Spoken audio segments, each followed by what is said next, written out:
our adventures into Mothership. The crew of the Polyphemus kind of stuck somewhere in the middle of nowhere space, repairing the ship after a last job that, from the vague description you guys gave, did not go well. But thankfully, with the unknowingly to them connections of Sarah, were given a job, a really nice one, 200,000 credits total for a completed heist of corporate espionage. So you guys made your way to a station in space, which the name of which I've heard, the Alashay station, in a not too distant system from where you guys were currently located, where you met up with a shady corporate figure, mask covering his face, all black suit, glasses, who had you sign an NDA, gave you some information about a job, and he kept it pretty short. There was an attempt at corporate espionage that occurred about a month back, and or a little bit longer than a month back, but a month ago they lost contact both with their agent and with the colony he was sent to infiltrate whatever research lab was there. You guys were offered 200,000 credits to find a processed sample of whatever this lab was researching, as well as some archived research files that you could bring back to him or another corporate figure from the same company, though you were not given the name of the company, and then you would be paid. There was a question brought up of if you found the agent that was sent in and brought them back alive, could you get more money? And he was open to the idea, but the consensus was from the company that he was dead. So your ship, after accepting the job, was refueled, given a little bit of upgrades to make the jump from the station that you were at to the PyCon system a little more achievable and less hectic. And you guys made your way from Alashay to PyCon. You jumped in close to the Delange station, where we had a little bit of exploration occur. You guys docked to the station, but it was a little bit of a rough docking, as you saw a dead body floating in space, connected by an air tube to the station itself. The body looked like its flesh was being slowly melted away from him. And as you explored the station, you saw what looked like, amongst a number of dead bodies, there was one body that had a little bit of a mushroom colony growing up. Alongside that, the air itself was riddled with these almost petal-like floating objects throughout the station, that when they were latching onto some of the dead bodies, you saw that they were trying to spread, but they were having a bit of a hard time with that. A sample of the fungal entity that was found was collected by Dr. Roger Hatfield, who studied it back on his ship. But really, the biggest thing you learned on Delange was that a bit of the timeline, that at some point a month ago, there was a infiltration that was discovered into Troy Labs. It was handled. There was a short but quickly squashed quarantine break 16 days ago. 14 days ago, the colony of Japlin's Ache had lost contact with the station, and 4 days after that, there was a small shuttle that left from Japlin's Ache and connected to Delange Station. And during those 10 days, one of the people from Japlin's Ache went on a murderous rampage after seeing the other person that he came with had succumbed to whatever his infection or disease was, and started murdering everybody on the station. And he, in an attempt to escape whatever it was that he was afraid of, locked himself out of the airlock in a spacesuit, but he succumbed to something as well, though you never studied his body. The sample that Dr. Roger Hatfield had found, a live sample, but not a processed sample, he came to, though he did not share, the knowledge that whatever this fungal thing is, was eating and then recomposing, using its own cells and DNA structure, what it was devouring. a very intimidating and concerning note to end our session on as you guys made your way down to Japlin's Lake itself, landing on the colony with the wind blowing around you as you guys make your way off your ship. And the one thing I want to clarify with you all as we start this is, did you guys come in or exit your ship with your vac suits, with your hazard suit? I know somebody has a hazard suit, or did you guys go without any of what equipment did you guys bring? Well, is my question. So okay, here's my question for the party. Did Dr. Hatfield tell us what he discovered about the spores? He did not. He made it. He said, at least, as far as I recall, he said he was keeping that to himself. I'll tell the crew that we should probably, go in with hazard suits or something on, so it doesn't get on us. But I didn't give you details. Linus will be wearing his hazard suit because it's freaking cold. I don't have a hazard suit, so I will be wearing a vac suit, and simply because I'm a lizard, and this is the Arctic. Yes. So over time, I will have you guys make body saves to see if you can withstand the cold. That timeline with the vac suit, your timeline isn't shortened, as that does have some level of environment support.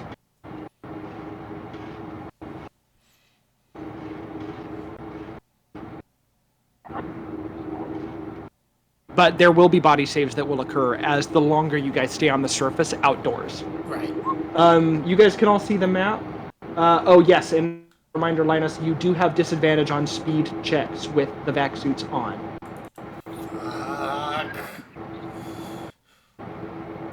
But you're on the colony of Japlin's Lake. Who knows what you could find here? And as a reminder, we did discuss the armor situation between the vac suit and my standard battle dress.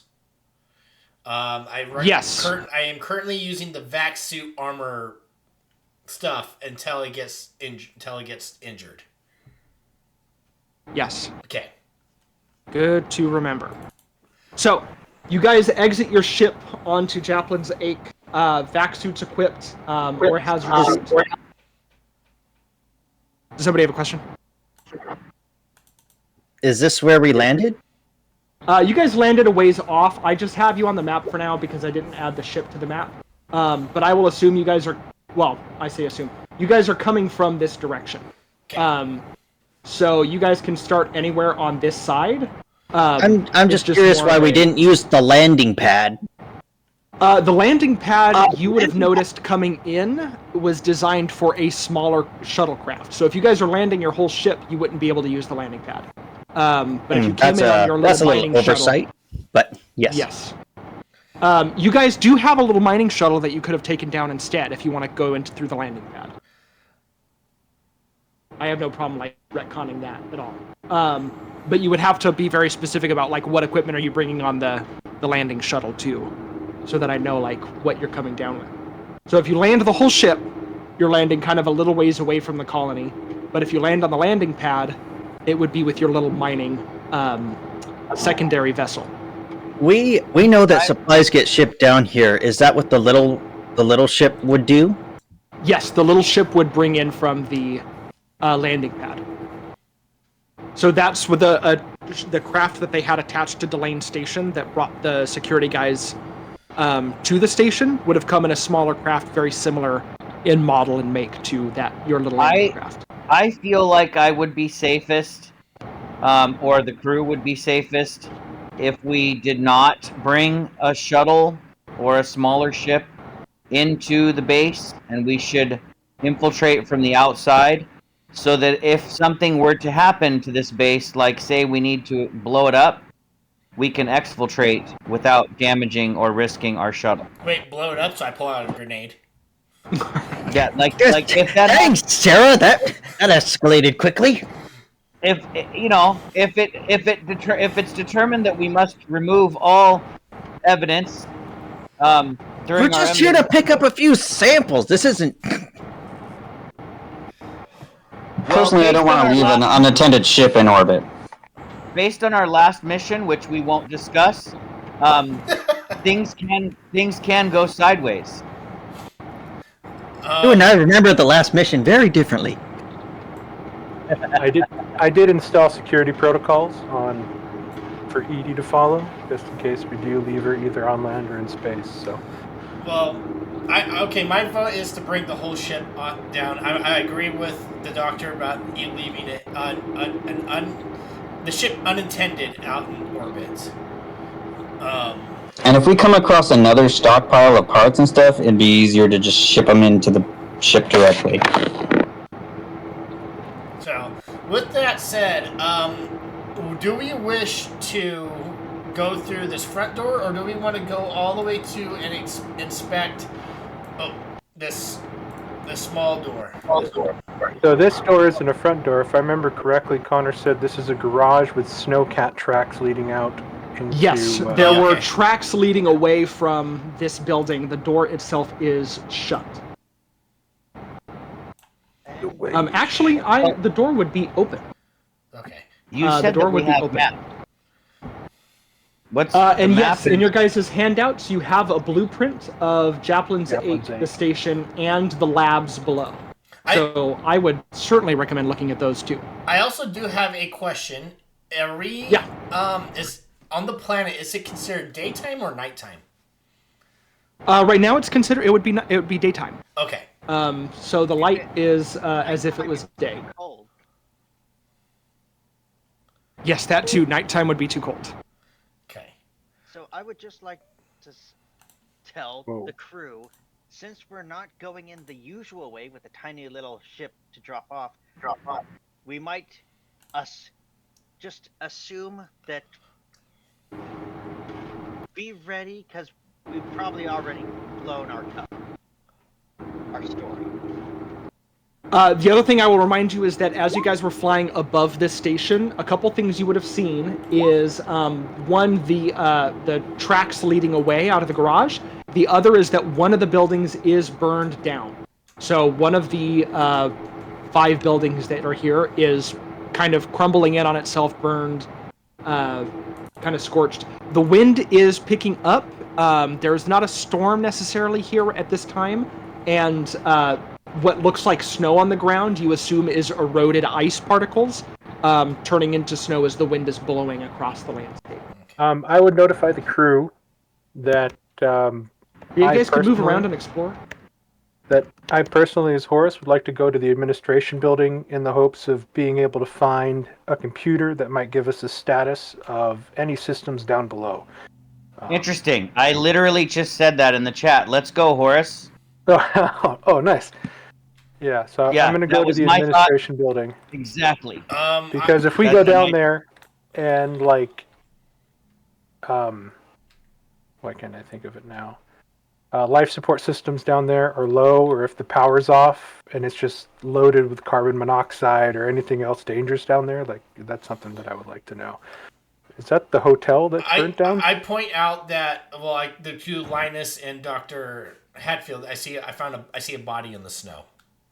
Yes, you do. Coming around the corner from this larger building here, you do find a body in the snow. This body is wearing casual clothes that seem unfit for the cold weather.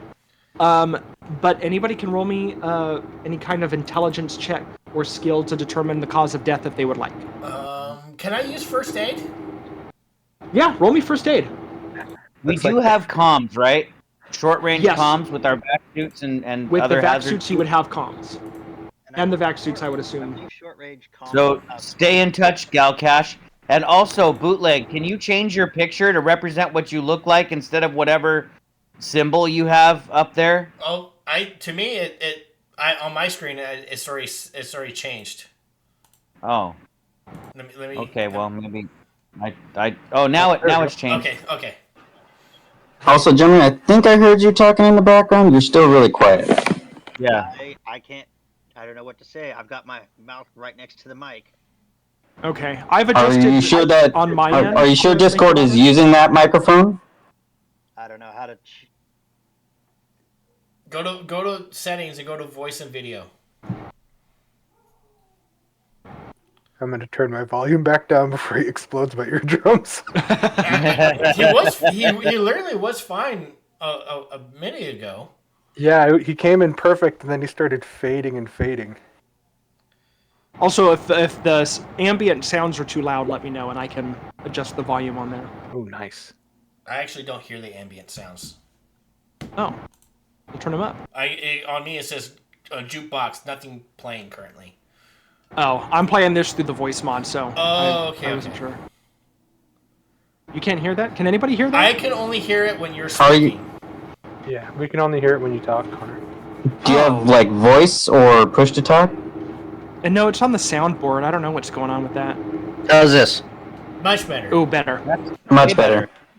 Yeah, wrong mic. Okay, so I got. Oh, sweet, Dr. Hatfield. Okay, so, Sergeant, he probably could have died from the cold. You don't know. But Doctor, you would have seen that he died from shock, which is a mixture. You can guess with that check that could be both from the cold. He's not wearing cold weather clothes, but it could also be like, I mean, the body's frozen. It might be hard to tell, but it could also have been cardiac arrest induced by something. So he could have died before he froze over. So he died because he was panicking about something, whether he was thrown out here unexpectedly or it wasn't due to the cold. He died and then froze. When you say he's wearing casual clothes, does he look like a scientist or somebody of importance? He looks more like he is like a dock worker almost. Like he works in like storage and warehouses and things like that. He doesn't give the vibe of. Is he wearing an actual badge? If we turn him over. Yeah, looking at his body, you see you don't see a badge or any keys on him. Yeah, you don't see anything of particular importance on his body. Doctor, you said he died of shock. Does he look like he has any of the symptoms of anything of the people up in the space station? Like the black ooze or whatever. He's being liquefied. Well, he looks intact. Those spores up in space, they are susceptible to the cold. Cold does tend to preserve things for many years. And this place is very cold. He will probably be here for thousands of years. Okay, well, let's see if there's any survivors. Can we go through this gate? Is this a gate? It's a fence, but you can climb over pretty easily. Okay. Sarah and Horace, you guys come to the administration building. Are you going to try to open the door? I did, and I determined that the door is locked. And I turn around to Horace and I say, I want to say what. Can I tell how the door is locked? Is it a electronic lock or a mechanical lock? It actually looks like a mechanical lock. I will step to the side and say that perhaps, Horace, you can find the key, and I motion to your muscles. Okay, I'm going to reach into one of my vac suit pockets. I'm going to pull out my lockpicks. Ooh, okay. Oh, that will work too.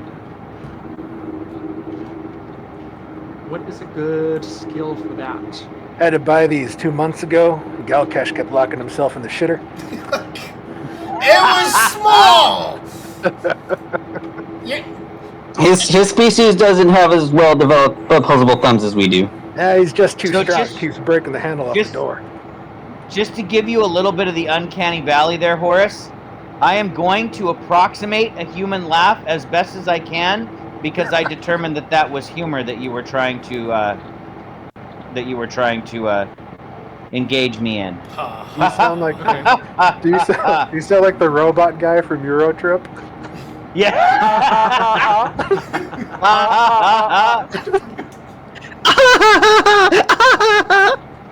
Oh my goodness. That's awesome.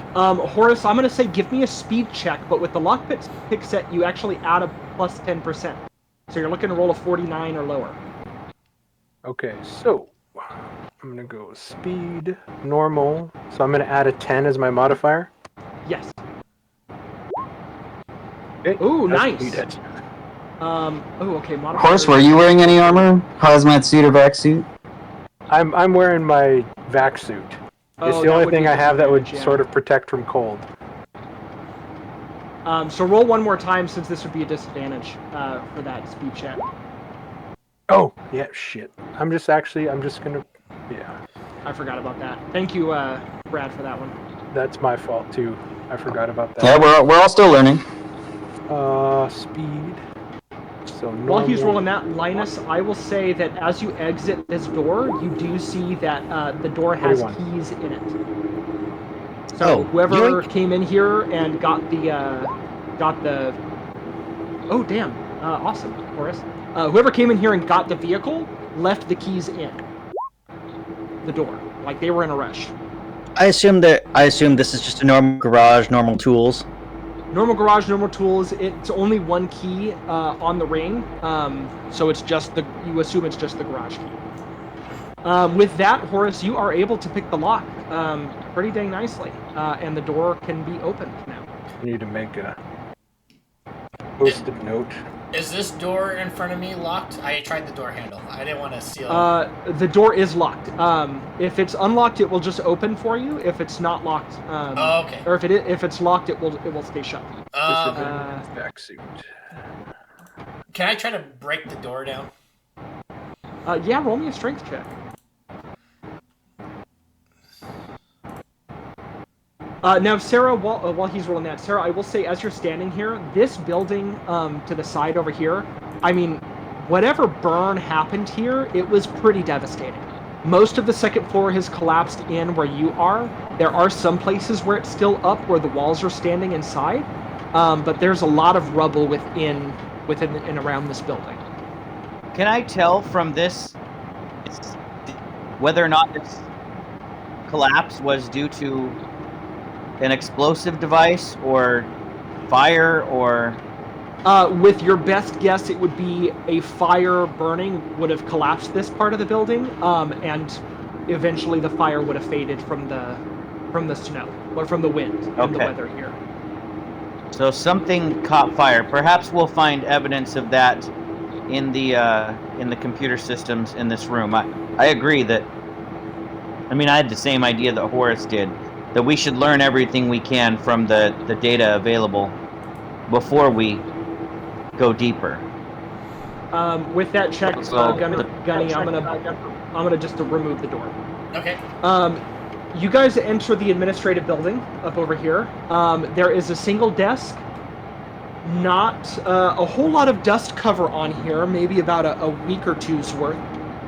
Some plants that are growing. They look like pretty regular plants that you can see in a variety of stations. Some small tables with some paraphernalia and information about the colony overall. Our team to the south, you guys enter the greenhouse. There are a number of off-world vegetables being cultivated here, you assume, for a food source. At least if you were to do a general glance around this place. Just a real quick question about the greenhouse. Is it warm in here? It is warm. Or does it at least this is like a cold safe place.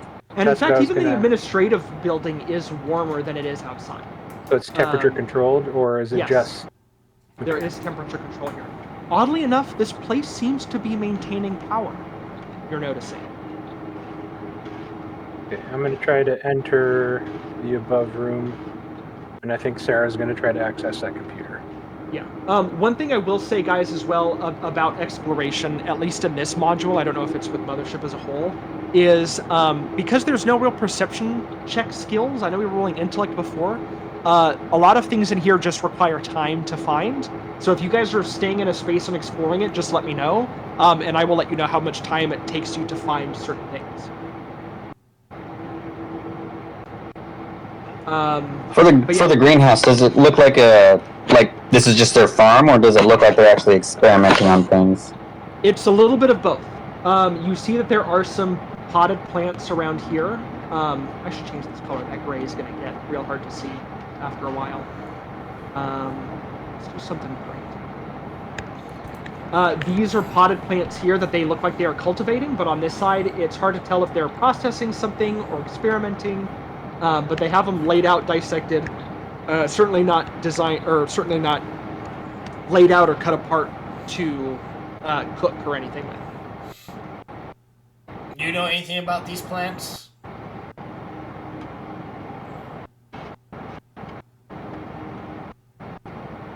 I have not studied this type of biology, or herbology, or whatever this is. Botany. Botany. I do not. It is not my field of study, but can I at least recognize these as existing plants that might be out in the universe? You would recognize these for sure.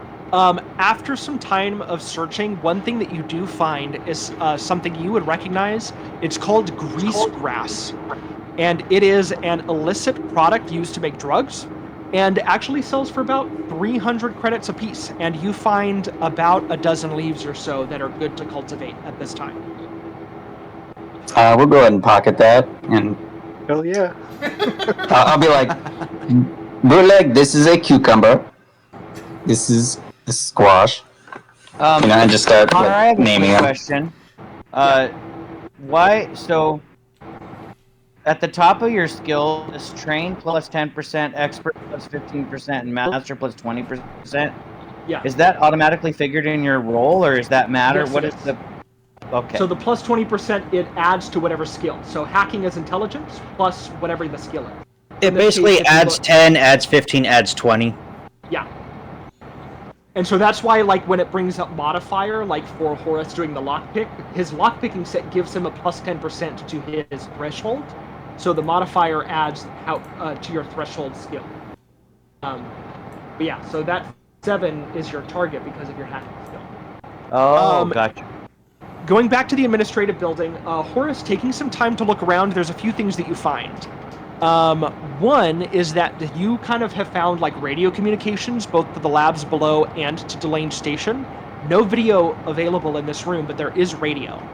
The other thing that you guys find taking your time in here will be a set of 4 hazard suits.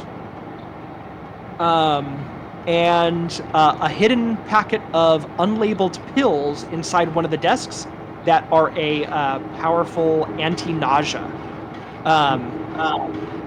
I say unlabeled, they are labeled, sorry. They are labeled pills that you would recognize as a powerful anti-nausea medication. I will grab those. But there are 4 hazard suits in the lockers within this room, and the stations you find are radio. With that hacking check, Sarah, what you were able to gather, you were able to basically open the radio communications both with the Lane Station and Choi Labs. Right now, everything's kind of logged out, but with your check going through these computer systems, you can open those communication systems up. Then I will tell Horace that I have unlocked the the radio communications and ask if I should broadcast down to the lower levels and see if anybody answers, or if I should not do that yet. I think we should stay on radio silence for a bit here. Oh, I whispered that. Because we did come up with a legitimate reason why we should be here, right? But now it looks like we might not need to tell anybody we're here. Yep. Okay. So then I will. These consoles are radio. Yes. So 2 of them connect to Delane Station. Well, give me an intellect check actually, as you're kind of going through, and I'll give you advantage because Sarah has locked into the radio communication. Can I patch the radio system into our comms so we can, I don't know, communicate with anybody in the station through our comms? I didn't roll with advantage. How deep is the sub underwater base again? Because I think our comms only reached like miles. Bottom of the sea, bottom of the ocean. And you would know that from the information you got from the guy who gave you the job in the blueprints. Sarah, I'm trying to look at your skills. Let's see what would be good to try to attempt that. I guess short range comms does go to 12 kilometers, so Yeah, but can it penetrate through 12 kilometers of ice? Yeah, you do have a kilometer of ice to contend with as well. So your individual radios may not, but oh, I see what you're saying, Jeremy. Yeah, I mean, you could attempt to patch in, but with being the distance that you are, unless you're using the specific. I guess I should clarify. These are hardwired. So these are not like radio communication. Yeah, it's a hard line. So it's a hardline communication to the lab. It's radio communication up to the station. So radio waves up there, hardline. I should have specified that. That's fair. Okay, then I don't need to patch it in. I'll just, if we need to communicate, I mean, we can come here to communicate down to the lab. So.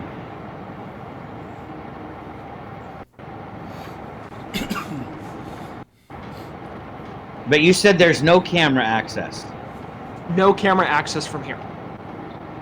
Is there any information on the computer systems about the fire? Sorry, say that one more time. Is there any information on the computer systems about the fire that happened next door? With the hacking check that you had, you would find that the last administrative note that was left would have been the time when they had the decontamination warning from the lab, which would be 16 days ago from you. Ah, the timeline is starting to make sense for us. It seems that something happened in the lab. Something got out. But that's the last official note. You don't find anything else in these systems. So if there is any other thing that would be found, it may not be in this building. We will have to do physical investigation, it seems. And when I say that, I will pull my revolver out of my pocket and check the ammunition and make sure it works. We can't pull up any information about like life support systems, hubs, or anything like that. Not from here, no. Okay. Not from here. I will also say with that other intelligence check that you gave me, both computers extending radio communications out to Delane Station seem to just go that far. And while the other two are focused on that hardline connection down to the labs themselves. Okay. So what you're saying is broadcasting an SOS signal into space is not going to go very far. Not from what Horace found. Gotcha. Coming back over to you guys, Linus, you kind of let that liquid go. It's thick, it coagulates, it's a little weird. You're not sure if there's anything mixed in with this, but it's a liquid of some kind. I don't think my geology would be able to help me here, would it? This is more chemistry. Yeah, roll me. I will accept geology. It won't get you as much, but it might get you some, unless you have another skill that you can use. You know, just a little bit of minerals and how some of them can react. Yeah.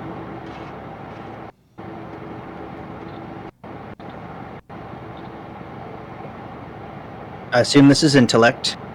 Yes, it will be intellect. Nice. Oh, that's a crit success. Oh shit. Okay. That's phenomenal. I'll actually give you what I would have given you if you had like a chemistry check. So, whatever. I once had to swim through this. Yeah, this liquid actually is similar to something you would have interacted with on other worlds. It's basically whatever. It's almost like a mix of plants. Think of it almost like a smoothie. There are some like radioisotopes in here, mixed with whatever the plant life is that they have from the greenhouse, kind of mixed into whatever the smoothie is. You think it's a type of biofuel, essentially. So whatever power systems that they have up here is powered by a biofuel that they keep in these silos. Synth oil or tofu juice. Yeah, pretty much. You ever hear of Chew 2? What is that? Gunny, are you going into or trying to break into this building at all? Is this a large door? This is a large metal door to like a warehouse. Think of those like sheet metal doors that you like raise and close. Okay, so it's not. There's no keypad or anything, right? There is a lock to the side of the door. Okay, no, is it like a it's not like I have to push in numbers. It looks like a padlock. It looks more like a padlock. Yeah, you have to like undo the padlock, which will let you undo a latch, which will then let you open the door. Yeah, I will smash the padlock off and open the door.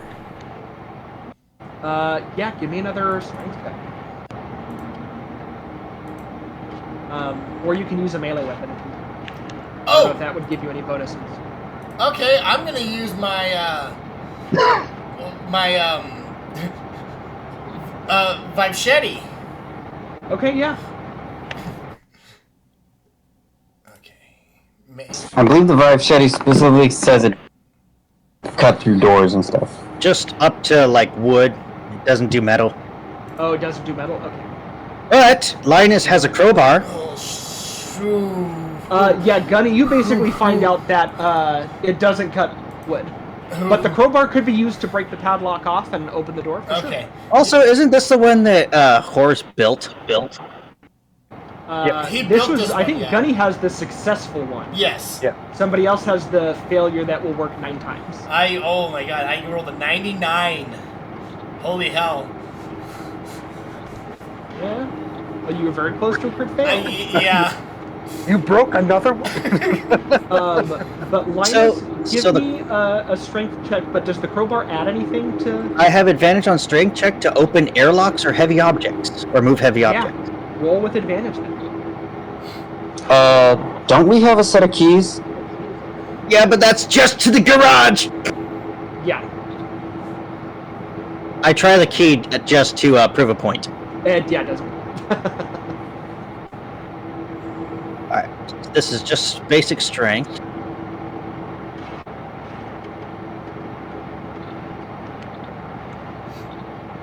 Ooh, damn. So- you are having a bit of a hard time with this. I push and I find a patch of ice, which isn't too hard.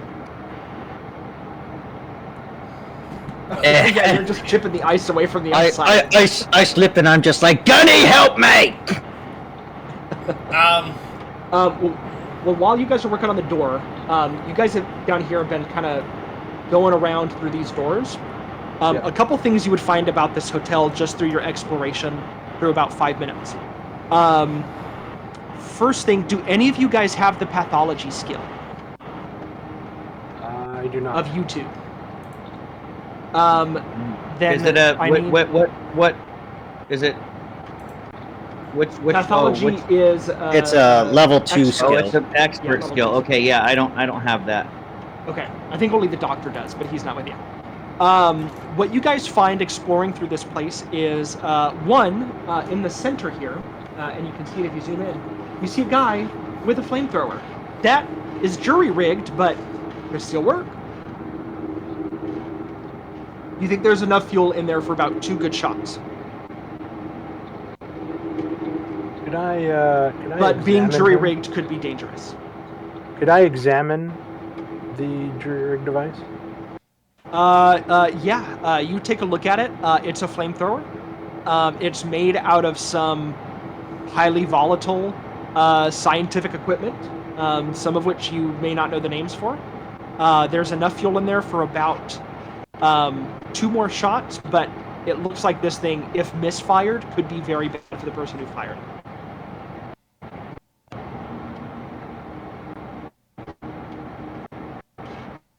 You know what? This place is crazy. I'm taking it. Yeah, I'm starting to think that might be our arsonist. Is there any? Now that we know, I mean, it looks like he was holding the flamethrower, so you would definitely have that indication. Can I check where he may have been firing the flames at to see if there's any evidence of something that he hit with the flamethrower to kill it? I think without that pathology skill, unfortunately, I don't think you would know. Like, you can observe the bodies and they look burnt to a crisp. You don't notice anything else. It looks like the flamethrower was spread around. that tells me something. So these bodies that we're finding here, they're burnt to a crisp? Oh yes. If that's yes, sorry. They are burnt. They are clearly like they were flamethrower. There are other bodies in some of these other rooms, like covered in rubble. He looks like he was burned just through the ambient fire after he got trapped under some rubble. Okay. It's plenty of evidence that I am of the. Obviously, we learned that this guy was burning the people. His flamethrower. I just don't know why, but maybe it's because they were driven mad by whatever it was that made the person mad on the space station. The other thing that I will say that you find observing this body over here is you find a set of keys with access to admin, storage, and greenhouse. Okay, I'll grab those. And then, quick question, Connor. Yeah. Since I opened the door and I found these bodies, do I need to make a fear or sanity save? Not at this time. Okay. No. I mean, it's horrific, but these bodies are burned enough that they don't seem like. It seems more like ash, like they're easy to crumble. There's nothing intimidating about these, like a freshly dead, slowly mummifying corpse floating in space. Okay. I'd like to call over the comms. I'm like, Doc, we got some bodies over here. I'm not sure if you want to check them out for anything. I think I found some keys for that lock you guys have been struggling with. I'm gonna make my way over to you. Just give me a minute. He says that as I'm about to pull a pin on a grenade. I cannot wait for you to try to use a grenade. And then Connor, these buildings, are these actual like concrete? It's more like Starfield habitat buildings. These look like more Starfield habitat buildings. Okay. Yeah, they're more metal. The fire, you assume because of the science equipment this guy was using, it was like a bad chemical fire that ravaged this building and caused it to destroy. It looks like there are some wood pieces used in some of the interior frame, but exterior is very much metal, habitat, highly insulated, with cozy, earth-like decorations on the inside. I'm going to take my keys and I'm going to flip them to Linus as he's. What do you mean? It's what is normally. Oh yeah, there's that. But yeah, this door can be unlocked easily with those keys. What did he call himself? Hold on, I gotta scroll back up. Linus will unlock the keys and he'll ask Horse, so did you get any luck with the radio? No, we didn't try the radio. We didn't know if we should or not. It was more or less a group decision, I think, on that one. Horace, this is the doc. I'm over by the hotel. Where did you leave the robot? You didn't stay there? The robot has disappeared. She might be walking around the greenhouse. Hold on a second. Hey, Sarah, where you at, darling? I did check out the greenhouse momentarily, but now I am in the garage.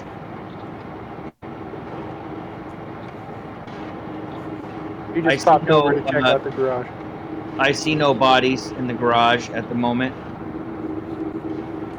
Horace is going to go in and investigate, or not Horace, sorry, Dr. Roger Hatfield, are you going to investigate anything within there, or are you going to wait until other people go in? Well, Horace told me you should go check out the hotel, so I thought there'd be somebody here to show me what he wanted me to look at. Hold on, I just tossed the keys to Wheelman. I'll be right back. So I'll throw the keys to Linus and I'll head back. Alright, that door can be open now. While you guys head back over there, I'll jump to you guys now in the storage. This is a large mechanical storage building. This is why I didn't have it contains standard mechanical and maintenance materials that are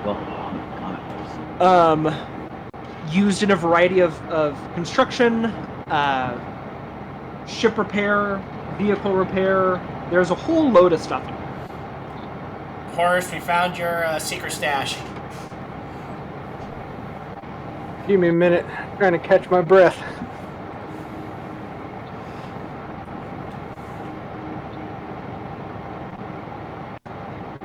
But you can take some time to explore it in the storage, and you guys might. Linus will try and see if he can find like a manifest.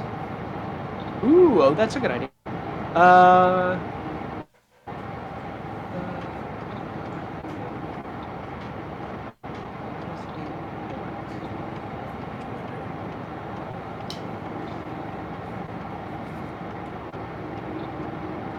I don't know if there's really a good skill for that. I will just say that if you take about 10 minutes in this building looking around, you can certainly find a manifest left on some of the crates that are piled in here.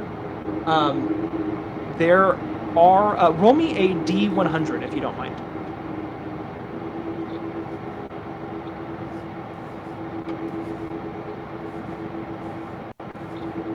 48. Okay. So most of this is just, like I said, a lot of it's construction here. A lot of it is for mechanical repair, building some of the buildings around you. Maybe it's used in Choi Labs. There's some generic science equipment here.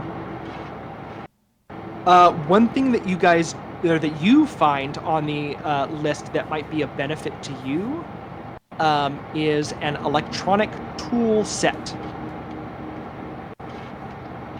It's in the core rulebook. It gives you a plus 10% to checks to repair electronics. So that might be handy. But other than that, is there anything in particular that you are looking for on that manifest?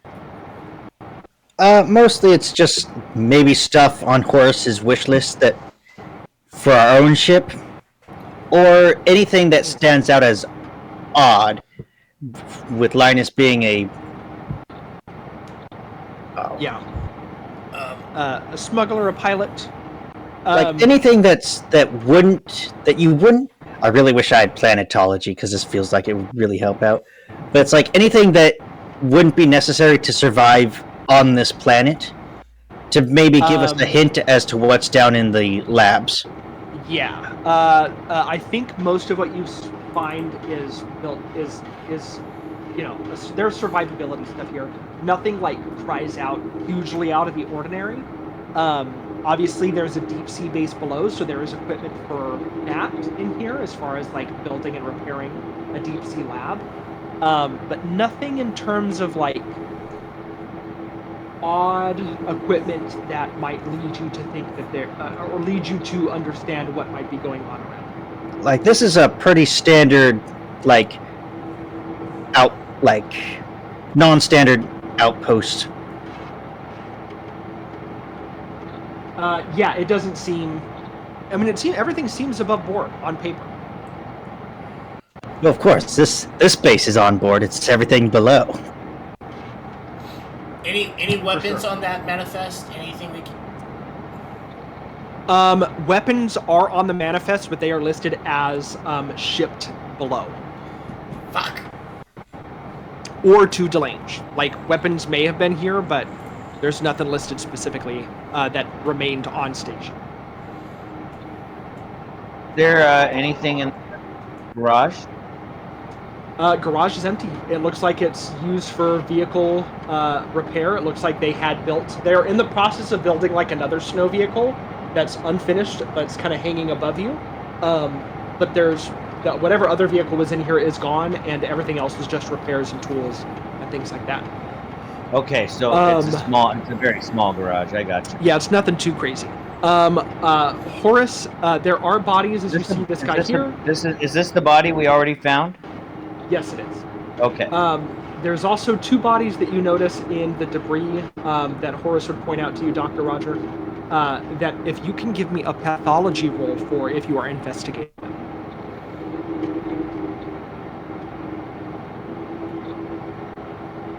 Yeah, and I would give the doctor the anti-nausea pills that I found to add to his tool bag.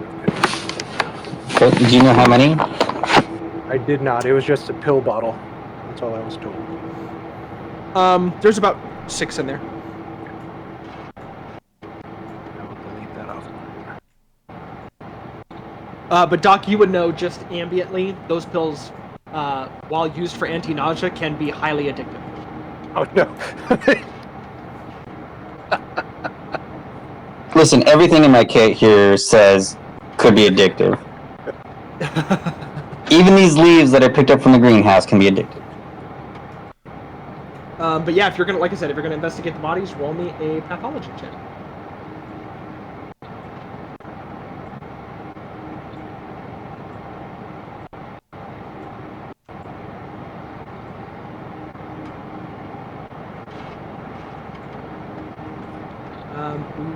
Okay.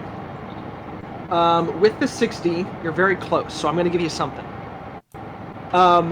There is a slight deformation in the bones of the two people who were burnt by the flamethrower directly. It's hard to tell what the cause could be. I would assume, though I don't want to assume. You could, with the skills that you have, maybe make a conclusion about some information you already have, but I will leave that up to you. So you said there's some deformation in their bones? In their bones, yes. I immediately look back at Horse, who said his bones are feeling tired. And I remember what I discovered on the ship. You don't assume it's related to the cold.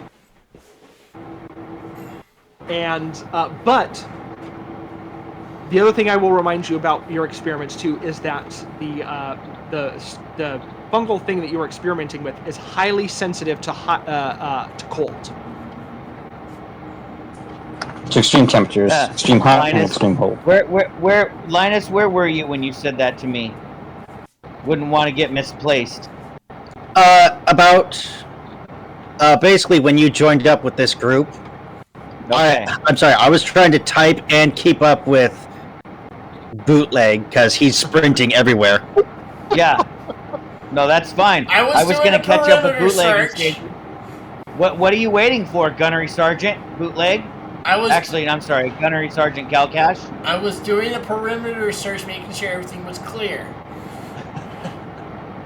And Captain Linus Reynolds, I don't get lost. I have the blueprints for the station downloaded into my mind, and I know where every door and passage is. Truly, in my brain, I thought you were going to say something very depressing as a robot. That was, I don't get lost, I get replaced. Well, I'm just... Linus kind of just shakes his head because he didn't say get lost. He said misplaced, as in you wouldn't want to get left behind. Oh. No, I would not. Thank you for showing concern for, your android. As a threat, but I just love how Sarah completely misinterprets that. It's like, you wouldn't want to get misplaced now, would you? I appreciate your concern. Oh, whatever. So the exploration up to this point is kind of closing in on an hour. Every building kind of takes you about 10 to 15 minutes to search through. And with some of the back and forth, you guys are close to an hour now. If you guys remain on the surface any longer without taking shelter in somewhere, I will ask for body checks. But it does look like some of you guys are making your way towards the labs, and I don't know if the guys over here are going to move towards the, or not the labs, sorry, the elevator down. And I don't know if anybody else is going to make their way as well. Linus would suggest that we reconvene at the administration building, basically make sure everybody's up to speed on what the plan is. Yeah. The administration heated. Can't we reconvene at the elevator since we're going to go down the elevator anyway? The organics need to warm themselves, Sarah. Hope you understand. The elevator is heated as well. It's an enclosed building. It would also be heated. Oh, so it's not just like a platform? No. It's not just a platform. It's an enclosed. Hey, you can stop now, Chris. Bless you, by the way. Thank you. Yeah. Way to really get in the moment. Out of your chest. Okay. I just had the image of an open platform elevator just slowly going down through a kilometer of ice. Yeah, like Metal Gear Solid. I gotcha. I had the same image in my head. Looks like everybody's over at the elevator, Doc. You know, I forgot, Connor. I have a med scanner and a bioscanner and a field recorder. Like, I would be wanting to record. I would be wanting to use my little, my iPad to scan shit and record stuff. Give me a biology. I will say that if you want to go back and do that during this exploration that you guys had, you can roll me a biology check with advantage. Okay, I will do that. And I don't know if they give you any. Let me see those things. Bioscanner, does it give you any pluses? No. So yeah, just roll with advantage with all those things. Also, if you could, I believe Bootleg has a head. Oh Jesus! Body cams. This is not looking good, guys. No, that's not a good. That's not a good start. Well, yeah. I think all of our rolls have been high. Yeah. Jeremy, you were cutting out with what you were saying. Something about body cams. Oh, I was just saying Bootleg would be able to see at least what Linus sees. I have a HUD which will allow me to see through all your guys' body cams. Cool. Mine's been on the entire time. It might help in the coming situation. Yes, for sure. Sarah, you would only get additionally to what the doctor has that there's some bone deformation on the bodies, but nothing specific. All right. Well, my med scanner confirms what the doctor already knew. Good thing we have a doctor with us. So I'll move you guys all into the elevator since you guys are over here, and you guys can kind of discuss your plan. The one thing I will say, as you guys enter the elevator building, outside of the elevator there is a small computer terminal with a warning light flashing on the screen. I would like to check that. Also, you go over to the computer, tap on the screen. The warning light kind of shrinks into the corner of the computer screen. More sounds. And you see pop up a readout, a very light readout of Troy Labs. It's very much like the one of the poster that you guys have, the overview poster. Though it's just the image of the building. It doesn't have any of the other stuff there. And you see it pops up, and it kind of scans across it, and then a bunch of warning lights come on, and overall it will flash across the screen. Structural integrity failing. Structural integrity failing.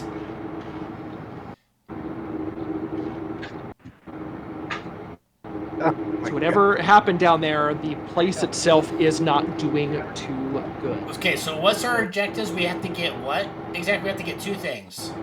A refined specimen, and I believe just information? Archival information. Archived research files. So, we're gonna have to split up into two teams. One team is gonna go to laboratories, and I think the other team should go to. Yeah, it'll be a lot better. Why don't you guys roll me some intellect checks reviewing this blueprint for me as well? Could I perhaps use my engineering skill?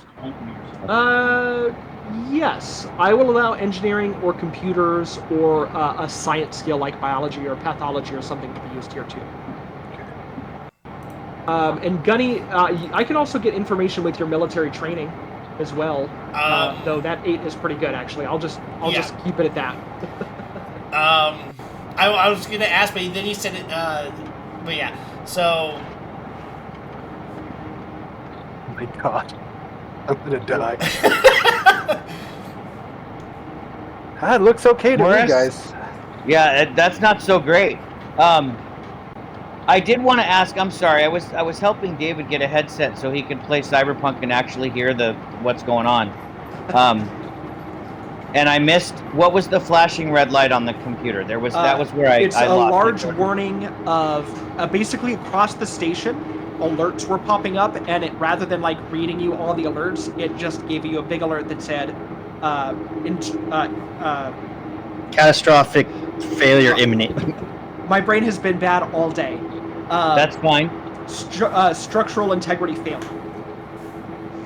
And you guys are sure that we well, I guess we're getting paid 200,000 credits to go down into the pit where structural integrity is failing. And the quicker we get in, the quicker we get out. That's why I suggest we split the 2 teams. One team will go to the laboratories to get the specimen, and I'm assuming Linus will pull Bootleg into the elevator and he goes, talk and move. I'm assuming storage is just more basic storage.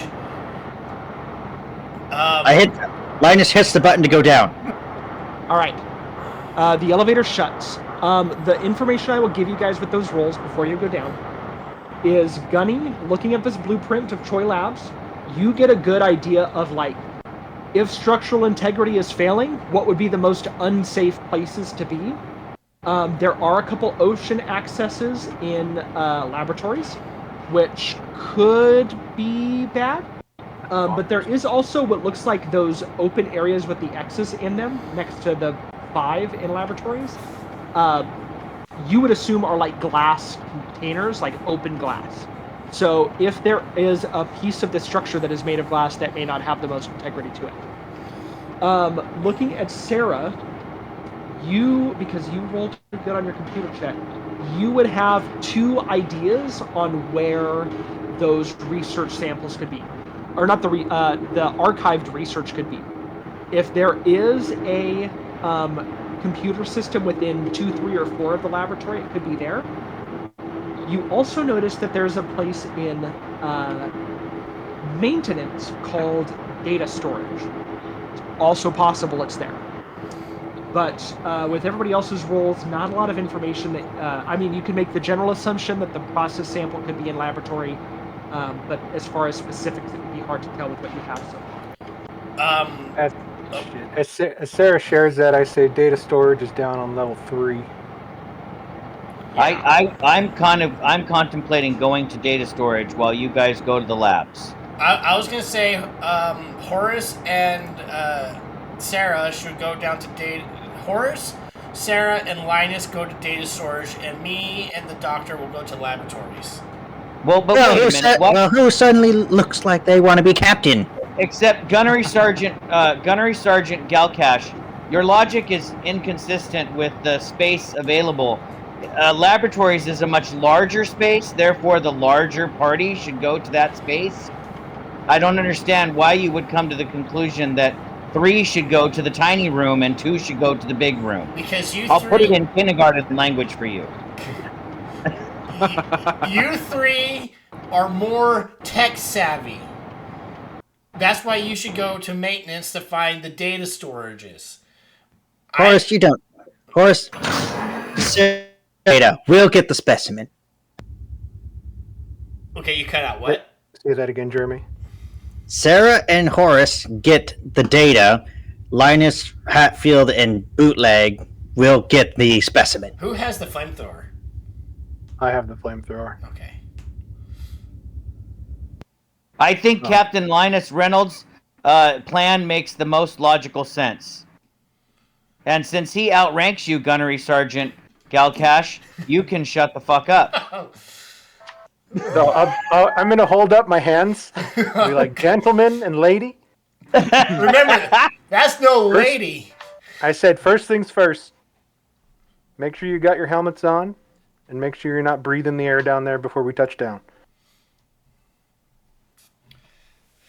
And then I'm going to take the flamethrower. Roger. And I'm going to hold it to Linus. If you're going into biology to find a sample, chances are that's where this stuff broke out from. You may need this, but be careful. And I'll hand him the flamethrower if he takes it. It's supposed to let you in there too. And then I'm going to put my hand on Galcash. I'm going to point to his grenades. And I say, need to be in that room. Emergencies only. And I'm going to mouth it really slowly as I look him in the eyes. No. None of that.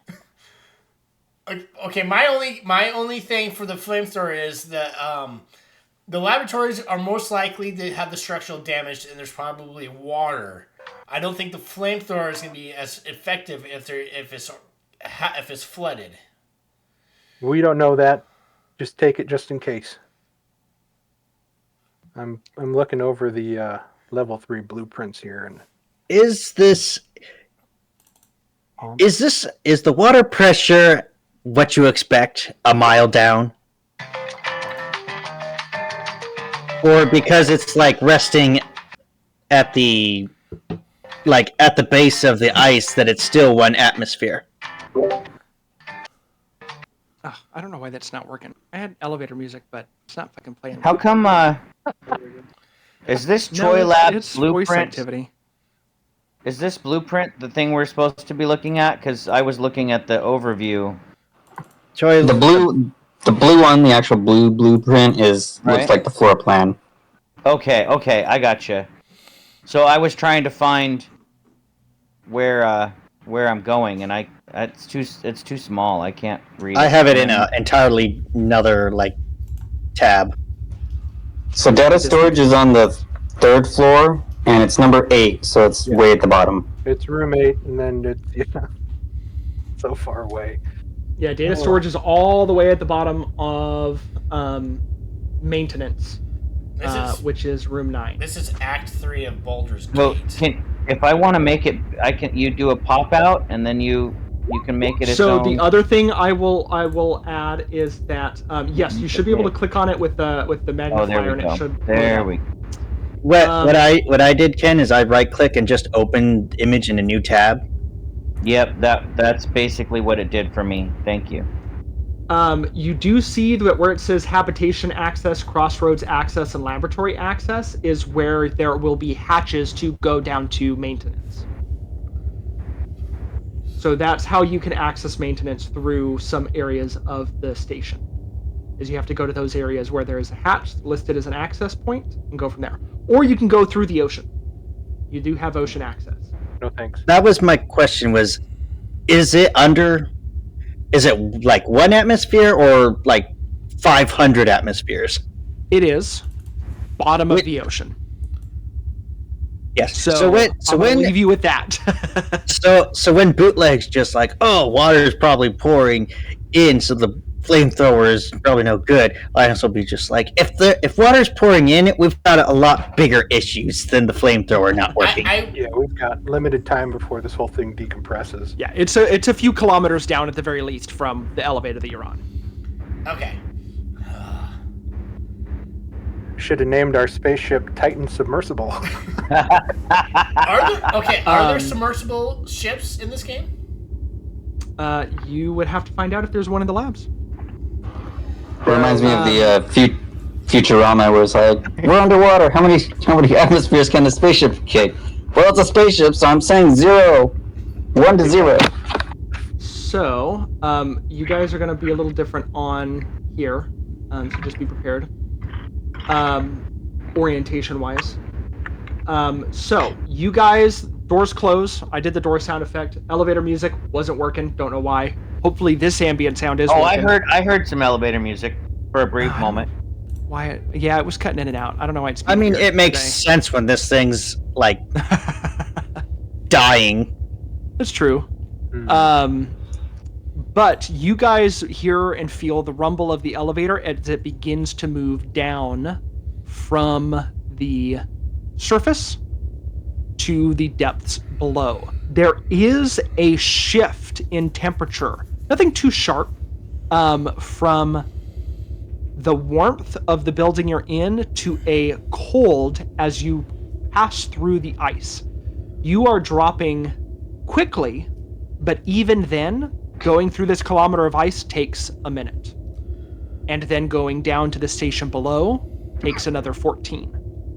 Oh, geez. So, how long has it been since we landed to now for our suits and the oxygen level? It has been, it will be an hour and 15 minutes for you guys since you've landed to get to the bottom of this. I'm assuming the conversation that you guys are having is the 15 minutes of time it takes you to get to the bottom here.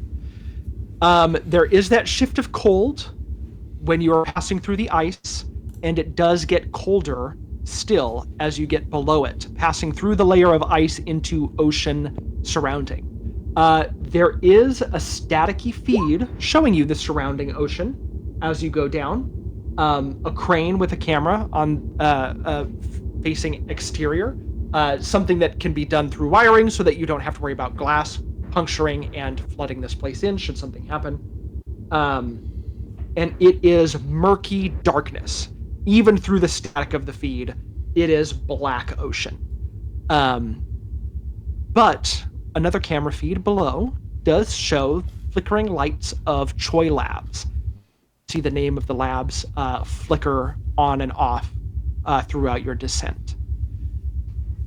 It is a cold quiet besides your conversation and slightly jarring ride down as the elevator shakes, shifts, creaks, as integrity of the station is, as you know, slowly falling. And after those 15 minutes, you arrive here at level 1. Surface access. A robotic voice will say over the intercom in the elevator, crackling as it does so.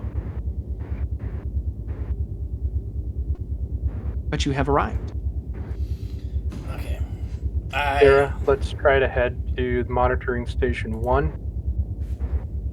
Quickly, Doctor, what do you have any weaponry? Knives and stabbing weapons. Then why don't you hold on to the flamethrower and burn anything that you see deemed hazardous? And then I would warn the doctor, this thing looked hastily put together, and that is a very volatile liquid inside. I don't know if anybody else has like a chemistry skill that they might be able to analyze that really quick or look at it and might identify it. The doctor has a chemistry skill, and I am very uncomfortable taking a flamethrower. I am unskilled at such. So just to check again, are you all in vac suits? Yes. Now, I was going to ask a question about that real quick because I had the rule book up earlier. You said that we found 4 hazard suits. You did. But I think that looking at the book, a vac suit looks like it's superior to a hazard suit. Mm-hmm. Okay, so I'll keep my vac suit on that. In armor, but it does not impose disadvantage on.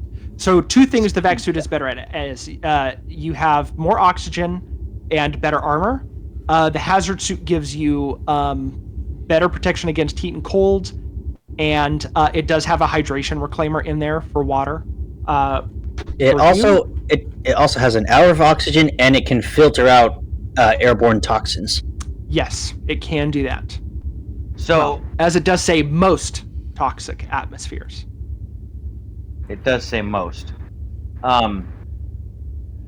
So, am I correct in assuming that the hour of oxygen, you don't need to be using that unless you need to cut off breathing from the outside? Yeah. If you're trusting the filter on your hazard suit to protect you, then yes, you could breathe through the filters on there. Okay, then I would actually prefer to switch to the hazard suit and take the vac suit off. Okay, so you leave your hazard suit above. I guess I should have asked that beforehand. Yeah, I'm sorry. I meant to ask that earlier too, and I forgot. When we found the hazard suits, as when I opened up the rules to see what the difference was, and I meant to ask it. So I would have. I'll leave my vac suit up above where we found the hazard suits. I think we found in the administration building. Yes. Mm-hmm. So I'll have a hazard suit on right now. Does anybody else change from vac suit to hazard suit? So Linus and the doctor have been wearing hazard suits this whole time. That's what the nuclear sign is for. And then Horace and Gunny, are you both remaining in vac suits? I think I would honestly remain in a vac suit. I would remain in a vac suit just simply because of what happened up at the station. I'm too... Well, unless I was warned otherwise, I'll stick in my vac suit. All right. So as a player, I guess, I'm going to assume the spores we saw were pretty big, so I'm going to assume our filters are okay at doing that, just based on player knowledge. And for a little thing for the DM is that this is airborne toxins, so it may not filter biologicals. Yep, I'm taking that chance.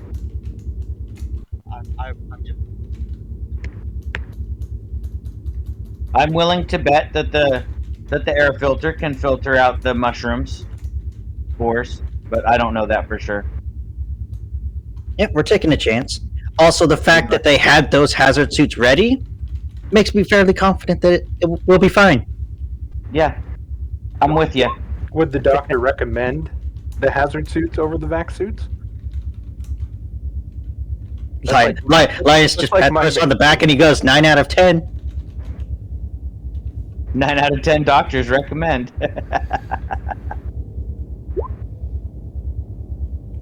Okay, so you guys land.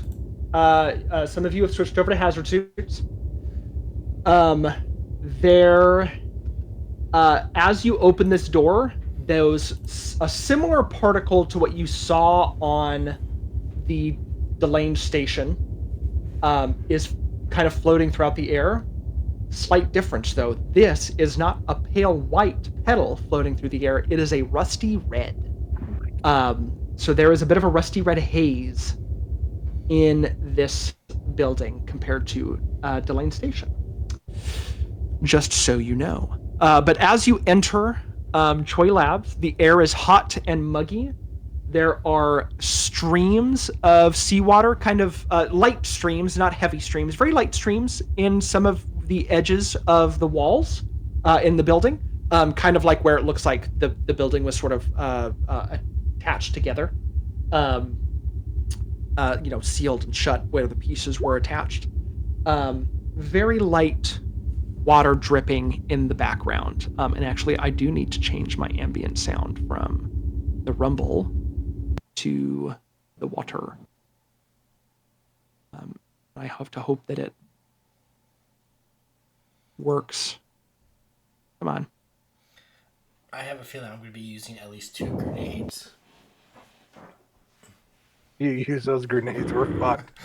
Oh, I hear like walking on a metal grated floor or something is the sound that I heard for a second. That was great. I don't know if that's what I was meant to hear, but that's what I heard. Horace, I'm following your advice, and with the internal download of the map in my head, I think that I know where to go to the... You said you wanted to go to Maintenance 1, or Monitoring Station 1. Yep, Monitoring Station 1. Yep. They might have cameras inside. Yep, and I think we want to know what's going on down here, so... This... Oh, shit. Is there anything behind the elevator, Connor? Why don't you go check? I am checking. It was black. Do a perimeter. There is an engine back there. It's black because it's the wall, but you know that there are wires leading into the engine room there, or whatever engine or machine controls this. Why is this sound not fucking working now? God damn it! Something funky's going on in the transit monitoring station. Is this one-way glass again? This is two-way glass. You do see in there, but there is a glass wall, which is why you can't move forward anymore. But you can see through it. Can the elevator actually go lower, or is this just like level 1? This is the top level. This is the security room. We still haven't. I think is your microphone the security gate and the transit monitor is the space. Is your microphone push to talk, or is it voice activity? It's just voice activity. It's just the issue is now that it's not playing the sound that I'm clicking on. I don't know why it's not clicking the sound, but I'm clicking on it and it's not playing it. Sarah, I don't think you were able to. I don't think you're supposed to be able to do that. We got to go this way. Oh, how did you get through? What the hell? Because there's no wall here. There's a light blue glass wall, but I don't think there's a barrier.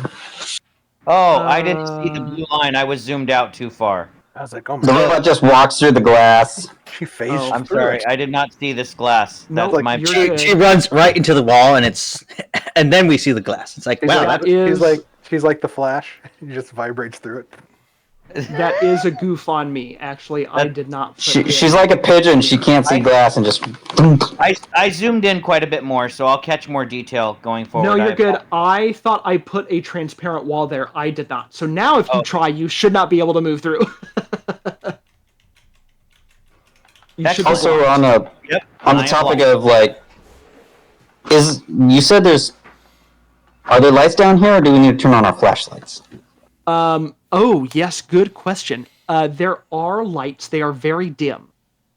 They flicker every now and then, pretty randomly, not frequently, but they do kind of flicker on and off. But they are not super bright down here. Flashlights would certainly illuminate the area better, but you can see well enough without it. So looking through this glass, it looks like there's some damage to the transit station room. Is it look? I mean, I don't know. Maybe that's just the lines that are drawn on the map, but... Yes, I am going to stop fucking with voice mod. This sound that's not working for me. Linus will activate his built-in headlamp. Same. I will do that too. I can hear something. Sounds like Subnautica ship. Yeah, that'll be the one that we go with for now. Just the kind of background noise that I'll stick with, because the other one doesn't want to work. That has dripping water in it. That was going to be super scary. Wait, so in this room that you guys come into, it is a security room, or a security gate, I should say. Think of like a big TSA gate, but for a bunch of people all at once, rather than, one person at a time. You are kind of, you do see that there are posters everywhere. There's a little bit of storage or equipment that has been brought down from the surface that has been kind of left in a corner. There's some information booklets, some union information that is being posted up. Some like, hey, we're doing a board game night. You should join us on this time and day. Small things like that. Some advertisements for some like therapy things and stuff of that nature, kind of along the walls. As you go into here, you are screened by a light that kind of passes over you. It does pick up who has the security clearance badge. The doctor. As it gets to the doctor, so it goes across the room. The light kind of hovers over that back half of the room where Gunny and the doctor are in that line. And you do see that it picks up that key card as you hear a voice say, security badge detected. Welcome. High clearance granted. Doors opening. And the door down here will unlock. Oops, there it is. It will unlock. Linus will motion for Bootleg to go first. This could be a problem. We'll need to check to see if this security badge is needed to access those data storage. Give us, contact us on the radio if you need the badge. Can we? Well, let's look for. There might be another badge down here somewhere. But I agree that until we find a second badge, we might need to share the badge. We can have Bootleg run it between us. Jesus. Okay. He is kind of the what do they call him? The runner in a military group is called the messenger? No, there's another name. I mean, that is what he did. He ran to the other side and took stuff and ran it back, right? I think they're just called runners. They might just be called runners. Yeah. This seems to be another elevator. Me and Sarah are going to head to monitoring. Is that necessary? Yeah, we're looking for cameras. Necessary? Is it necessary for me to drink my own urine? No, but it's sterile, and I like the taste. I hope I don't have to remind you, but we are on the clock in more ways than one. We're just checking out some cameras really quick. I did forget to describe, by the way, that room that you guys did see on the other side was the security room. It does look like it was burned. Somebody went in there with the flamethrower, burned the place, and left. That dude went. You guys did see that through that window. Yes, that's what all those marks are for, by the way. Speaking of flames, Doctor has refused to take the flamethrower. I do not want to use equipment that I am unfamiliar with. I will take the flamethrower then. Hey, now you're like one of those legendary dragoons.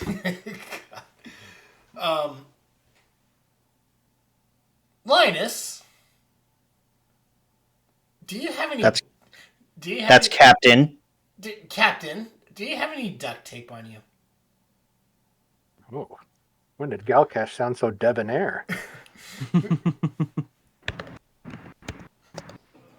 Can we just get down the lift and see if it's flooded? It will really help out if you have any duct tape. By some miraculous thing, I don't think they have duct tape. Oh come on! It's space. There's duct tape on the space station. It's standard practice. I have some medical tape. Or you're not thinking of duct taping that flamethrower inside your mouth or something, are you? No, I just need some adhesive tape. You guys entering the lift, you see that this lift is not enclosed like the one you came down in. This is actually a large open air lift with railings on the side.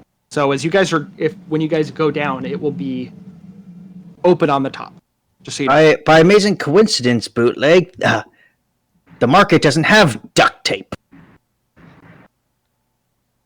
Okay, so you guys in the monitoring station, you guys are unable to access computers as it requires a security badge to access these feeds and the system. Team Bravo to Team Alpha.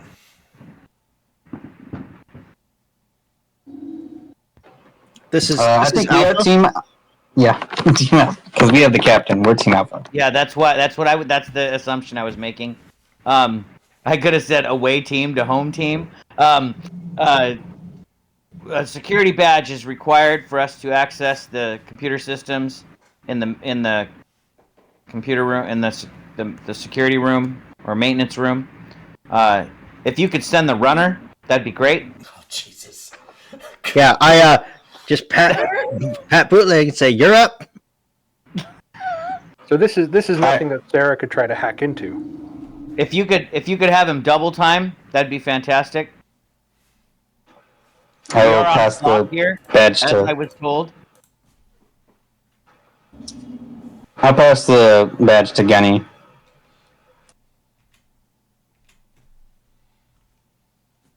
Also, Connor, I was curious if you wanted us to roll a save as we sink a mile under ice. Not yet. You don't have to. I thought that might have been a good save moment. I think yes, but believe me, there's a lot of opportunities to gain some stress here. So I don't want to. We've already packed some on. Yeah, I'm just constantly moving Last my session. jaw up and down because of the pressure change. Yeah, we will certainly have some time for some saves as we go. In fact, our friends at the station, looking at the videos, might have one soon. Do you guys get your security badge? You are able to slide it into one of the main computer terminal here, and the system in this room lights up. Gunnery Sergeant Galcash, thank you for humping the badge over here. Humping is the military term for carrying things back and forth. Usually heavy things, but you're a good humper, Gunnery Sergeant. Horace, It means something a little bit different in the medical field. you see me wide-eyed and annoyed, and I have the biggest smile on my face. and I'm carrying the flamethrower now. So I'm sorry. Go ahead, Connor. The computers light up. What do we see? Computers light up. You see a number of things across the feeds as you begin to look. Starting at the first one that lights up over here. They're kind of doing it one at a time, horror movie style. So you get the information piece by piece. The first feed that you see is the crossroads, which is where the elevator below where the other two are will take you. You see a couple things. Feed 1 shows the habitation airlock, which is currently closed.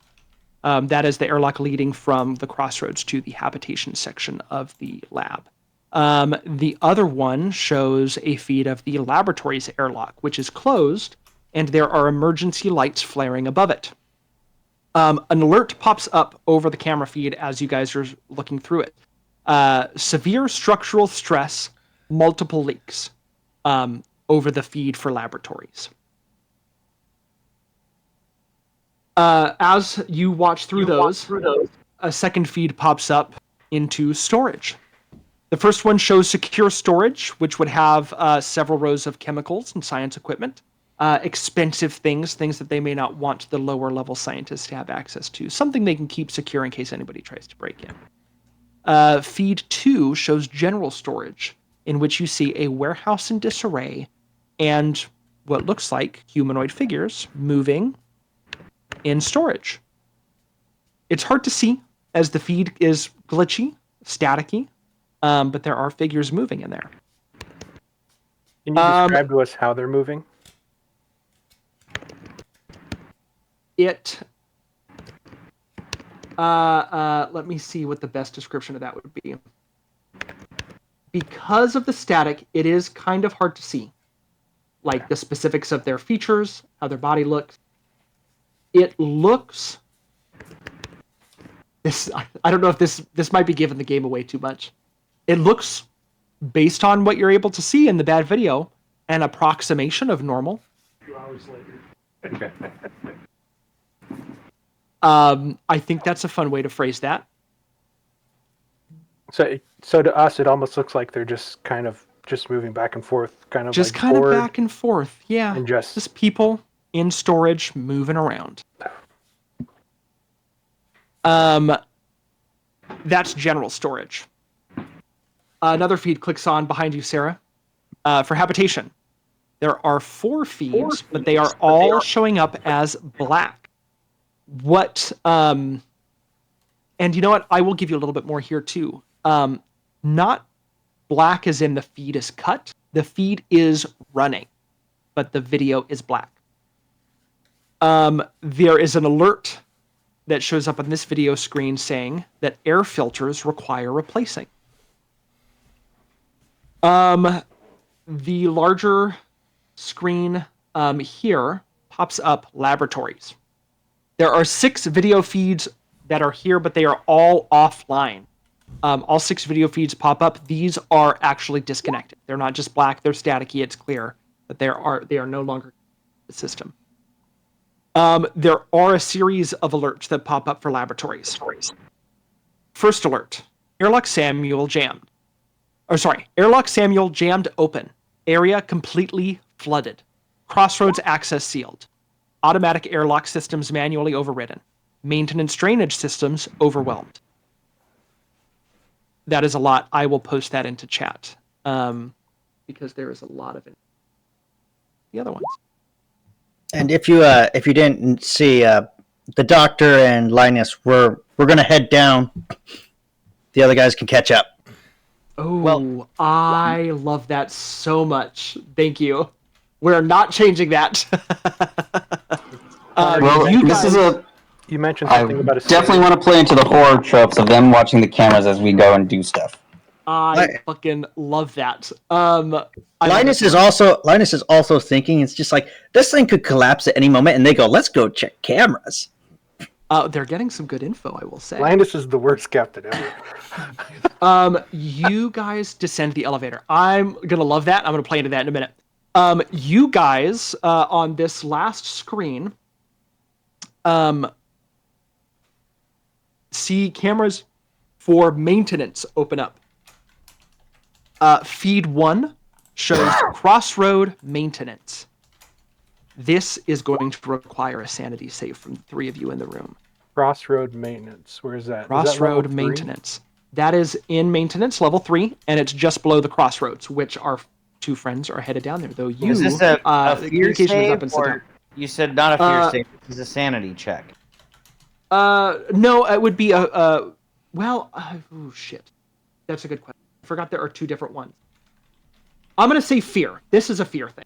Okay, then I need to remind Horace and Bootleg that you make this save with disadvantage. Yeah. Because you have an android in your presence. Yeah. Okay, which save is it? Oh, 86. Fear. You will take a stress. I'm at 5. And Sarah Oh, 16. sweet. And oh my god, Gunny, with the disadvantage, you've seen some fucked up shit in the war. This is nothing. What you guys see on the Crossroads maintenance is a room with that same rusty red haze, and through that, clumps of bodies buried in mounds of waste and filth. Fungal infection spreading over them, covering door hatches, hinges. The maintenance access itself from Crossroads is sealed shut by whatever this material is. This place, whatever the fuck happened here, this is a hotbed for it. And there are just bodies clumped together in the center. I'm not gonna lie, I freak out a little bit. Hell yeah. Like, if they're looking at me, they can see me, like, hyperventilating and, like, almost start to take my helmet off. Don't throw up in your helmet. We will come back to that, because as Gunny leaves the elevator and heads to our friends here, I will also say, by the way, these doors through to the halls will shut automatically after a while. So I'm going to be shutting those behind you guys, sealing off the rooms around you. They do shut off after a while. And all of these have electronic locks. It's, think very like Aliens, like you press a button, it opens, right? And then it'll shut behind you. Yeah, they're bulkheads. Yes, pretty much. Actually, I say pretty much exactly that. Okay, now I have to remember. How do I move just 2 people? It is, I have to drag Linus. Yeah, you gotta drag our picture onto the separate tabs. And I have to drag Doctor. Do you guys see where you are at? Have you been moved to a new place? I have not been moved. Neither have I. Fuck. Hey, hold on 1 second as we get this sorted out. Maybe if I do it from Troy Lab. There might be something like where you have to pull down the folders. So I have to do it from the top. Yes. I remember. Thank you, guys. And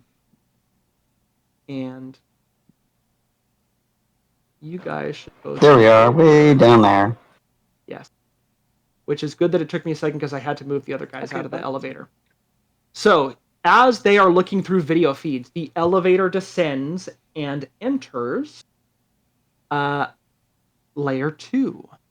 You have entered the Crossroads, the main facility of Choi Lab. The elevator doors will open automatically. The other ones would have done it too. I want to open them for you. The same rusty red haze is here, but it is thicker.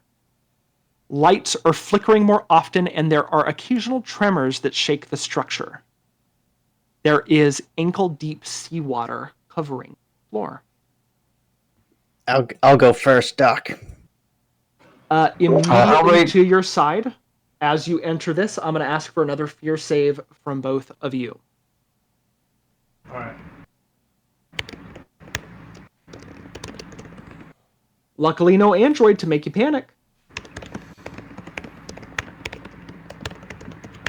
Ooh, 26 is good. Damn. Linus, are you Teamster? Do they give anything for anybody? Teamsters just allow me to like re-roll a panic effect. Okay. That's good.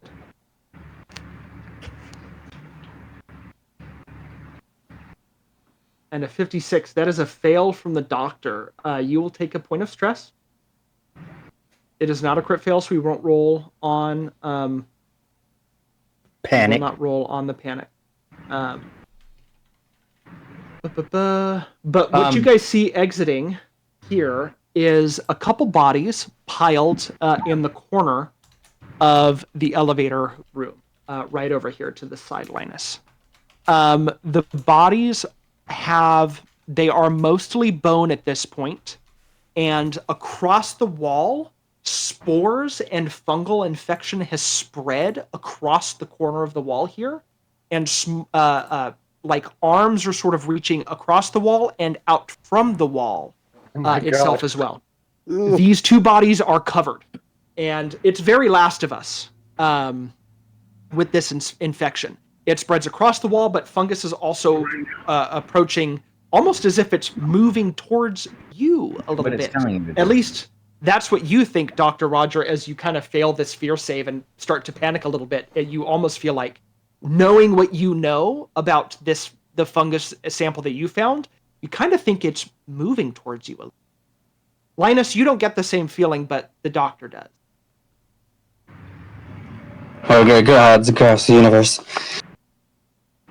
At this point, when we saw these computer feeds, especially the one right here in front of me, that was displaying the structural integrity of the lab area, we have not radioed Team Alpha to tell them that the labs are flooded, have we?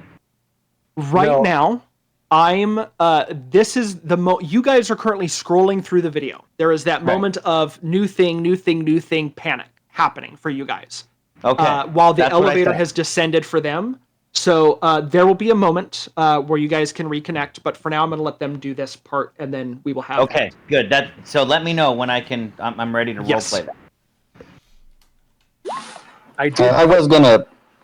I was gonna radio the other group and be like, we got water on level 2, but then we saw the scary stuff.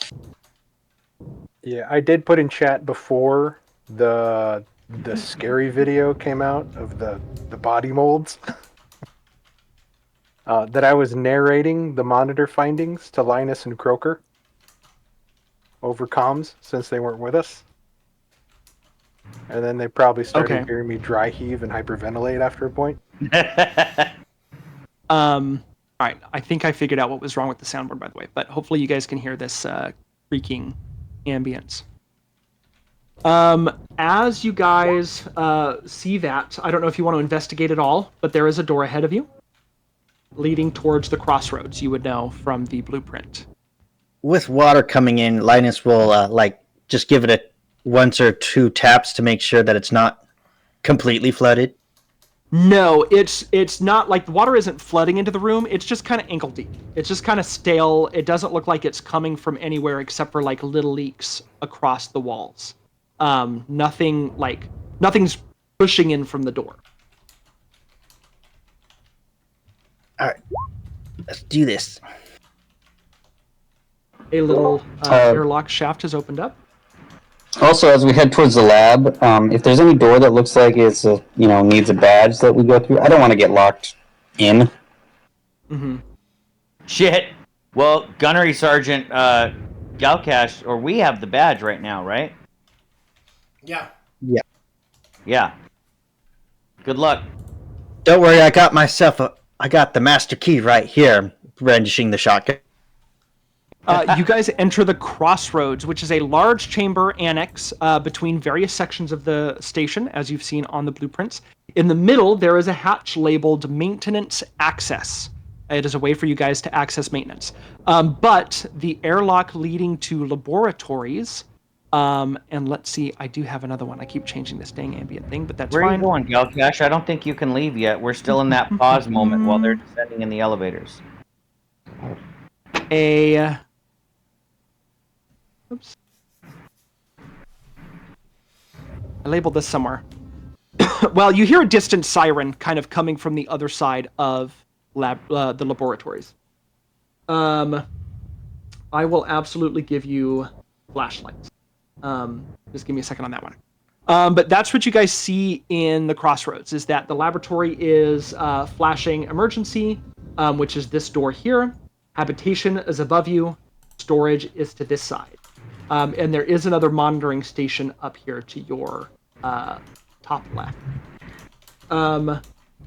As you guys enter habitation, looking on the other guys, you guys actually see now the doctor and... We're still in the crossroads. Habitation, sorry, crossroads. Those looking at the computer screens will see them on the screen for the crossroads access, the main area here. So you all see them enter crossroads. Team Bravo to Team Alpha. Captain Linus Reynolds, do you copy? We copy. The laboratory area is flooded. Be aware. several sections of the laboratory area are flooded. Access would be limited. Horace, would you be able to provide them access? Not provide them access. Provide them instructions, like which passageways are clear. Could you help me review where we saw the flooding and maybe direct them where they should be going? You're seeing me freak out. You are. You did fail that fear save. I will walk over to Horace, and with my hand, I'm going to hold out my my stress ball and drop it in your hand. No, you're seeing him like claw at his helmet, and he's like hyperventilating. Let's get him out of here. That way, he doesn't have to look at that. Because what Connor described almost looks like the aftermath of an explosion. Yeah. Yeah, I'm gonna It's some put my arm. PTSD. I'm gonna put my arm around Horace comfortingly, and just say, "There, there, and try to lead Horace out of the room. Just grab him in a hug and just rub his back. Everything is going to be Everything okay. will be fine. Um, 86. Don't worry. Your heart functions are still operating at normal levels. It's a little accelerated.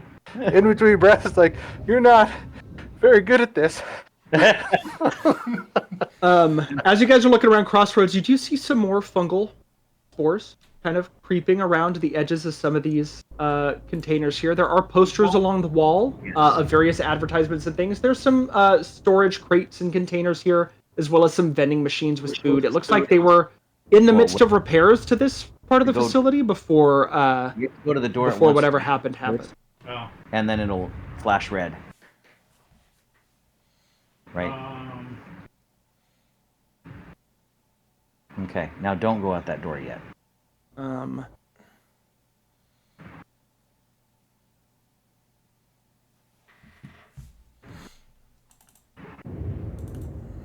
Now you can go to the roof.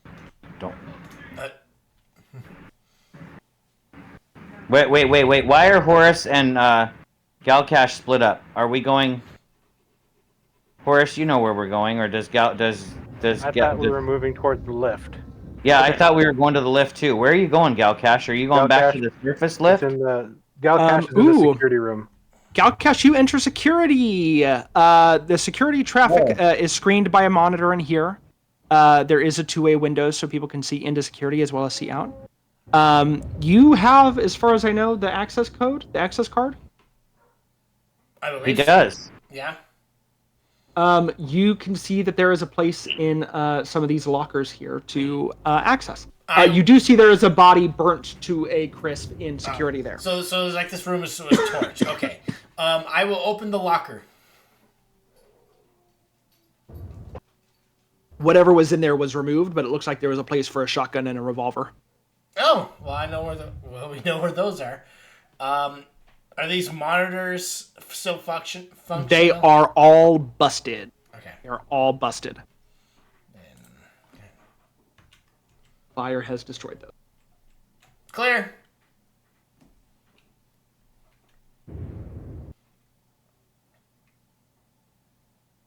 And you guys are making your way to the elevator. Cool. As far as our other guys over here. Bing. Ernest asked the doc, it's like, lab or storage? Sounds like the lab might be a no-go. Well, the lab's where that's where the stuff is. And I think the robot said it was some sections were compromised, but not the whole place. Well, you're the doc. The robot. I have a name. But I like it. I'm just a little stressed out here. I got you. It's fine. That's okay, I am a Doc. robot. That's okay, Doc. I can go first. So yeah. And this thing in the center is the hatch to maintenance, by the way. I was having trouble reading the blueprint. Yeah, reading the blueprint. Back downstairs to leave. Okay. Sorry, what were you saying, Jeremy? Mention the hatch, and Linus is like, "That's not our job." All right. Going over Linus to the door, it is sealed. There are warning lights there. You hear the siren. I think it's easy to assume that it is that part of the facility, at least from just a basic guess, would be compromised. Yeah, Linus will bang on the door to see if it sounds flooded. This section does not sound flooded. It does not, but it seems like the seal caught it maybe a few doors back, a few rooms back. But it is still sealed, all of the bulkheads leading up. You guys are all taking the elevator? Yes. Yeah, I'm assuming we had to wait for it to come back up. Yes, it'll take you a little bit, but it'll come back up. Come on. Team Alpha to Team Beta, how, is the... Were you able to see which lab rooms were compromised? Is this room clear?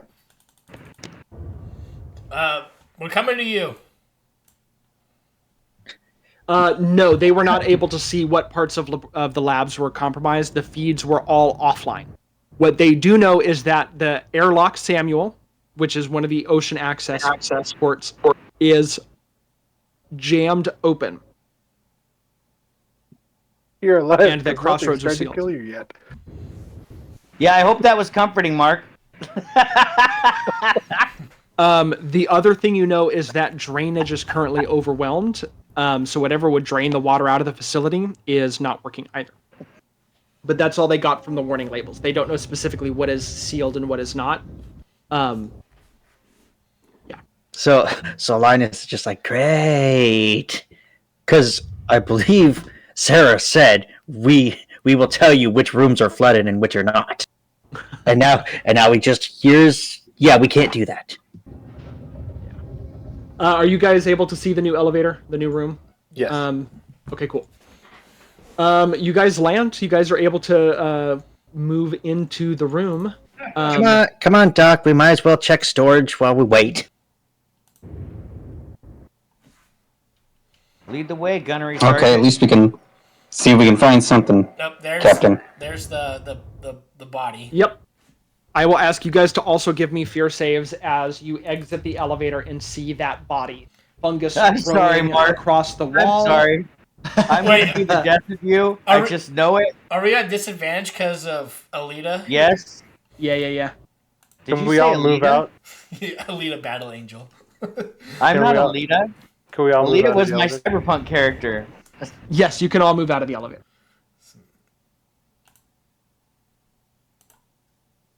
Oh my god! I guess I'll stand right next to it. Oh That's the my only- god, that's awesome! Gunny, Oh. take a stress and roll a panic. You're gonna roll I 2d10. also failed this fear save. You will also take a stress. Okay, but I got a panic. You got to panic, so you're gonna roll 2d10. Okay. Oh, You're the gonna wanna grenade. roll above what your stress level is. So whatever stress level is, you want to roll above that. Okay, really quick. I'm at a stress level 6.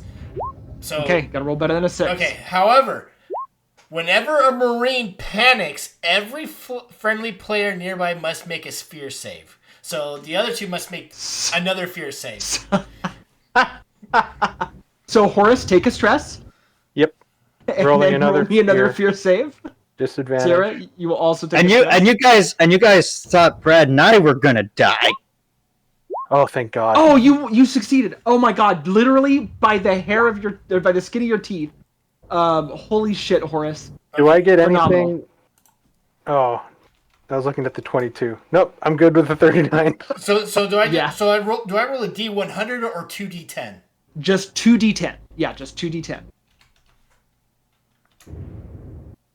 Okay. Okay, you're good. Wait, that's the wrong one. Oh, that was so exciting. Oh, okay, son of a that bitch. was you pretty guys exciting. panic as you see these bodies with their flesh gone. They are bones. and this spore has taken over the wall and begins to move out. All of you who failed that initial fear save kind of experience the same thing that Linus almost does. It's strange. It catches you weirdly, but it does feel like the fungus recognizes that something to eat has come in. Oh man, I feel and that's almost kind of like how you feel. I feel so desensitized that I really didn't notice Galcash start to panic even more. You guys can open that door over there if you'd like, leading to storage. You're talking to Team Alpha. Yeah. Team Alpha. Team Zenith is getting fucked up over there. I was waiting for gunfire. You guys enter the security check for storage, a similar security check that you went through with. Hey, there's no window in this one either. God damn it! Yeah, it's the same exact thing. What have I done? Okay, let me fix that. Why did I not? I guess it's weird because they're like dotted. I guess I don't know. Okay, so yes, it is another two-way mirror. You guys are able to see into security, but you are in currently the monitoring zone. The doors around you above leads to secure storage, and to the side leads to general storage. And I am curious, did you guys tell them everything that you saw on the feeds? I was narrating it until I narrating it. Okay, so you would know that there's something humanoid moving around in here, but it was hard to tell what it was. Yeah, I'm not sure if Linus was paying attention. Is that the thing we saw that was just swaying? No, it was like we're just kind of moving around. There are bodies inside moving around. Okay. Kind of moving around. Okay. And that was in general storage? That was in general storage to this side here. General storage is it does show as locked, but once you guys go through the security scan and it doesn't and there's nothing you guys don't have any explosives on you, do you? No, just my shotgun. Okay. It actually will unlock for you once you go through the cycling of the security.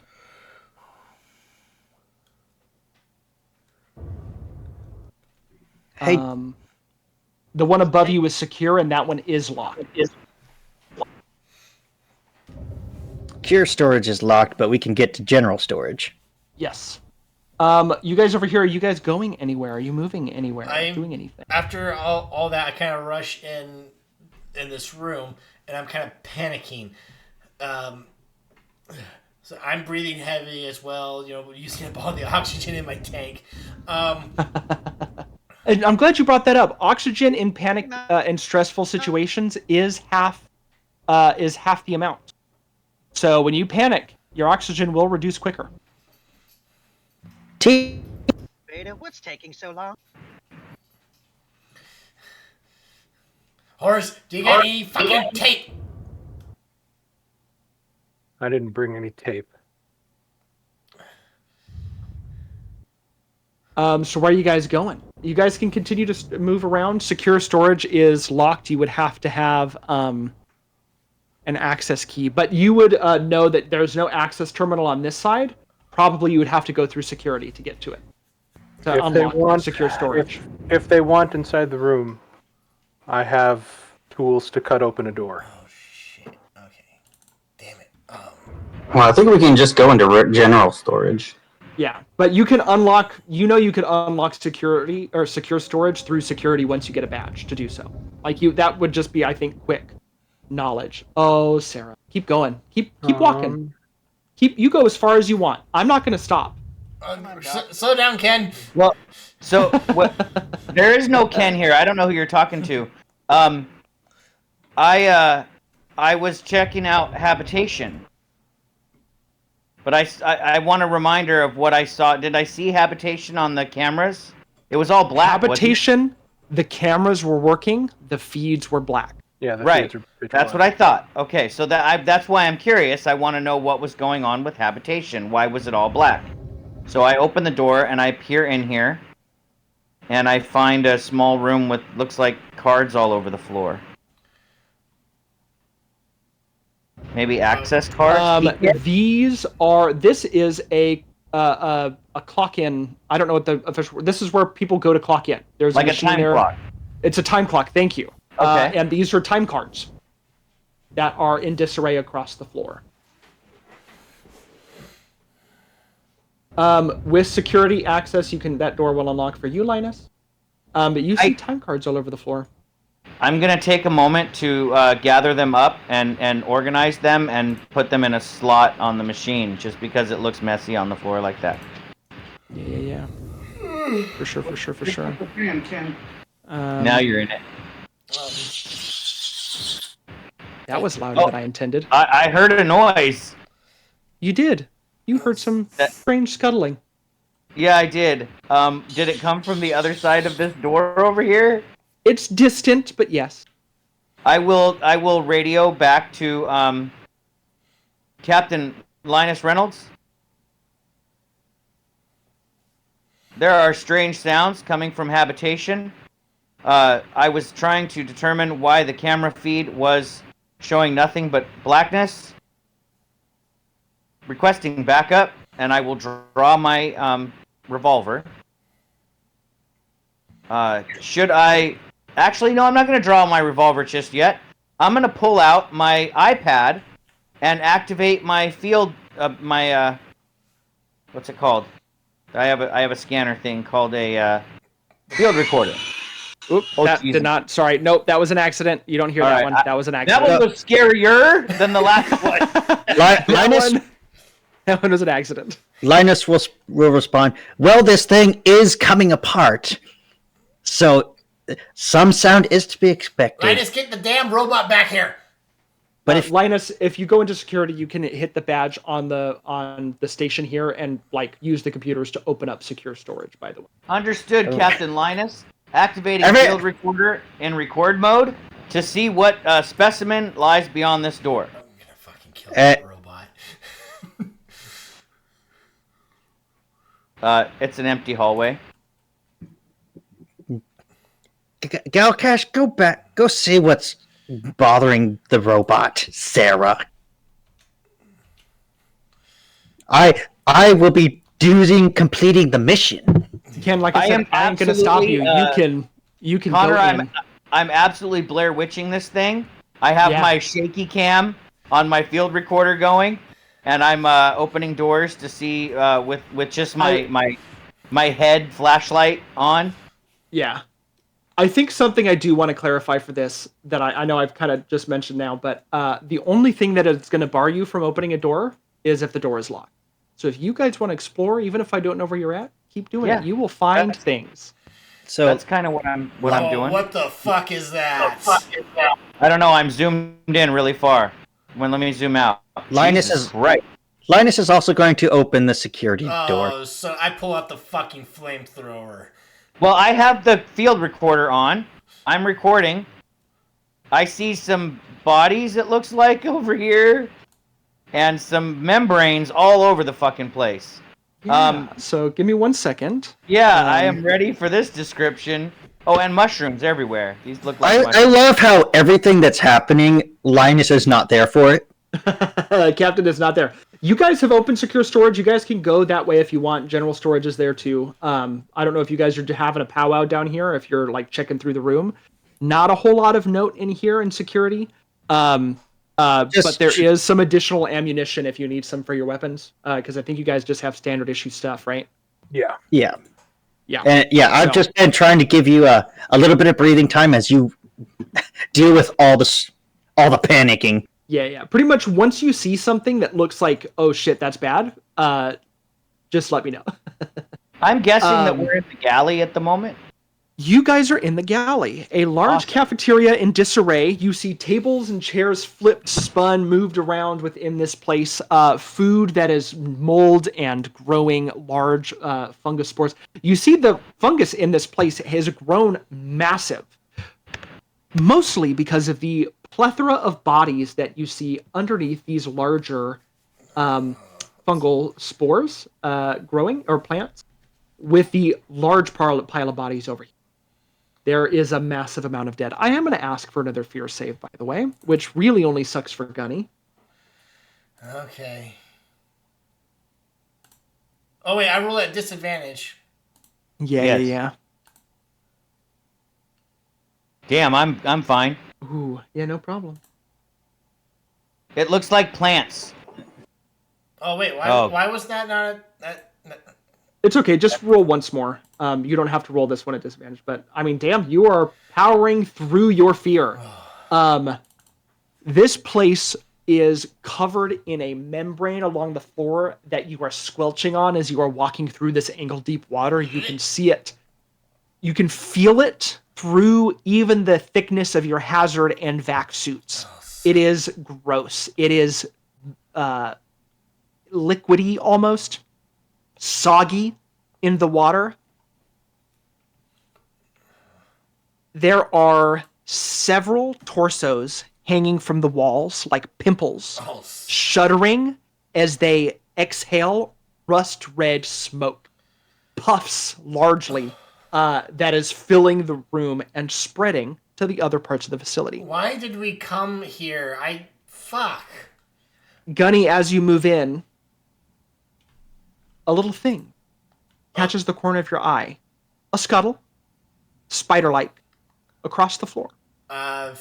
Team Alpha to Team Beta, have you finished screwing around yet? Wait, okay, where at is scuttering on the floor? Up here, by this table and by this body. I point my flamethrower to that. I say, wait, Gunnery Sergeant Elcash. Perhaps we can catch a sample live. Team Alpha, come in. No. I believe we may have a live sample here of whatever it is the research lab was creating. 200,000 credits, Gunnery Sergeant.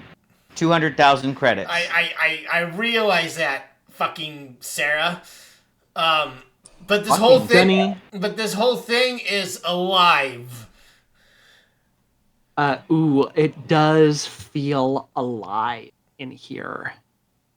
And that is a great word. I want to look for, is there a bowl or a large pot or something that I can grab anywhere in the room? Sure. Let's say there's some bowls some large party bowls on this table. Maybe it was somebody's birthday when shit hit the fan. I grab a chip bowl off the table and I ask Gunnery Sergeant Galcash to cover me as I approach the scuttling thing with the chip bowl ready to try to catch it. How do you know that? As you guys move closer to this area here, I'm going to stop you right there, Sarah. If you can move back to the one space next to Gunny. There is a body under this fungal mass here that as you move past, Gunny, you're not sure if you hit it or kicked it, but the head rolls. Jawless. Tongue hitting the floor with a slap against the water. Eyes kind of like a ping pong ball, like bouncing the pupil. Sarah, take a step forward to where you were going to go next. Gunny, do you stay there or do you move at all? She told me to cover. Actually, I do need to pull up the stats for the flamethrower if there are any. Yeah, it's on the first page of the book. Well, I think you said your first page doesn't work, right? Yeah. Here, I can. Gunny, I will ask. I know you're looking for that though, but are you staying there or are you moving up? I'll go right here. You move up. I'm assuming carefully around this. Yes. And as you turn to give cover to Sarah, you hear a splash as the head rolls off.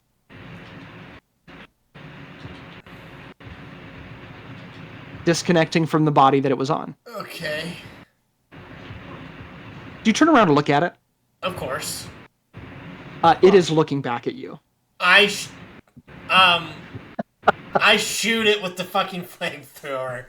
What? We only have 2 shots. Ah! Holy shit! This is the worst Marine ever. Yeah, roll me your attack. Roll me your attack for the flamethrower. Absolutely. The thing you need to know, Horace, is that none of us are qualified. None of you are qualified. Let me put it in the character sheet real quick.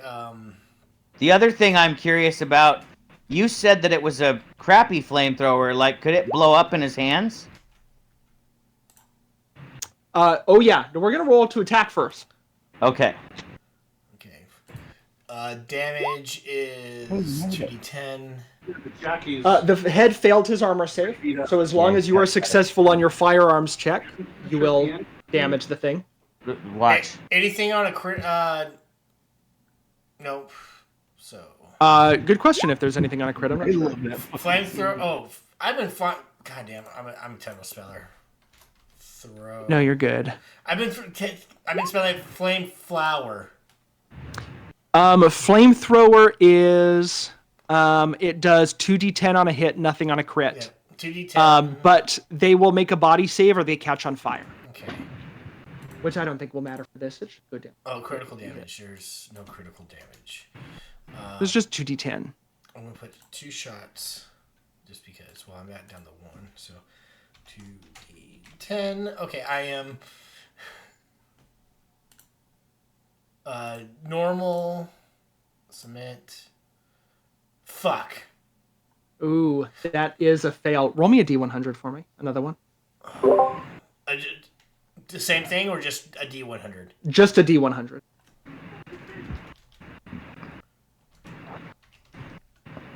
Damn, Bootleg, you weren't very good with that flamethrower.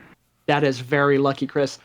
It sparks and shudders, and you have a moment of concern remembering that this is a jury-rigged device. And your flame goes wild as you think for a second that you heard a click that you don't think you're supposed to hear. It does not explode. You are good. But you do miss with that. So now that said... okay, so I hear I shoot and I freeze both at the side of the head and off the clicking that's not supposed to be clicking. So I'm waiting for the explosion. You hear noise and scuttling. As a bunch of body pieces begin to move. Okay. Arms dismembering from bodies, torsos rolling out of the pile. Another head behind the one that you were seeing, detaching itself with its tongue as a foot to move from the body. The sound of flesh, rotten but ripping. Okay. And we're gonna see what the other guys are doing. Hold on, I need to pee. I need to pee, and I need to get a drink. We're gonna see what the other guys are doing, and then we'll take a break. In the moment, I do drop the bowl. I want to just roleplay this real quick. As you explain this stuff happening, I will drop the bowl on the ground, not necessarily out of fear, but out of my processor has determined that getting the sample is less important than getting the fuck out at the moment. And I will just look at Gunnery Sergeant Galcash like where the grenades are. Like, I think we should run, throw a grenade, and shut the fucking door. I know what I'm gonna do, but I'll just... But yeah, pause there. I just wanted to drop that bowl on the squishy floor, and immediately Sarah's mood has changed. The squishy floor. The curious scientist is no longer fucking curious. I blame you for this. You guys over in secure storage, you guys see the room is uncontaminated until you open the door, and the open doors, the particles start to float in behind you. The room itself is uncontaminated. There is a variety of chemical compounds, scientific equipment, a lot of studying tools here. No samples, but all the tools that you would need to conduct a series of research. Doctor, this is heaven as far as materials are concerned for you. One thing of note that you do find, having taken some time to look around, I assume, you do find some additional flamethrower fuel. Basically a full clip for the flamethrower. So that's 8 shots. But you do find that in here as well. But it's a lot of really high-end equipment. A lot of nice stuff.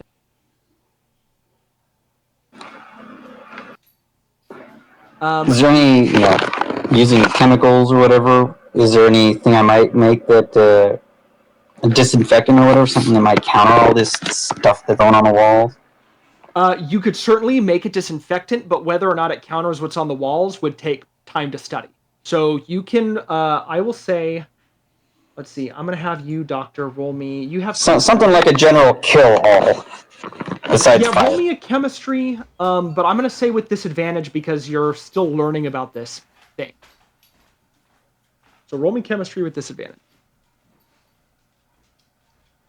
I think you're skilled in that, right? Did you give the everybody else flashlights? No, but I can. I will probably do that during break. Maybe that might relieve some of their stress, because I'm hearing on the radio some garbled, intense noises. It sounds like they're screwing around. Doctor, you are able to make what you think is a decent disinfectant, but whether or not it'll work on these, you're unsure. So you have a general disinfectant that you can whip up in a few minutes, but you would have to test it to know its actual viability. Yeah, I'll probably test it on the one we saw in the elevator. Okay. Are you heading back that way then? Yep, because it seems like the other two went that way. All right. As you pass through security, before I leave, you said there's some valuable chemicals. Can I just take something that's valuable? Yeah, we'll say you can find some easy to pocket chemicals that'll net you about 500 credits. You make it out of here. Passing through the transit, the security check again in the distance behind the door to general storage. A hiss, a sound. Oh my god. It's a hive mind. Are you fucking serious? Echoes from behind the door. We just woke up the monster, guys. Sorry. You don't hear any shuffling. You don't hear any movement towards the door. Just almost like a decompress, but almost all at once. From a number of things. Once again, Linus missed it by seconds. But you can rejoin the others if you would like from there. Do you want me to just move you to Crossroads? So, Linus, are you trying to tell me you haven't experienced any danger whatsoever since we've been down here? Absolutely nothing. That's fantastic. You're like on a fucking field trip, like a kindergarten field trip, and everybody else is experiencing horror. It's that part in Scooby-Doo where they just keep missing the monster. Yeah. So we'll take a break real quick. Run to the bathroom, grab some water. We'll be back at 25, and then I will make sure to add flashlights to everybody, and then we're gonna try some combat a little bit with our two above in the galley. Oh, that's a good thing you got the Marine with you. Indeed, it is. All right, see you guys in about 5-ish minutes. I like how the Marine is next to the thing that makes people panic, and then as the Marine, when he panics, other people panic. I know, we're gonna be feeding off each other with this whole panic loop that we got going on. Where Team Alpha is going to make it back to the surface, going, "Where are the other two?" And then the whole thing's just going to implode. I'm a very advanced android. I'm not easily replaceable. Mm-hmm. Sarah and Gunny, what you're first going to do is give me a fear save. Okay. As we launch into combat. And of course, I'm at the fear save disadvantage. Is to determine if you fail. So failing this will not get you a stress. It's determining if you were going to act before or after the enemy. Oh, shit. Well, I'm afraid. So I have to. Do I gain a stress? Don't gain a stress from this one. I don't believe you do. Okay.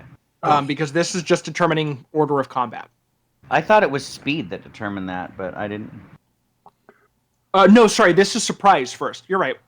Oh, sorry. yes. I have my rolls mixed up. It's first surprise, and we're going to see if you're surprised. And then we'll roll a speed check to see if you act before or after your enemy. Which we are surprised. You are both surprised, so you will not have a turn the first time. Fantastic. So, these things are very slow. As I'm sure you can guess by the fact that they're just limbs. How much water is there, by the way? I can't remember. Ankle deep. Ankle deep. So, like this arm up here, he's below water. The head is a little above. The ribs are a little above. Arms are not. This guy has a speed is half of 10, so it'd be 5, but he can at least move up to you, Sarah. And wait, are we rolling a speed check? Not right now. You guys are surprised, so these guys are just going to attack. So I'm going to move everybody. Actually, these guys are going to move in a blob. Oh, son of a bitch. So for my armor level, when I have my hazard suit on, it says I get plus 5%. So, but I don't know what my armor is then. It's your armor save plus that 5%. Okay, but the game doesn't automatically determine that. No, you'll have to add that into a modifier when you roll your armor save, which I'm going to have you do right now. Roll me an armor save as he rolls his combat. Okay, and that is sanity, fear, body, armor. Okay, so armor. I roll it. He rolled a 27. He fails. And modifier, I add 5. Yep. Okay. That's with your hazard. You just want to succeed. Ooh, you failed. So this guy, this hand from the water scurries like the hand from the Addams family, jumps at you, latches onto the hazmat suit head, but he's wet and squeaky, and he slips off. And that's what he does. Shiver went up my spine. I'm gonna move him up. Actually, I'm gonna have another armor save from you. So I have a question though. He failed his armor save though. Does that anything happens even though you failed? Since you failed and he failed. I'm not gonna make it anything too dangerous just yet, but typically, yes, something bad happens. Okay. Even though the hint with this save fail is that this guy went for the hazmat suit helmet. Okay. It does feel intentional. Okay. But Ken, I'm gonna have another armor save from you. All right. Who's having Discord issues, by the way? It is Jeremy. Jeremy. Oh. Okay. Jeremy, all right? Jesus. Another fail there, but he failed as well. The head just kind of starts trying to chomp on your ankles, but isn't able to get through the hazmat suit yet. Oh my god! But he's trying. He's just at your ankles, just chomping, chomping away. I'm gonna roll 3 attacks against you, Gunny. So I forgot. We got a fail, and 1 success. Okay. I have 1 success. That's a bit bad on me. I forgot to put the armor class. You're good. On the I forgot to put the equipment, the vac suit. So the vac suit is 7. 7. So I hit armor normal, and add 7 to the modifier. Yep. Okay. Okay. That's a fail. How many do I have to make? 3. 3. 1. 2. Oh my god. 2. Oh wow.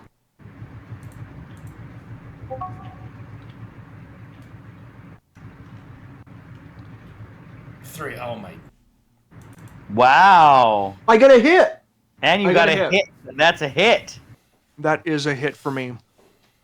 Well, I'm so glad that I have the Marine with me on this fight. It's okay. /R1d5. Better than you'll take 5 damage. But it's a punch. It's not like a scratch or anything. It doesn't cut through your vac suit, at least not yet. Okay. But the fist basically like launches itself at you and tries to punch you. Which one hit me? This guy right here, the lead of this. Okay. Or sorry, this one, the third one, the one in this corner here. So that's round 1. Everybody can now roll me a speed check. Speed checks. Oh, there you go. And you guys are the only ones rolling the speed check because this is just determining do you go before or after my guy. What? Well, never mind. So you're rolling under your speed. You roll at disadvantage because of the vac suit. Okay. I know a lot of disadvantage here. It's fine.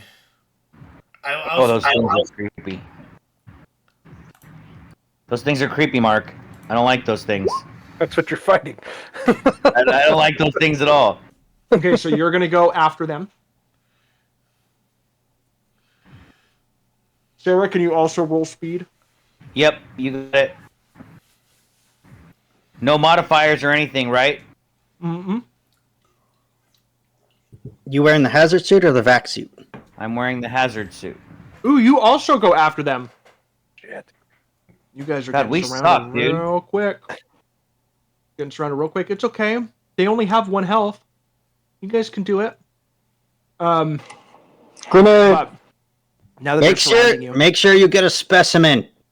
I'm gonna roll only one Jesus. D100 against you, Sarah. So, an 88 is still a fail, and it's a critical fail. Okay, roll your armor save for me.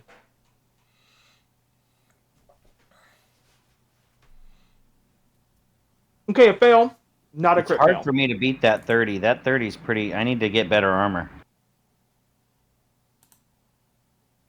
Where do I go? And that's with the hazmat suit.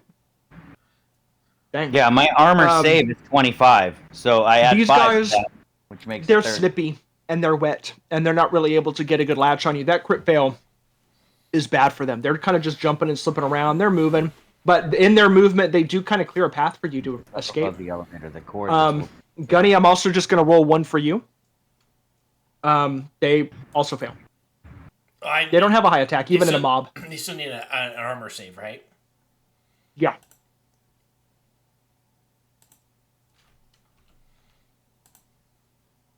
Yay! Oh my Hey, that's God, a success. Good job. These guys are chomping away at you, trying to get to you, rolling around.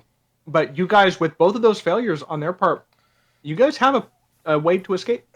We have a fighting chance. It is your turn. It is your turn. Who rolled better? I think. I actually. My speed. I don't remember. Yeah, you can go first. My speed was a 90. Go ahead. I'm double checking. Now I do. In the heat of the moment, we can, I assume, call stuff out. Like we have a moment to speak. I will say, fuck the sample, Gunnery Sergeant Galcash. If we can get to the door and hurl a grenade in here, we can take care of him. Or I mean, we could just shut the door too. But anyway, I say let's blow him to shit. I'm working on that right now. I'm double checking the stats of the grenade. While they're checking the stats of the grenade, can Team Alpha, get on with the job? Yeah, you guys can check that hatch. You know what, Yeah. Chris? Maybe I should explore these other doors up here. Okay, is each square a 5 meters? Say that again. Is a square equals 5 meters? Is 2. Oh, it's 2. meters. Mm-hmm. Oh shit! Wait a minute, Chris. I have an excellent idea. Are you ready for this? Go ahead. What if we go through? Okay, this door, according to the maps, connects to this door. We just go through this door, and we run all the way around through habitation and come out this door. You want to just kite every fucking thing? I was gonna, anyway. Please do that. Okay, I was gonna check because a grenade damages everything in a 15-meter radius. Everything. It damages. Yeah. I will say, everything. You gotta wait for us to get out of the room before you chuck that thing. Okay. I have. I'm gonna try something first. You know what? I'm a fucking Marine. I'm actually trained in close quarters combat. Mm-hmm. I'm going to pull out my Vibesheti and try to hack something. This head into smaller bits. Yeah, and I will also remind you guys get 2 full actions. Oh. So you can attack twice essentially. Okay, I'm gonna attack him with a my Vibesheti. I have close quarters combat. I don't know how. I can't remember how we're gonna do this.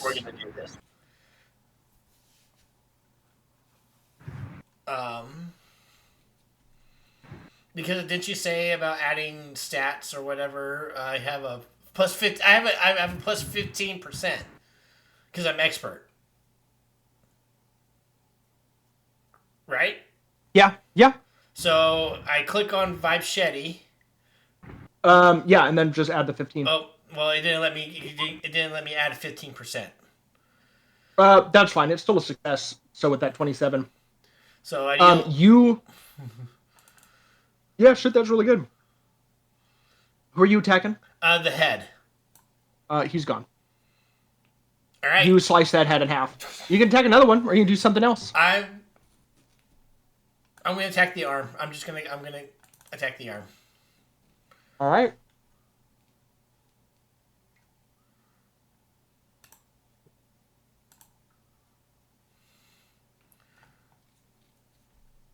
Critical success! Oh my gosh! I'm gonna say with that one, you can take 2 of these guys out. No problem. That's awesome. Oh, sweet. Yeah. Good job, Marine. Maybe we don't need the grenade. Nope. I'm just you guys hear over the radio? I mean, and I'm just slashing at these fucking limbs. You know, they're just a single limb. They can't be that dangerous, right? Well, Team They Alpha. do go next. well, Team that Alpha, was we're my two. collecting- That was my 2 actions. So it is now Sarah's turn, I believe. Oh, I yes, get it is 2 Sarah's turn. actions? Sorry. All Yes, you right, get 2 I am actions. gonna follow the Marines. I'm gonna try to mimic in an uncanny valley kind of way. I'm gonna pull out my Vibshetty, and I'm gonna do exactly motion by motion what Gunnery Sergeant Galcash did, like almost perfectly. And This is her Matrix moment. yeah, I'm gonna kill these 2 right here if I can. She's starting to believe. So I roll is it a combat check? Mm-hmm. And I roll it at normal. Yeah. And I don't add any modifiers because I don't have any combat training. Mm-hmm. So it's just a normal check.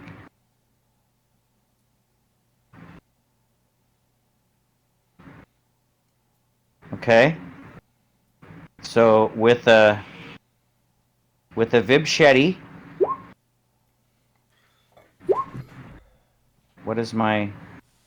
Oh, it does 2d10 damage? Mm-hmm.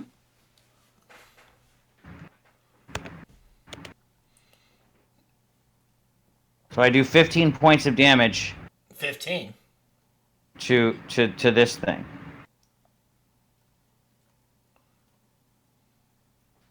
I slash that one in half, and then I'm going to aim for this one here. Yeah, with my it's gross. second- It's weirdly rotted, but also teeming with like fungal life on the inside. Kind of bizarre. Oh, maybe I don't want to open it up. Oh, I failed that one. Ooh, critical fail! Oh, Critical shit. fail. He only has 9 uses of it as well. I now have 7 uses. Actually, you have 5. I'm keeping track. Oh, You now have 5 with that critical fail. Oh, okay. You I hear will- a crack in the blade. I will turn it down to 5 then. Dang it. Okay. Horace, go ahead and give me a check for welding. If you feel like there's an appropriate skill, you can use that, whether it's engineering or. Can I move while I'm? I'll use engineering. Movement is an action. Oh, movement is an action. Okay, Yes. so Sorry, can't... maybe I should have made that more clear before you attacked twice. Okay, yeah, because I was gonna attack and then move, but that's okay. Mhm. I was trying to mimic Gunnery Sergeant Bootleg. Okay. Galcash. Well, they're gonna go. I'm gonna roll just. There's only 4 left. I'm gonna just roll for 1 swarm. And they're gonna swarm around Gunny. Who kind of fucked up a bunch of them. So they're gonna move around you. I like They it. will try to kill you. Oh, so wait, so they're attacking me, right? Another success. Give me an armor save. Does this seem like? Well, I'll do it afterwards. Do you have something? Well, they seemed intelligent enough to know that I killed more than the other one. Yeah, you're the bigger threat.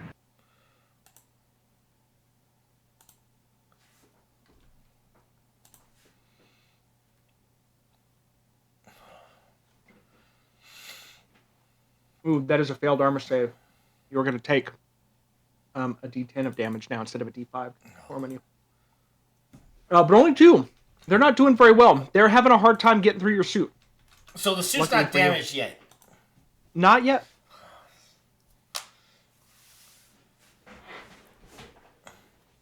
I have a damage threshold in mind on where that suit gets damaged. Okay. Mm-hmm.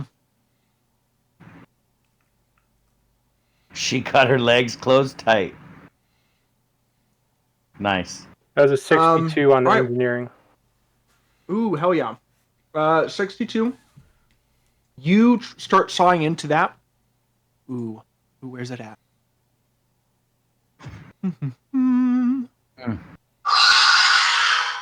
You hear that from below as you start sawing into it. I pull up and I look to fucking Linus. Did you fucking hear that? Oh, that's the one I was looking for. That's what you hear. Sorry. It's the big one. Do I need to like make a save? Yeah, please give me a sanity save. Is that a jump scare? Yeah. Jesus, that would scare me. Yeah. Sanity? Mm-hmm. Do I need to do one as well? Yeah. Mm-hmm. The dock isn't here. The android isn't here. Okay. Oh, fuck, I failed.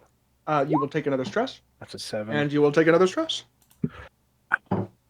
I think we're getting stressed out, guys. Yay. That's when fun shit starts happening. Oh, yeah. Well, it is your guys' turn again, by the way, Sarah and Bootleg. Okay. I'm gonna hack at the head, and I'm gonna hack at this arm to get rid of a thing in between Sarah and the torso. Yeah. So for sure. I'll do the head first.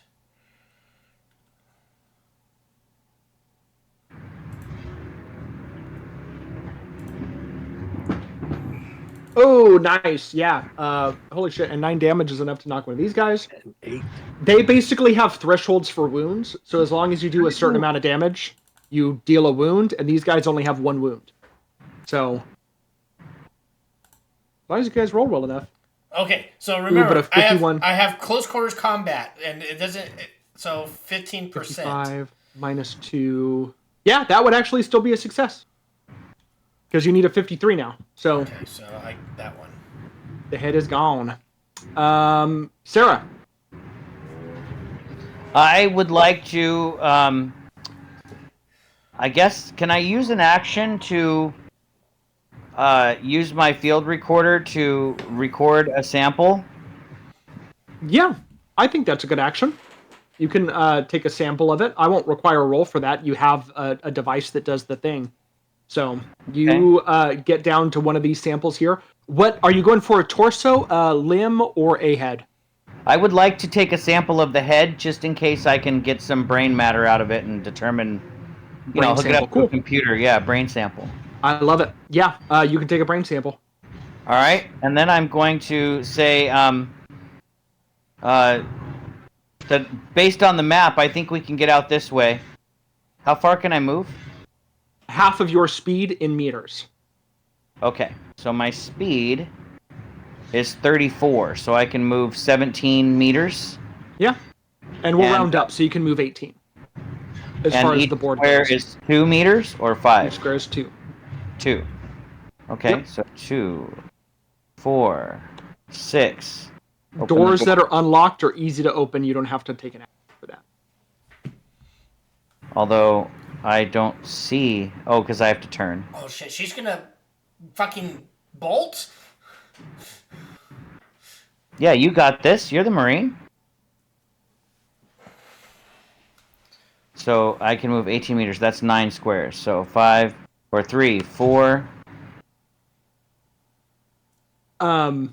What I will, 6, 7, 8, 9. Get to there.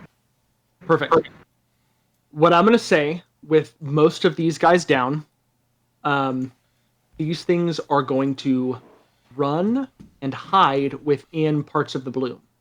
You see them scurrying in different directions, but they are going back almost as if to reincorporate themselves within the big body pile. So they're going to hide themselves in there. Now, you could do something about the big body pile, but they're not going to fight. Team Alpha, I've recorded a sample of alien life form, or some strange mutated life form, exploring the rest of the habitat, and we'll return shortly. Oh no. Doc goes exploring. Oh no. And Doc, you go to general storage, where you heard that wheeze kind of push through. And you open this door, and you see a humanoid figure. Looks fairly normal, looks humanoid, except for that's a weird bulbous part of the head. And it kind of looks like the intestines are exposed. It turns to you wheezing, almost like an old man struggling to breathe. And you see the mimicry of a human being. What looks like organs pulsing on the outside, but acting as skin. A bulbous head protruding in multiple directions. A hand where 4 fingers are elongated another foot past where the thumb is, which looks more like the wrist. It is scrawny, yet its musculature is it almost like its skin is wrapped tight around its muscles and whatever bone structure is there. These creatures are kind of hobbling around in here along the threads of the membrane across the floor. He does turn to you. And I'll leave it up to you if you open or shut that door. Are you talking to the doc, or? I'm talking to the doc, yeah. This is what you see. Yeah. I'm tempted to throw the flamethrower fuel in there, but I don't know how to ignite it, so I'm just going to shut the door and be like, nope. How do you have the flamethrower fuel if I have the flamethrower? You're almost He found done. some additional. Oh, You found a canister. okay. You're almost to, like, Yeah, you press the door seal shut. And, to go wherever you... the creature caught a glimpse of you.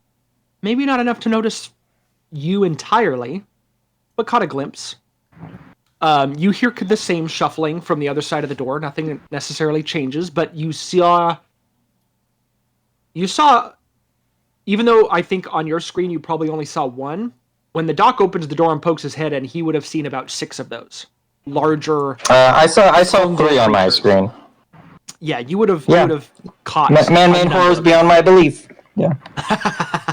And you can move to join up with everybody else. Gunny, are you doing anything about that body pile?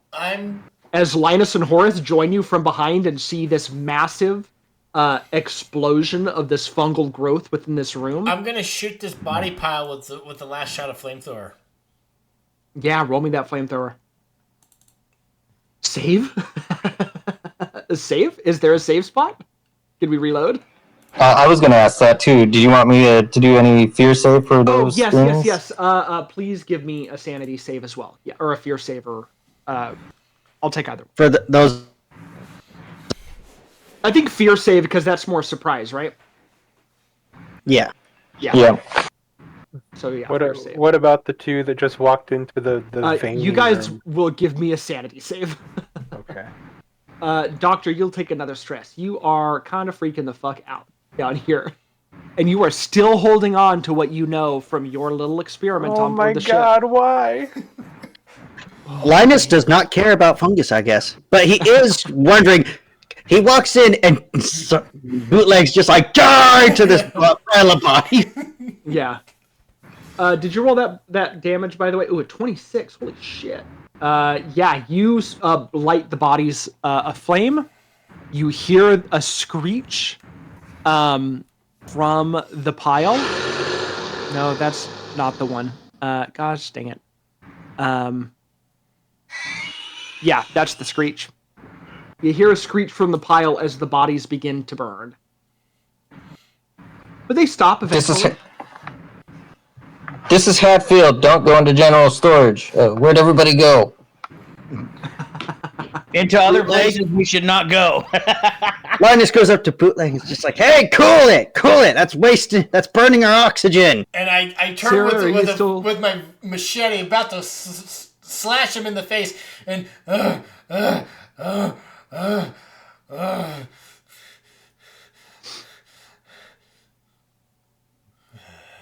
He's chill. They're dead. They've been dead a while. Not anymore. My God, this room's gross. Linus sees Bootleg is like in his animal form. Horace is having a panic attack. He's just like, we gotta get this done fast. People are losing their minds. God. Where did you guys go? Habitation. Where's the robot? Shit. Why does the robot keep disappearing? She ran that way. Can I close the door, Connor? Yes, and also fear save as you do so. I will. This one is pretty horrific. Yeah, I will describe that to you too. You open this door and you see the same creature that I described to Brad. That weird, monstrous mimicry of what's supposed to be a human, disfigured in weird ways as the fungus tries to imitate the body. You see another head in the corner, as well as hear the scuttling of those other creatures. The smaller ones don't seem to clock that the door has been opened. And even going, I think as an android, you would kind of notice, like, scientifically, like, breaking down what the events that have happened. You were not attacked until you, like, started walking towards a body where one of these hands was to do something to it. The moment you tried to interact with the fungal growth in the plant was when you were attacked. Small ones don't seem to bug you otherwise. The big one turns to see you.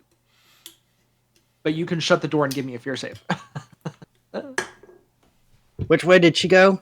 I point to through the open doors over here. Oh, yeah. I point to the open doors. Oh, sorry. I thought you were asking me. But you're good. You are not afraid, but it is creepy. And you can shut the door behind you. Ah, there you are. What the heck's been going on? Well, I'm trying to figure out why the habitat cameras were black, and I'm also looking for more samples. Could you not walk away while we're talking? Mark Sarah? lost powers, so. Oh, Feel free to follow me. He lost power. Yeah, Mark lost power. He's rebooting now. Okay. Yeah. We'll give him a chance. Sarah, I think when walking into that room, by the way, seeing the large plants growing, I think it's pretty easy for you to put two and two together that the reason that the cameras are blocked is because they're just covered in this gunk. Oh, that stuff is covering all the cameras. I gotcha. Cameras are covered. That's another room. That's a different looking thing right there. Have I seen one? I haven't seen one of those. This is that large creature, that amalgamation, that mimicry of a human. He does also turn to look at you. Oops. Are we losing people? That was he doesn't. He doesn't need. He doesn't need to see me. He turns in that direction, but as far as if he moves towards you, you're not sure. Yeah, I like. Sarah opens the door, sees that, closes it right as Linus turns the corner. Hey, we can't just be roaming around here. We got a job to do. Oh, man. Bootleg's gonna start shooting people. Horace is having a panic attack, and I ain't paying $200K to that big wig corpo bow tie. So let's get this job done. Gunny, you walk into that room, and you hear a crackle from the computer. The computer looks busted, but you hear a crackle from it. And wait, what room? Not the one I'm in. Not in the one you're at. Gunny is in a different room. Gotcha. He walks into a small radio room, and let me see if I can find. Oh, can you? Hello? Noises. Hello? I immediately call for Linus and Sarah and for Horace to come here and say, I found a radio room. There may be a survivor. I need you back here. I need you back here now. Could Hatfield use his, the computer skill to try and clear the communication? Get rid of that static? Absolutely. Linus starts heading down, and then they go, "We need you back here," and he just goes, "Oh, we're gonna die down here." That is a good. Hearing, you are able to clear up the radio signal on your end. Hello? I heard noises. I heard something. Is anybody there? Is there another survivor? This is Dr. Roger Hatfield with this ship Polyphemus. Who's this? Oh, thank God. there's somebody. Yes, I'm. My name is Yunha. I'm a little trapped, but I'm alive. Sorry, your name? What's your name? I am Dr. Roger Hatfield. What is your location? There's things all over the place. Oh, yes. I'm in Datacomms. I'm in Datacom. Isn't that where we need to be? He's way down deep in the laboratory. Datacomms is in the lab. Where you need to be is the data archive, which is.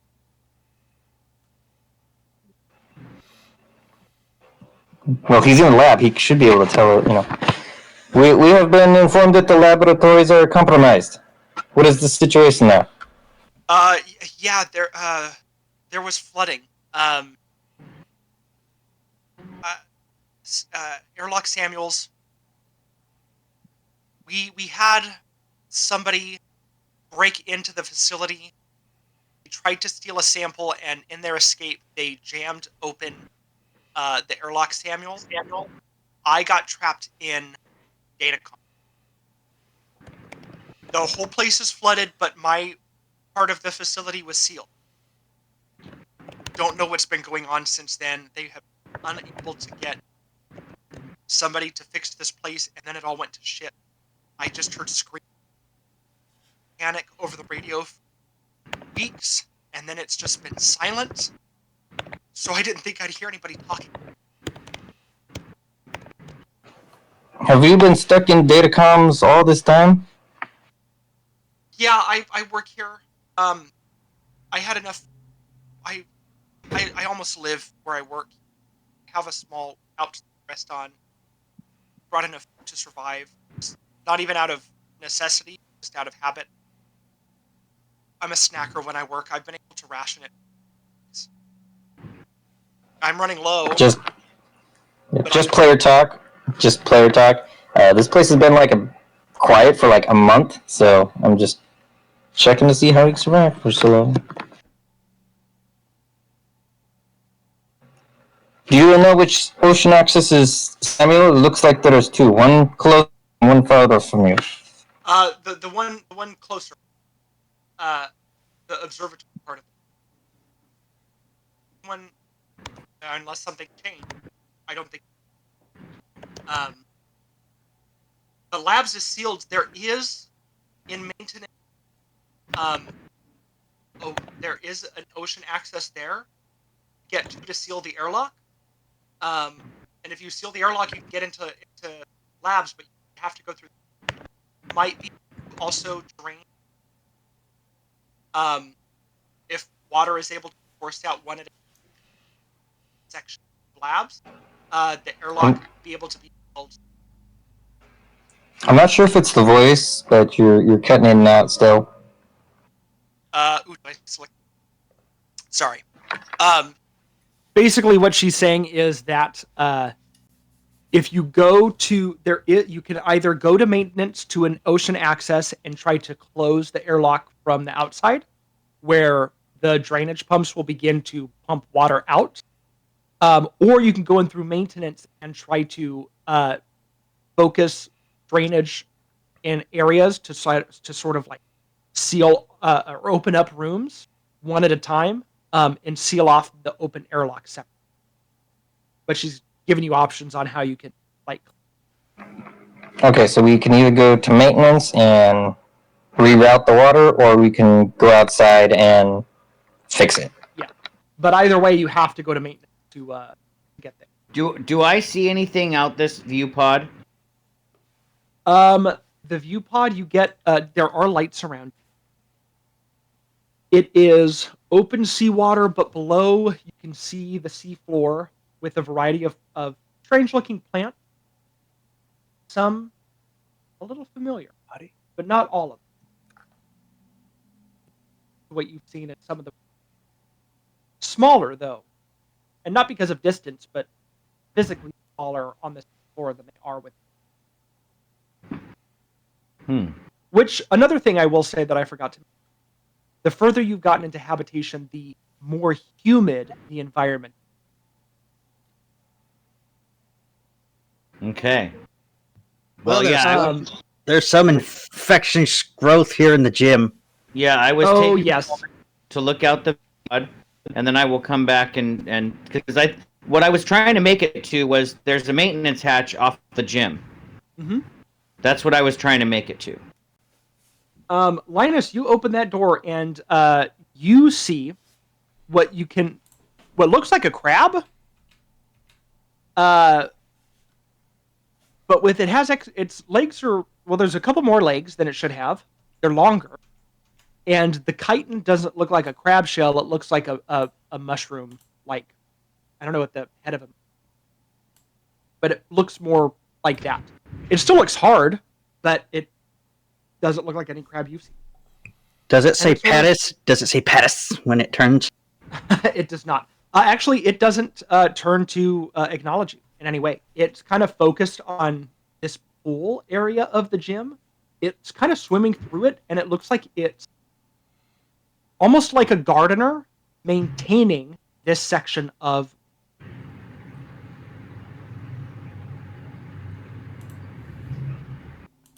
But it is passive to you entering the room. Well, maybe we can make it to the maintenance hatch without disturbing it. I have to admit this. Do I need to make a save? This is technically the first time I've seen a creature. This is the first time you've seen a creature. Yes, I'm going to ask for a. I would think sanity because rationalization, logic. Yeah, you can make a sanity. That's fine. I found the room with the alien person. Yeah. I'll give you the same option I gave everybody else. You can try to shut that door quickly, or you can try to handle that. So Linus goes, well, I wasn't expecting that.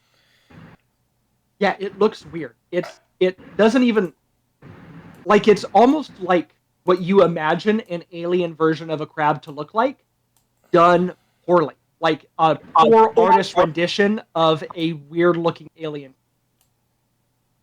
So I'm going to have my shot. I'm going to be pointing my shotgun, and then I'm just going to gesture it just to Horace and Sarah, and it's like you go do your job. Yeah, AI alien crab art is pretty accurate. Roger, are you talking to this person? Yeah. Can I get their name? Yunha. What? EUNH.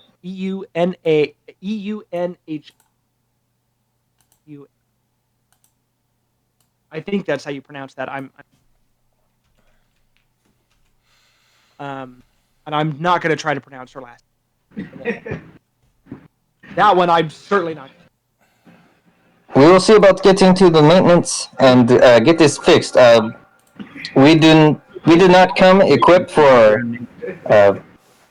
high environment suits. Is there any underwater equipment around we can use? Yes. Each airlock will have deep sea suits. They function similar to a vac suit, but they're you could actually use them in the high pressure. They're well tested. They're very well tested. We had to use them. I'll relay this to Hatfield to team everybody, I guess. Yunha is somewhere on this. She's on the station. She says we can drain labs by fixing the airlock. There should be enviro suits at every airlock. Is there a way I can do you have remote comm? I can't stay at this station forever. Yes, I think I can. If you give me your frequency, I can patch in from here. I'll go ahead and give them the frequency for communication so they can communicate still. And you guys can all communicate with each other via comms now. Are you going to catch up with everybody else? Very carefully, but yes. Okay. Do you want me to move you over there, or do you want to just walk down the line? Just point me in the right direction. I want to see this map and all the ugliness. Oh yeah, it's all the way down this way. But each of these places is a habitation room. That has some gross shit in it if you want to look. If it's just for the purposes of as a player looking at what I did, you just open and close it at your. But and you guys can make your way down here. Shotgun pointed at the creature over here. It does not seem to care. You are not trying to impact its work anyway. It is just gardener.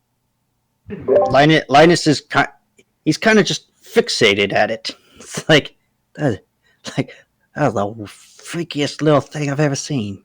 We found the maintenance hatch. You did. Come on in here, Linus. We can get to maintenance through this hatch. I will say that the maintenance hatch is clogged with growth. You can't see the metal floor anymore in this. It is just fungal growth that you are stepping across the wall. Across the walls, ceiling, surrounding you is this growth. It's everywhere. Well, I can cut through it with my machete, right? It is organic. Okay, then I'll draw my machete and start. I mean, because I think that's what it's made to do, is cut through plants and trees and fungal growth. You can start clearing maintenance. To open the hatch itself will require a strength check to open, if you are being quick about it. But if you guys are taking your time, it might take a little bit of effort with the Vibesheti and some of the equipment that you have, but you can eventually get it open. Yeah, well, the hand welder's temperature, like the heat, will that affect the fungal growth, like burn it away? Certainly. I will say that at about the point, you guys have been down here for, with how quickly you're trying to progress, about 30 minutes. Kind of wandering. Maybe closer to 5. You're not at that hour, but you are. But we have been. But you have been. Linus has noticed that a lot of people have elevated stress levels, including himself. So oxygen will it's going to basically count that once you hit that next hour, 2 hours of oxygen pass. Okay. So you guys have 12 hours of oxygen total. Well, out of curiosity, I'm not using oxygen. I'm just for the breathing, hazard suits. Yeah, I'm just breathing through the filter. If you're using the filter, you got nothing. Yeah, it's just me and Galcash. But you know what?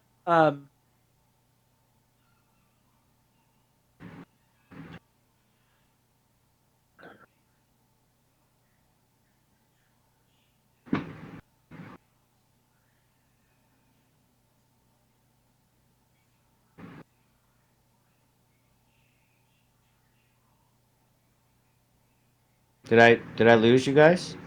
What happened? No, I think unseen things are moving. Oh. Moving.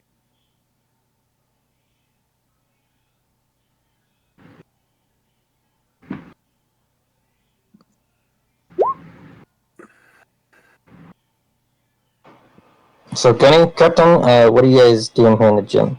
Where is everybody? We're heading to the maintenance hatch. And where's that? It's over there. Behind me. Horace does call out to Linus.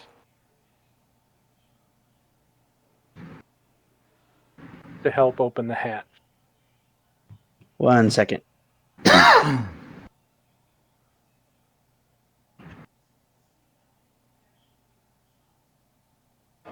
All right, and what you is guys that thing? are able to get the hatch open. You see that same weird amalgamated crab, but it is not focused on anything that you guys are doing. It is gardening this spore bloom over here, taking care of it, making it healthy, trimming off the dead pieces. So, it is fulfilling its function. Does that spore bloom look like the rusted ones we see around, or more like the white ones up in space? This one, it looks more pink, not red, floating like everything else. Not the white ones before, but the spore bloom that this is taking care of is more pink, more fuchsia in color. Is it? Are this like a bonsai tree that's like cherry trees? More or less, yeah. It's keeping this thing alive and healthy by trimming it, caring for its growth. The petals we've seen everywhere, this thing is growing them. Or what appears similar? Yes, absolutely.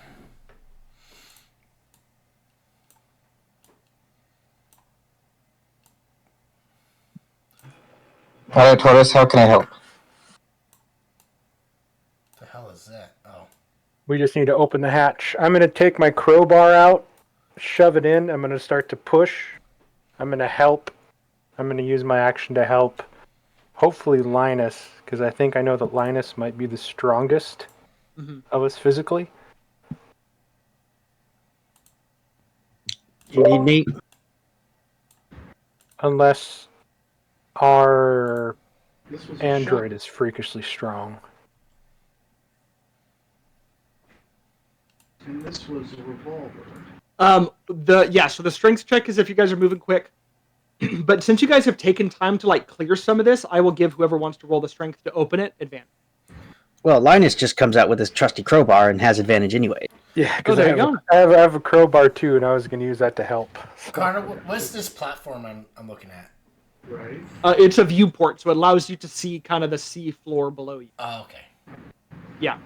Which I described to Ken a little bit. There are some plants that look reminiscent of what you've seen in this building, but they are smaller, more contained. A 15 is nice. You guys are able to get that hatch open with a creaking sound. Nothing too loud, but the metal is pulling bloom back. As when you look into this thing, just along the walls, there are some spreading of growth along the inside of this ladder. God, these things are fucking everywhere.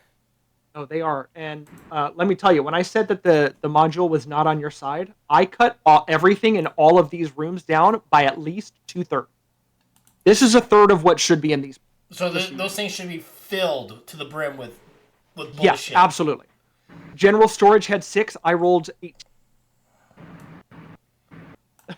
It was fucked up. But you guys are at the hatch. Gunny, you guys can radio for him and let him know that you guys have the hatch open if you guys are going to descend. If you want to rejoin them, or he can continue exploring around here. Yeah, fuck this. I'll tell Galcash to basically keep the hatch secured. Stay on target. And by that I mean don't lock us in.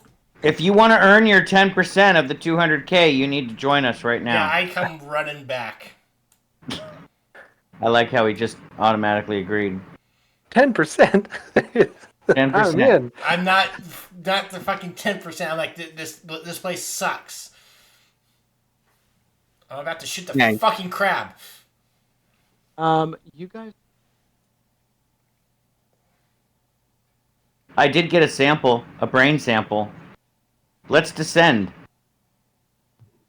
Lead the way, Gunnery Sergeant Galcash Expendable.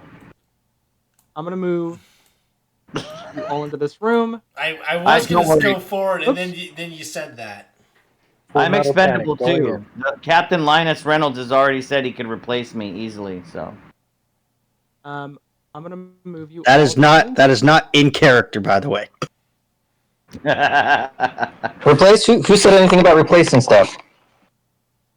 You guys are in maintenance, and this place is clogged with bloom. As you get further down, it becomes difficult to squeeze through portions of the laddered hatch. As you guys are having to kick some of the bloom aside, Horace is taking his blowtorch to chunks of the wall to clear it open.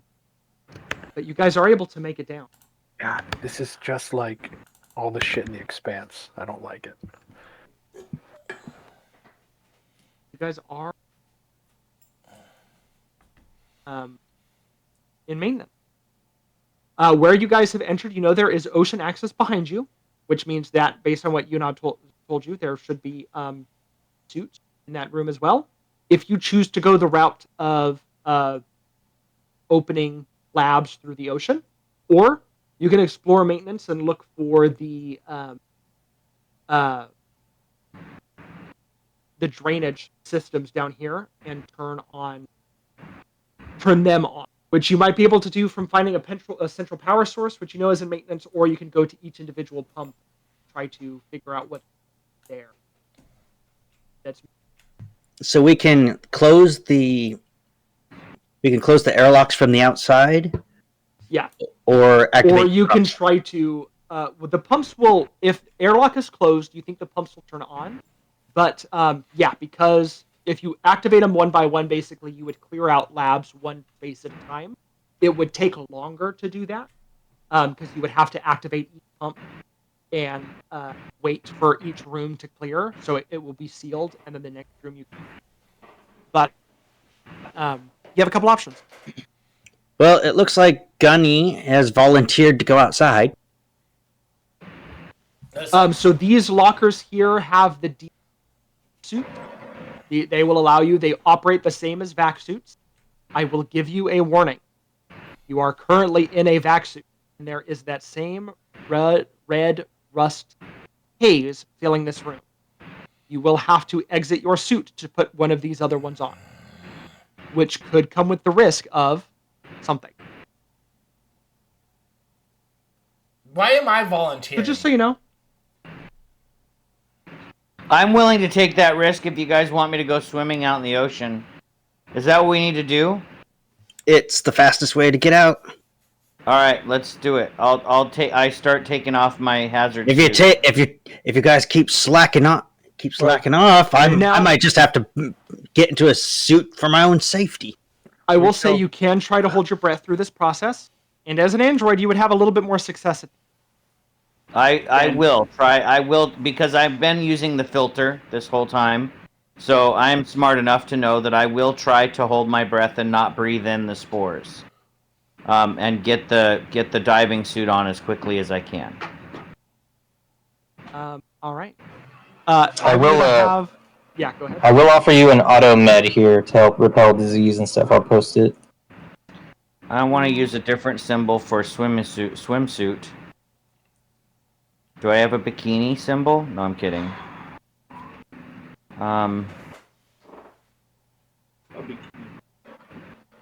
So I'll offer you that auto med there if you'd like to help resist disease or poison.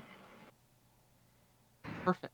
So Ken, as you exit this suit that you're in, put the new one on. I am going to have you roll that body save, but you do get a plus auto if you choose to. I'm sorry, you're kind of cutting out, Connor. I couldn't hear you. You want me So I'm going to have you roll a body save. Okay. As you change suits. You do get a plus 10% from the auto med that Dr. Roger.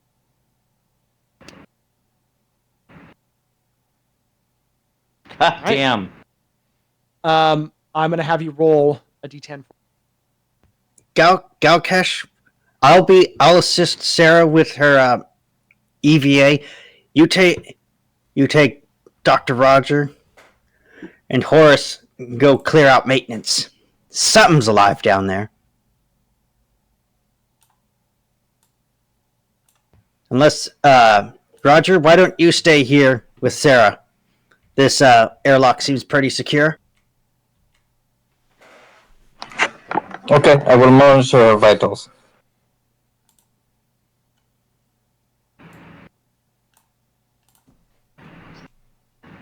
Also, you would get a response back from Yunha, Doctor. She says she will tell you that she was sealed in before whatever outbreak happened. Airlock busted before whatever happened on the station. I found an engine. Yeah, but we're gonna have to open up the door to get them out. So either we need to rush them into a suit, or they need to get into a suit before we get there. True, but they do not have one with them. I found a generator. Those are the habitation pumps. Yes, those are the habitation pumps. So you notice in those habitation pumps, Yep. part of the reason that those rooms that you saw were so covered in gunk is because the pumps that are pumping air and water and life supply into those rooms is full of bloom. It is pumping that red hazy mist nonstop into habitation. Can I tell if which tube or whatever is the plume coming from? Like what's the plume is going into this? Can I tell which tube is the plume leading into this to pump it out? All of them. The bloom is in all of them. So as far as what's leading out, it's the one that's leading into the doorways here. But the bloom is in all of the. Right. I didn't know if I could tell which one is the source, but like if I could find the source of the plume, it would help. But Sarah, you are able to transfer into the suit. You feel pretty confident that you've held your breath.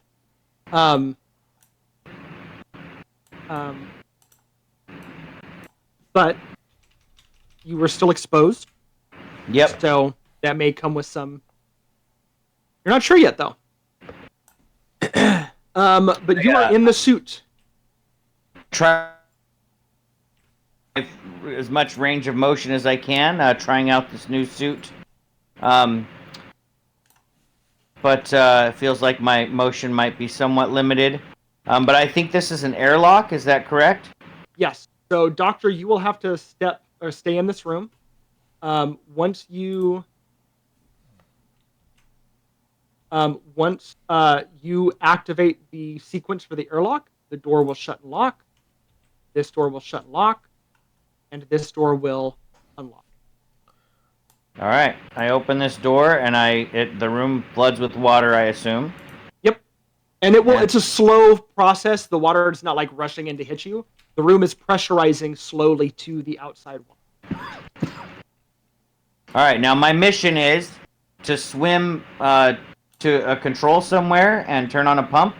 So you would have to swim to the opposite side of the station to get to Airlock Samuels, where you could attempt to unjam the airlock and seal it, allowing the pumps to restart and actually do their. Okay, that's what I'm going to attempt to do. All right. So I will let you swim, and we will narrate your part if you just want to stay outside the door. Yep. But first I'm going to check in with Gunny, who's moving through some large tunnels here. You know that the further you go this way, looking at the blueprints, you go to the power station.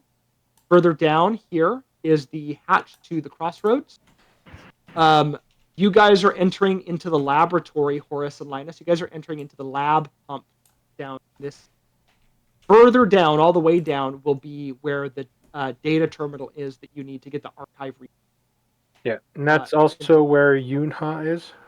No, she's in the laboratory. There's data comms and there's the data archive. Archive is on maintenance, comms is in lab. Yeah, Yunha is in number 10 on the labs level. Okay. Yeah. I'll call out on comms, Horace and Linus entering lab pumps, heading towards data storage. Perfect. Horace, are you, or not Horace, sorry, Dr. Roger Hatfield. It's the H's that's throwing me off. Dr. Hatfield, are you remaining there this time? I will remain here. Okay. I would like everybody to give me a speed check. A what check? A speed check. Just to see how noisy you got. A failure isn't necessarily a bad thing. Not me though, right, Connor? Not you. Sorry. Yes, everybody, Okay. but not you. Yep, I gotcha. Yeah, fuck. Okay, but hey, no crit fail. 43. No crit fail. So that is good. Off in the distance, that sound rings out again. Hit her now, since you're away from the crossroads, but you do hear that howl coming from. Excuse me. You're excused. Excuse But me. yes, you guys hear that howl in the distance from the crossroad. Is Galcash just doing his own thing? I don't know where you guys he's went. Currently heading towards power. I don't know where you guys went. Honestly, I have no idea. Oh. So if you look at the map, you're about 3, I think, on the maintenance level, and they're at 8. So if you go to this middle room here, that only has 3 doors, they went south. Let the lizard figure it out.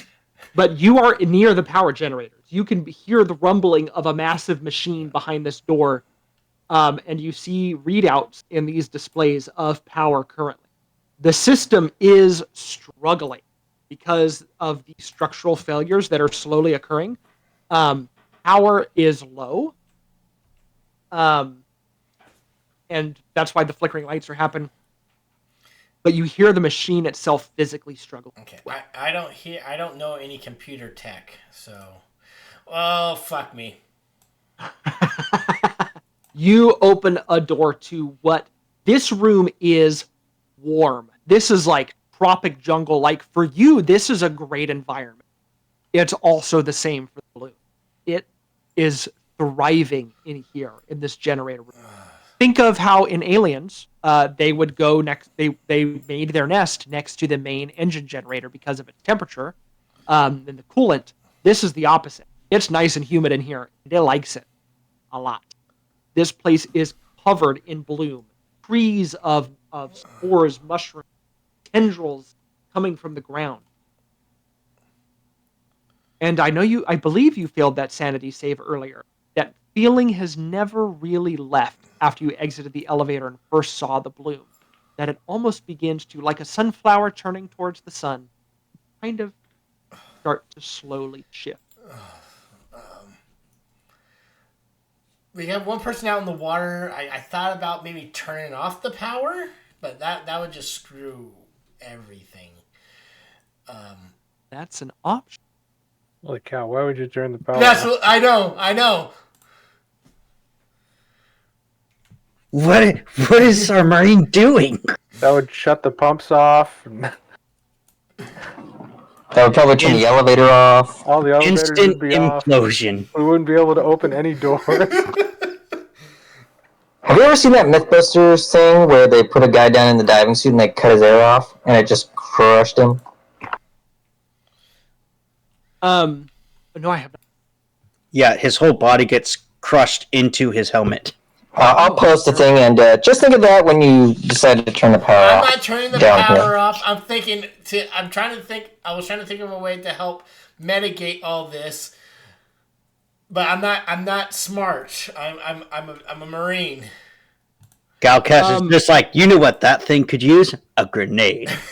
As you head down this area, Chris, or Bootleg, sorry, you see that the bloom it's not even like a slow taper off. It is a hard line around that corner that the bloom has not passed. This hallway, the end of it, is clean, both of the red haze and of the physical bloom growing. Okay. When you open the door, you see a large generator that I actually don't think you would know the name for, but its currents of electricity are pushing through this thing. You don't know what it does, but it has a lot of heat and physical electricity are pulsing off. I think I could go on the radio. I think electricity is the enemy of these plume. I'm in an area where there's no red haze.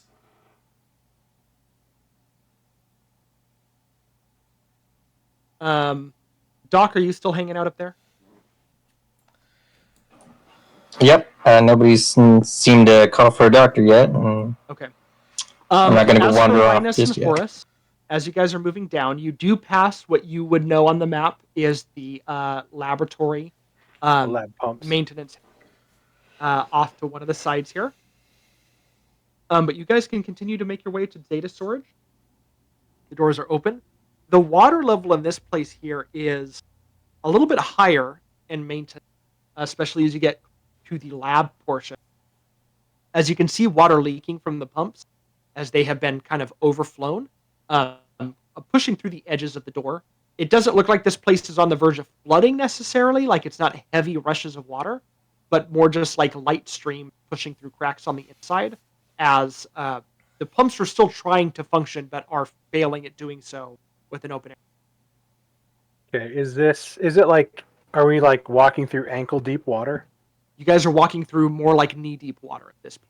Yeah, now that you are underneath the laboratory. Yeah, I imagine we're in the access tunnels where it's like there's pipes right above. Sometimes we have to crouch. Absolutely. Meanwhile, Gal Cash is just like, let's destroy the generator. Whoa, this looks pretty clean in here. Yes, this room mostly just cave. No physical bloom growth. It's possible that it just has not stretched this far yet. It has already made a mess of everything. Okay, I'll call up on comms. This is Horace, Captain, entering data storage.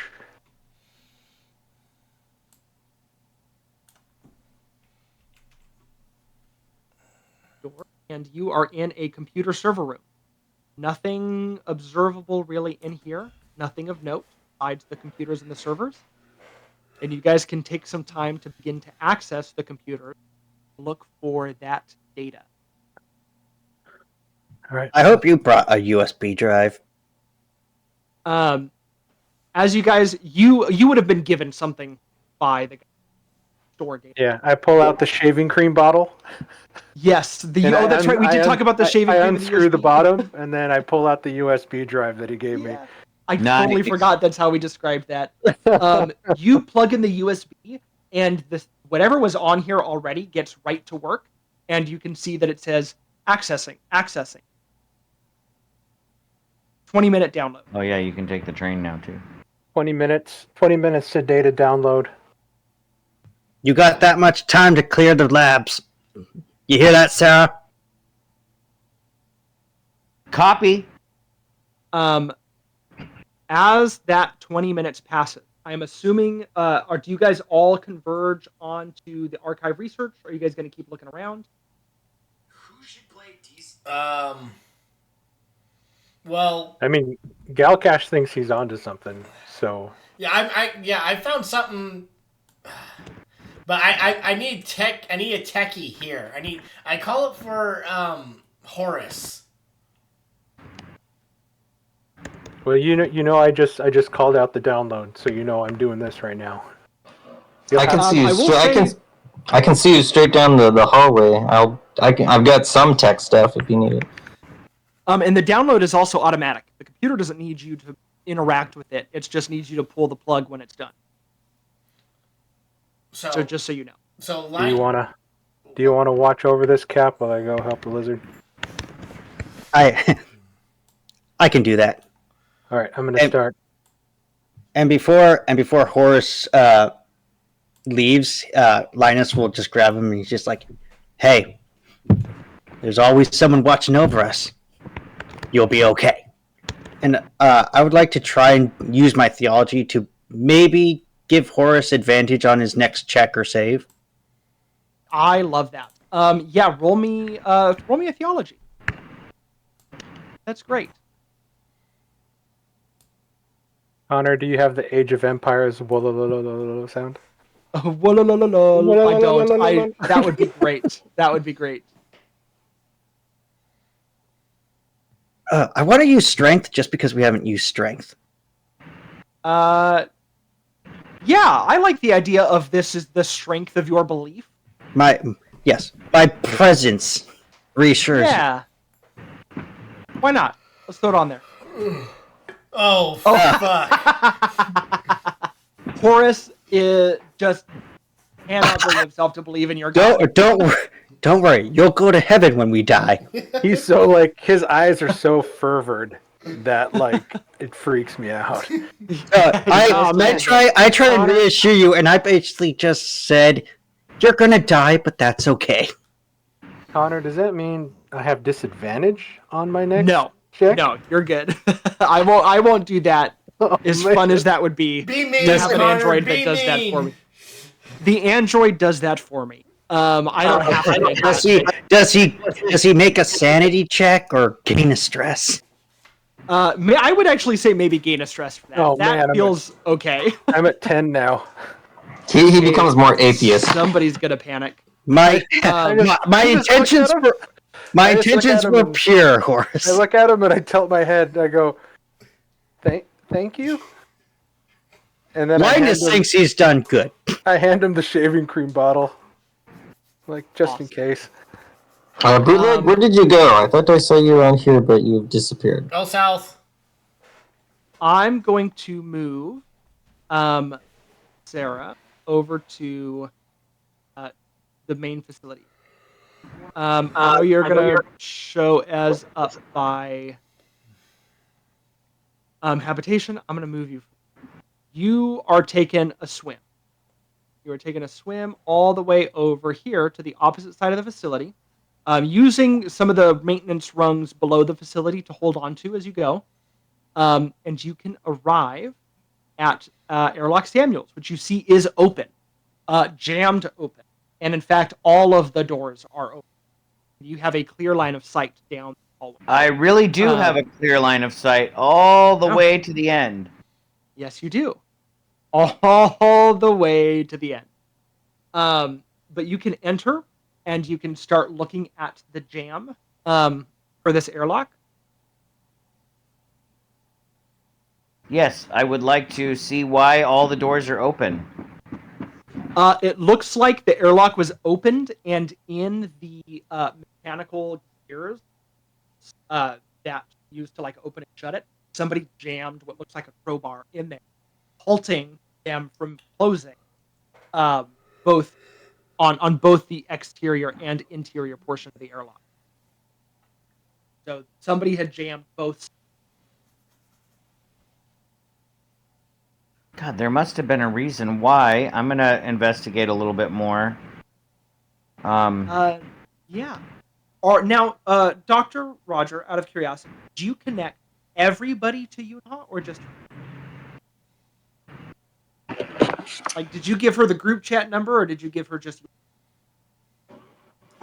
She's probably on a. She's not on the main group chat. She's on a. There's two chats, one with her in it and one without her, so that we can still discuss whether we want to blow up the station or not without her input. Perfect. So then you would have a way, Sarah, to reach out to you as well. Team Alpha, it appears that the airlock was jammed manually with a crowbar. I'm trying to investigate why that may have been done. According to Yunha, I believe, told us that there, somebody broke in that way. Yes. Okay. Yunha did tell. I forgot that she told the doctor. Somebody tried to escape. The person who tried to do what you're doing. Somebody that nobody else here knows tried to break in. Linus just responds, doesn't matter, just clear it. Yeah, I actually just had that same thought, Captain Linus Reynolds, that it may not matter that if that mystery is solved. I will remove the crowbars from the airlock doors. Yeah, give me a... What do I want? I'll make this a... Well, I feel like it's appropriate combat. Because I know that's your higher skill. So you can give me a combat. Try to rip the crowbar. Or if you have any tools that you want to take some time to do, you can try to use I mean, the only thing I have is my machete. then yeah, if you're trying to do a quick pool, then it's going to be that.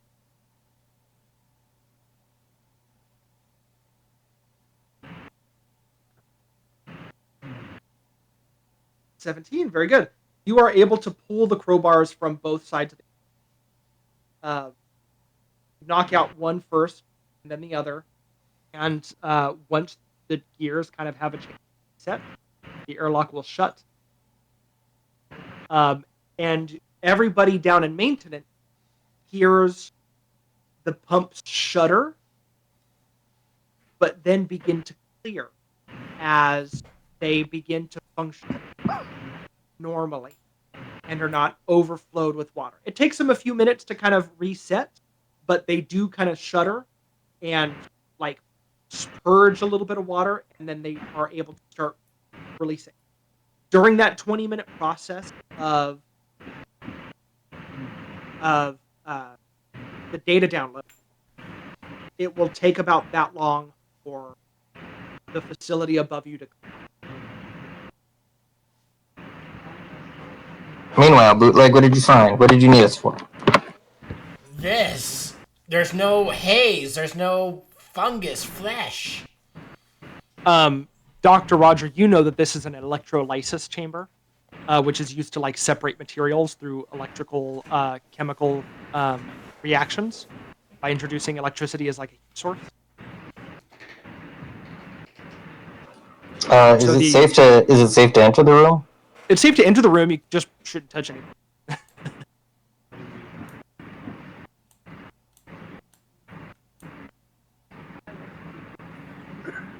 But you would know that the extreme heat from the electricity would probably keep this.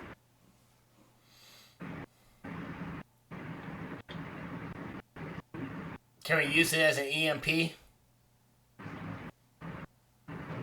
Well, heat doesn't really travel that way. And as we said, shutting off power to the doors in the elevator is not a good idea. Well, the generator's up north. I think if we wanted to use this thing, it'd be the opposite. We'd need to overcharge it and basically boil the entire station. Disinfect it like you would water, essentially. Okay, Connor, I have another question. Yeah. Once the water is drained, or once, I mean, are there other suits in here? Because I have a dive suit on currently. You have a dive suit on, and those are dive suits. Things. Okay, so, But as the water clears, I will say, and begins to open up, there is bloom growth still around you, and once air is introduced back into their system, those spores begin to puff out of fungal growth. all right. Very light at first. I'm gonna keep my dive suit on then for now, and then I'm going to make my way out of this room, trying to get away from the growths. There's growths everywhere. Wait, is that the sea floor that I'm looking at? Yes. So in this area, you see that below on the sea floor, they have set up a little like bed to test this growth in the water. You see that where it is growing is around areas of heat sources that they have out here. Roll me, do you have a biology skill? Something? I do, actually. I took that with my level 1 level up. Roll me biology. Because I'm trying to learn botany, I think is where I was going, or psychology is why I took biology. Am I using intelligence, speed, intellect, or combat? Intelligence. Okay. Damn. That's a pretty high target, and I still didn't get it. But best you can tell is that this is this growth is liking the heat source that is around it, and it is growing on them. But as per why, or if this is native to this world, why it has not spread further on its own, you're not really sure. But you do see other plant life and sea life around it. Like in the distance to the water, there are other things outside. I'm gonna keep going. Yeah. essentially where I'm heading, according to our blueprint, is the laboratories. Yes, you are in the labs, and those larger are specific labs. So you're heading towards the for the sample. I'm gonna head back down below for a second. You guys down here, you guys will have collected the data. Linus, it will have gone through. You can pull the USB out. We'll report data acquired. Around the same time, Sarah, I'm assuming, would have checked in and said labs have been drained, which you would have at least felt the machines shift.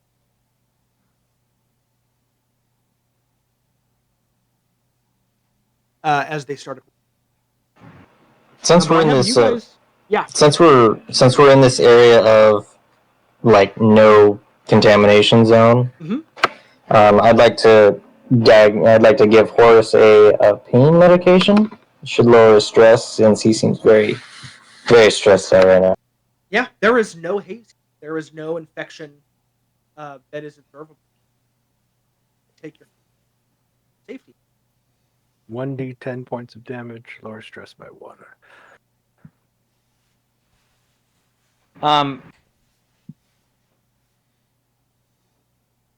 Connor, are there any I have stim packs, automeds, and pain pills.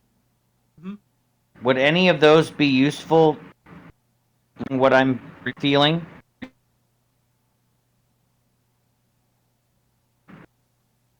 You could try, but it would require you to suit up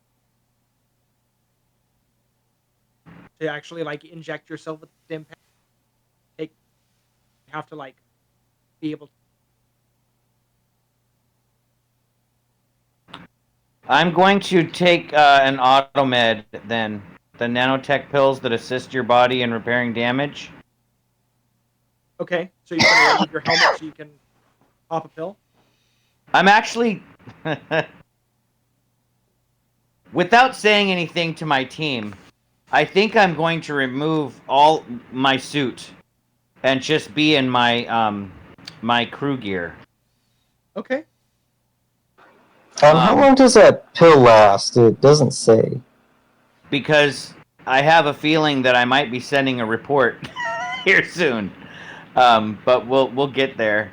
But yeah, I'm gonna just go ahead. I'm having trouble moving around in my dive suit, so I'm just gonna remove it, and take one of those pills and see if that will help me.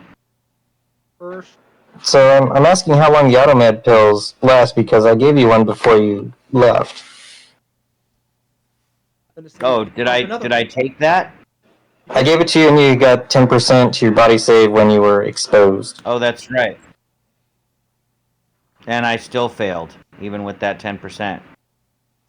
But yeah, I guess I might still be running off of it. I have 6 more in my pack, so.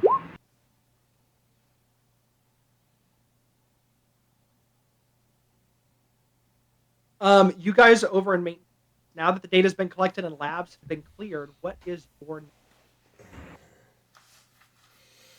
So this machine again is for separating what? It's I'd have to look it up specifically, but electrolysis chambers are used basically to generate chemical reactions. Okay, I would interpret it as it's taking water and separating it into hydrogen and oxygen, providing air down here. That's what submarines do. Okay. Yes, thank you so much. That's exactly what they do. I'm a dumb person who doesn't know how the science works, but I know that it's a big chamber that does a thing with electricity. And this room is kept clean of the bloom. I'll say that this is probably not something that we can use.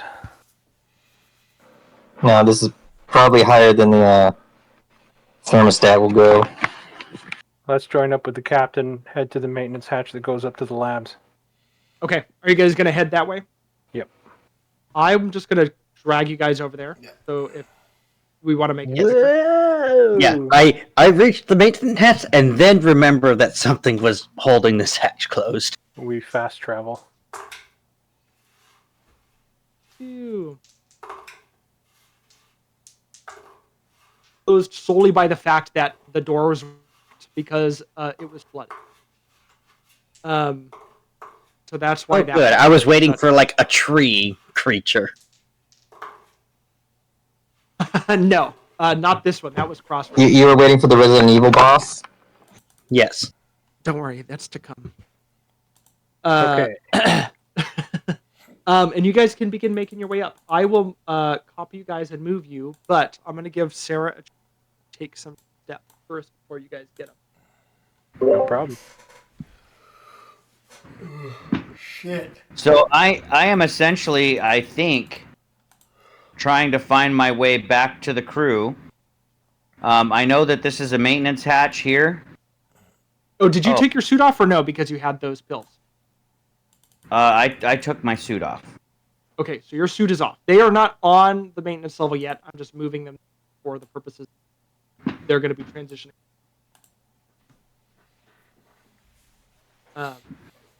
But they are. This is the hatch that would lead up, so you would know where they would come out. If they were to.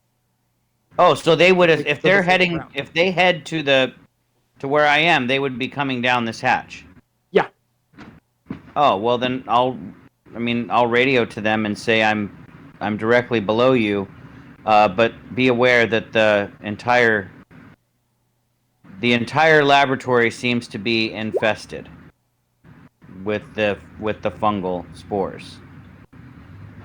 What? Did you say you took your suit off? I did not tell you that I took my suit off. I just want to. I was gonna say I can't hear you through all that water. Yeah, as a player, right? As a player, I'm telling you I took my suit off, but Sarah has not said that she did that yet. Well, me as a player wants to respond to you gargling through an ocean trying to talk to us. No, It's been drained. The water's been. Yeah, Oh, okay. I thought you were still outside. Okay, I thought you were still outside. So I just imagined you were just like, "Let it go, just walk over here." No. I'm gonna go explore the laboratories while I wait for them, I suppose. Let's see this. Looking at your blueprint, I will say the room that you were close to down here was where sample testing was done. Oh yeah, that's where I wanted to go first. I'm sorry. This is the Bloom. Yes. This not Bloom. This is number 3. Closed environ testing. Yes. Yes, I wanted to go to sample testing, which is down here. Yes, this room. Yeah, so you can explore through there. As you enter, you do see one of these crab blooms as well, but it is nonplussed by you entering. As long as it continues, it still looks fucking weird, gross, and it has a lot of eyes. But it's leaving you alone. Knowing from experience, I am going to stay away from any of these patches of mushrooms that may contain a body underneath that, if disturbed, decides to break into pieces to attack you. Good idea. But I will make my way over to these, I guess they're containers that might be holding samples in them. Yeah. Each of these containers has samples that there is testing being done or has been done on.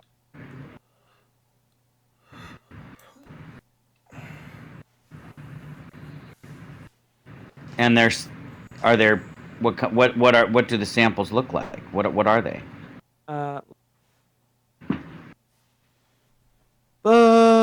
Sample testing. So there are storage vaults that have bloom. Rows of processing samples are patrolled by a crab bloom, tending to the moss growth. The process sample here.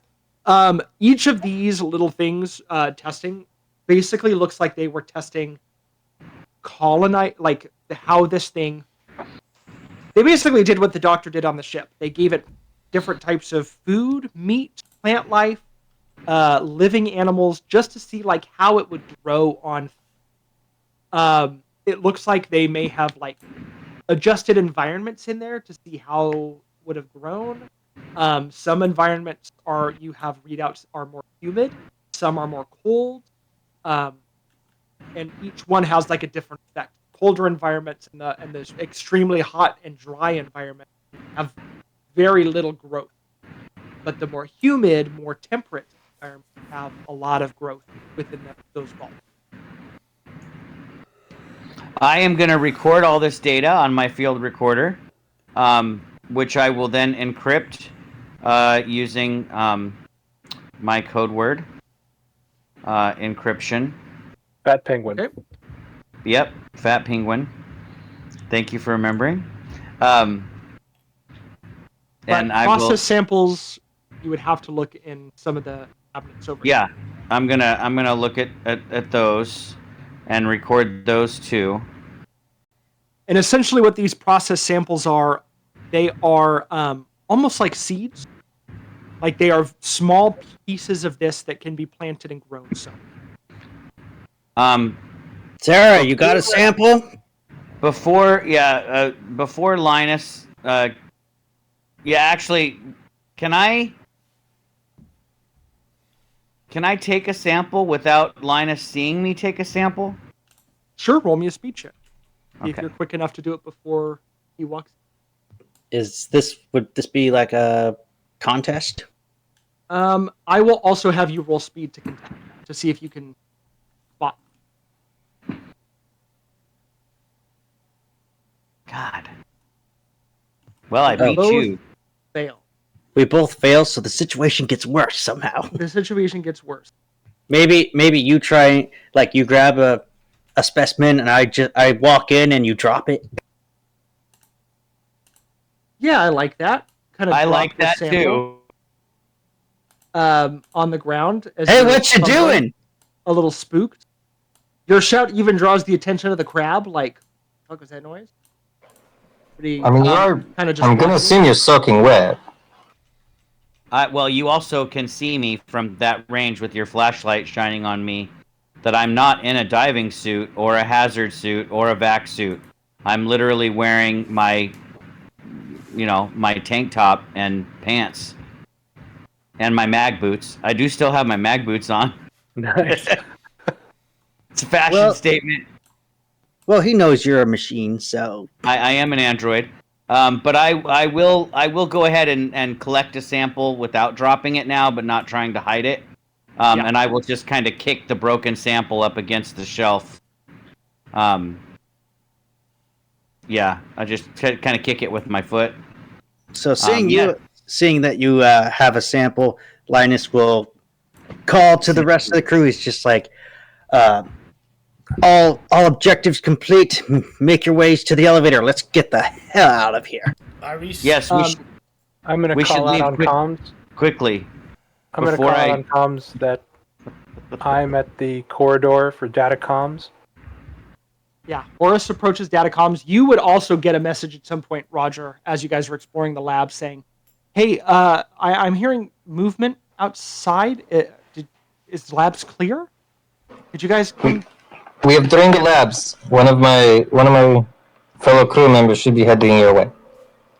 Good. Could you guys help me out of the room? The door is a little jammed. Is that the door I'm at? That's the door that Horus is at. If you see a giant lizard man makes no sudden moves, he is very jumpy. Is there a way for me to open this door? Do I need the data card? Can I cut it open? No, this door is unlocked. I forgot to unlock it. Where are we? Where did you guys go? I'm sorry, I gotta zoom out. North, straight north. Thank you. Horus is south. I'm gonna knock on the door. Captain is heading north on his way out. Horus is down south rescuing our mysterious person. I'm gonna knock on the door and ask her if she has anything that she can use to breathe. I don't have any.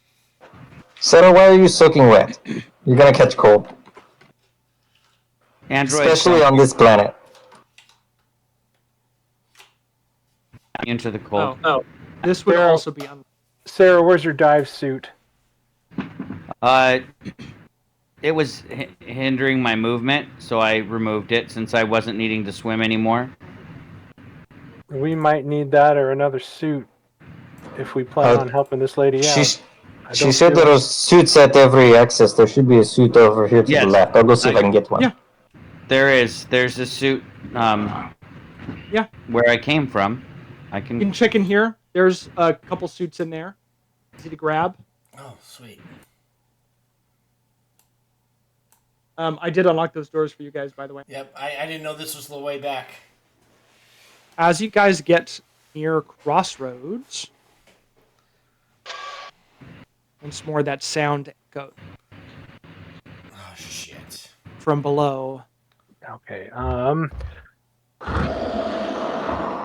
think we're just going to have to repeat kind of what. Do I hear Ferris- running? You hear movement. I think they're shifting underneath this hatch. There is shifting. I think we're going to all have right. to do what Sarah did. We're going to tell her to hold her breath as we Okay. come in and put the suit on her. Yeah. And I'll give her a automed as well, just to whatever disease might get in. I hope So- you guys, if you guys can be as zoomed in to this room as possible. Get it. The room that Horace is at? Yeah. Well, that's If not- you guys can that's be as not- zoomed in as possible. That's not fucking ominous at all. Connor, fuck! I love it. I am zoomed in as possible. Yes. This is how Please I and die. thank you. Ready for the jump scare? With the Marine and the captain running up to the ship. All right, here we go. I didn't know I was running. Hold your breath. 3, 2, 1, and I'll open the door for the. Oh my god! You open the door, and this room is covered in bloom. And you see a skeletal face, but the rest of the body is flesh, as the skin is being peeled away and sucked into this fungal-looking fetus resting on the ribs of what this person is. I want to That is- see that. That is the most disgusting fucking picture I've ever seen in my Can life. I just put my token on? I want to look at that. Yes, Yeah. Come on, morbid curiosity. I dropped Yeah. the suit and like I pull my gun out and I start backing up a little bit. Do I need to make you a save? hear. Please roll me a sanity check. Yes, especially as you hear the voice. Oh, thank God! I didn't think anybody was wait. going to come to save me. Horace, make sure you roll that at disadvantage because I'm right behind you. It's only fear, right? Oh, yeah, fear, not sanity. No, this is sanity. We're rationalizing the hell out of what the fuck's happening Now, here. does the doc see this? Does the doc see the thing growing out of her? Oh, everybody. Yes, the doc. Everybody in that hallway would see this. I'm gonna wait until the doc makes a sanity save. Well, So- no, because I only gain a fear. I only gain a stress if he fails, right? Yeah. So I'm just curious, Connor, which one's talking? Oh, the fetus. The fetus is talking. Thank you, I appreciate that. Oh no, Yes, I of crit course. failed! Oh, you crit failed. Roll me a panic check. Yes. No! This is what the fuck is up. It's No! gonna pop the fuck off. Ken, I know you Mark? said you had to be up early. We're so Connor, close to the end. wait. It's gonna pop off so hard right now. Yeah, it's okay. Um, I gain a stress, right? If You you gain fail, yes. Mark, how many gain times have 2. you crit failed tonight? This is my first crit fail. Ken, you gain 2 because the doctor failed. The doctor rolled before me, so I'm at a 10, and then I failed my roll, so I'm now at 11. So you're gonna roll me 2d10. So why do I gain 2? Because a Marine failed? Because the the doctor teamster. failed. The doctor. You gain a stress when the scientist fails a sanity save. Okay, then I'm at 5 stress. So 2d10, 2d10. no modifiers. No modifiers. Please. 10. Oh, he panics. And you were at 11? Because you're at an 11. I need you to So, roll me another 2d10. As a plus teamster, 11. I would like to re-roll So that's on the panic effect. effect. You're going We to haven't rolled the effect. panic. You're gonna panic. It's just, we don't panic as much as other people. Do I So just now Danny, you roll do I just Danny 2d10 plus DeVito? 11. Do I just We're Danny gonna DeVito? find out. So anyways, I just start blasting. So 2d10 plus 11. Plus 11. Plus 11 because that is your current stress. Don't Okay, get I'm gonna don't type get a this in. 30. Slash. Roll 2d10 plus 11. This you can reroll. 19. 19. 19 is overwhelmed. You can roll again to see what you can get. Slash If you can get lower. Roll again. 2d10 plus 11. I'm gonna die. 18. And 18 is the same thing. Okay, so Oh. you're going to roll an additional 1d10 stress as you are Oh. overwhelmed by the Oh situation. my god. You are freaking the fuck out. You are now at 15 stress. I love this so much. How do you react overwhelmed by this? As the voice from this fetus into the microphone on the skull says, "Please don't shoot, don't shoot. I'm alive. Please." I'll probably take a couple shots, and then I'm going to like bull rush past the doctor to run away. I'm not even gonna ask you to roll for the hit. You blast this thing. You said a couple shots, so you blast this thing twice, and you hear the scream of this creature dying. It is a very human scream that you hear. It is not the scream of an alien. You hear a person screeching from a bullet. You book it down the hallway. Now nobody has fired. Emotional damage. We've had a flamethrower get fired. We have not had a gun get fired. And that's what's going to make this epic last chase scene so much better. 1, 2, 3, 4. How far do I get before you stop me? Everybody can start moving. Now you hear it running. You hear gunshots in the distance, Linus and Bootleg, and you hear the run. Followed by a growl, and you hear below you the ladder, or the hatch, not the hatch itself, but the tunnel leading up to the hatch. Thud, thud, thud, thud, as something is moving up it quickly. Could I roll a fear save? Yeah, roll me a fear save. This is just to see how brave Linus is going to be. You can absolutely roll me a fear faster save. way all the way down here?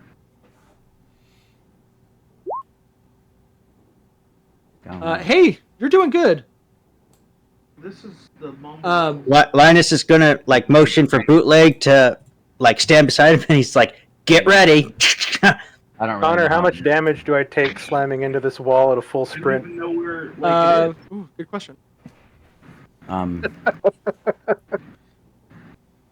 Take 6 points of damage. Oh, this Yeah. Roll me a D100. I'm going to leave this up to chance. I'm going to say it's a 50% chance that your helmet cracks.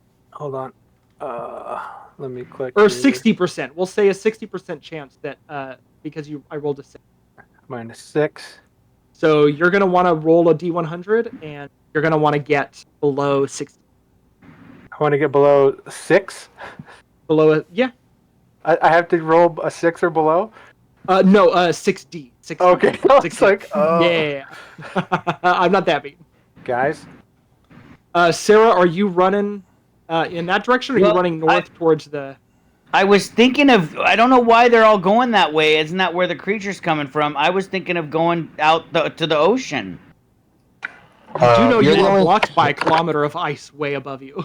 Oh shit, that's right. I would know So, that. Okay. yeah, so you can make it to where the dock and Horace is at this moment. Yeah, I was following them. I just thought... Did you also give me a fear save, by the way? For that? I don't know if I... Yeah, I did when we opened the gentlemen and door. ladies. I also failed and added 2 stress. yeah, gentlemen and ladies. Wait, no, that was a sanity check. I didn't give you a No, fear that was for Bootleg. Sorry, Bootleg. Oh. It's been a privilege. Yeah. My helmet cracks. Your helmet cracks. Hey, can you roll me a D10? Don't worry, we'll just have you sit in a sauna for a long time. Can you roll High me one heat. more? A 1. All right. I'm not. Does he go Palmer and just start mutating right there? No, he doesn't begin to. But your Am I shoulders having- and your back begin to Begin to what? itch. You just feel itchy. Am I having Probably the difficulty? panic. I Probably don't feel the- anything. probably except the sweat. Extreme anxiety. You're not having any difficulty moving. Your joints feel very stiff and sore. Okay. You still feel a weird shifting, but you don't feel like you're losing anything. Move! You Move! guys run. Go! Another large thud hits the hatch right below you. Captain first. Hold on. So another large thud. Does it roar? Yes, I'm looking for it. Hold on. Nope, not that one. That one. There we go. You hear that noise? We just hear all the sounds. I'm at 16 stress. I'm sorry. Is that another crit fail? It is. Oh, roll me panic again, dude. Yes, let's go. Wait, we all have to make a fear save? He rolled one on his own, and I'm gonna take it because he's panicking. He's overwhelmed. His stress is high. You guys rolled a fear save after the thing roared, right? I jump into the room. Connor says the thump and the roar happened again. I'm freaking out, man. I rolled my fear save to see if Linus ditches you guys or not. It's Sarah, fine. you succeed. Well, what I'm saying is, I'm that little girl with the building on fire behind me, and I'm like, this is fine. It's all good. Yeah. That was 2d10? 2d10. Yeah, 2d10. That's 1. 5? That's 1d10. Sorry, rerolling 2d10. 9. Which is 16? That's what you're at, right? Yes. Okay, you succeed. Barely. So I don't have to roll again? You don't have to roll again. You do not panic, but you are freaking out. All right, I'm pushing past. Or no, sorry. Is that 9 1d10 or is that 2d10? That 9 is 2d10. Oh, sorry. I thought you rolled 1 and then another 1. No, that 9 is a fail. You are going to have to roll me 2d10 plus 16. Hold on, let me come back here really quick. Where was I? I was right here when I made the roll. You were next to the dock. Yep. Okay, so it was 2d10 plus 16. Plus 16, you're correct. You're freaking out. Oh. Who's ready for the heart attack? Come on, it's right there. Is there a doctor in the house? It's been a privilege. Oh, hey, you can re-roll, right? Yes, re-roll. Wait, or is it? What is a 30? Death. You die. Oh, once per session, you've already used it. I've already used it. Oh, no. Well, listen. We're almost out of here. I want to see if you can make it out, too. Wait. We'll roll one more time. Is it once? A team stream may roll with panic. Yeah, once per session. Nope. I'm going to be nice because I want to see you guys try to escape this thing. I mean, I'll leave it up to you. You can take it if you want. I'll allow a reroll. You're going to have your heart attack on the ship. I think. Okay, I'll reroll. Just roll to see what you would get. Maybe you'll turn around and shoot bootleg or something. 25. A 25. All right. Let's see. I don't. Broken for the next XD10 days. Move. Whenever someone fails a save, you just make a panic check. For the next days. Yeah, so anytime somebody fails a save, you make another panic check. So I'll leave it up to you. You can take the death, or you can take the broken. I think you should try to escape. Cause everybody else to have heart attacks too. In this last stretch. I mean, I'm gonna fail. No, that's not a save. I was gonna say I'm gonna fail my piloting check, and you're immediately just gonna have a heart attack and die there. That'd be awesome. You almost. We're almost out, Horace. Come on. Are you taking the 25? No, I'm going to take the 30. Okay, so you guys are begin rushing. Horace, as you get close to the maintenance hatch and begin to turn, the thump hits the hatch directly, bumping it or hitting it, causing a little hill to form in it as the metal is dented upward. That alone, with everything happening here, your heart stopped fully. You feel pain in your chest, the itching on your back. Feels worse, more intense. I wrench my helmet off. Yeah. Yeah. Yeah, I think, your full helmet off, everything, you're trying to breathe, struggling. Everybody else is running towards the elevator. Do you guys keep going, or does somebody stop for Horace? I'm gonna stop for Horace and grab a hold of Horace's hand and place the stress ball in Horace's hand and tell Horace to start squeezing. Unless anybody stops to help him, you guys can make it to the elevator. Roger's gonna stop and check his vitals, and if there's something I can do, I'll try it. But otherwise, I'll be like, shake my head and be like, no, he's gone. I think you're well trained to know enough to notice the signs of a heart attack. All right, I leave the stress ball in Horace's hand as I run for it. I will cinematically place myself in front of the hatch, facing the elevator. Yeah, you are. So we see you sitting there as the doors close. Gunny, are you staying or are you going? I was waiting till everybody else got in before me.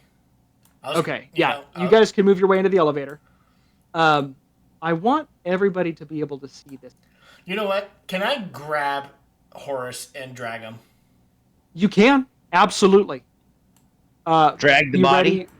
Be ready to roll me a speed check with disadvantage. Gonna leave him. He's gone. Oh, what the? Through the hatch. I'm so glad you brought up the Rat King, Ken.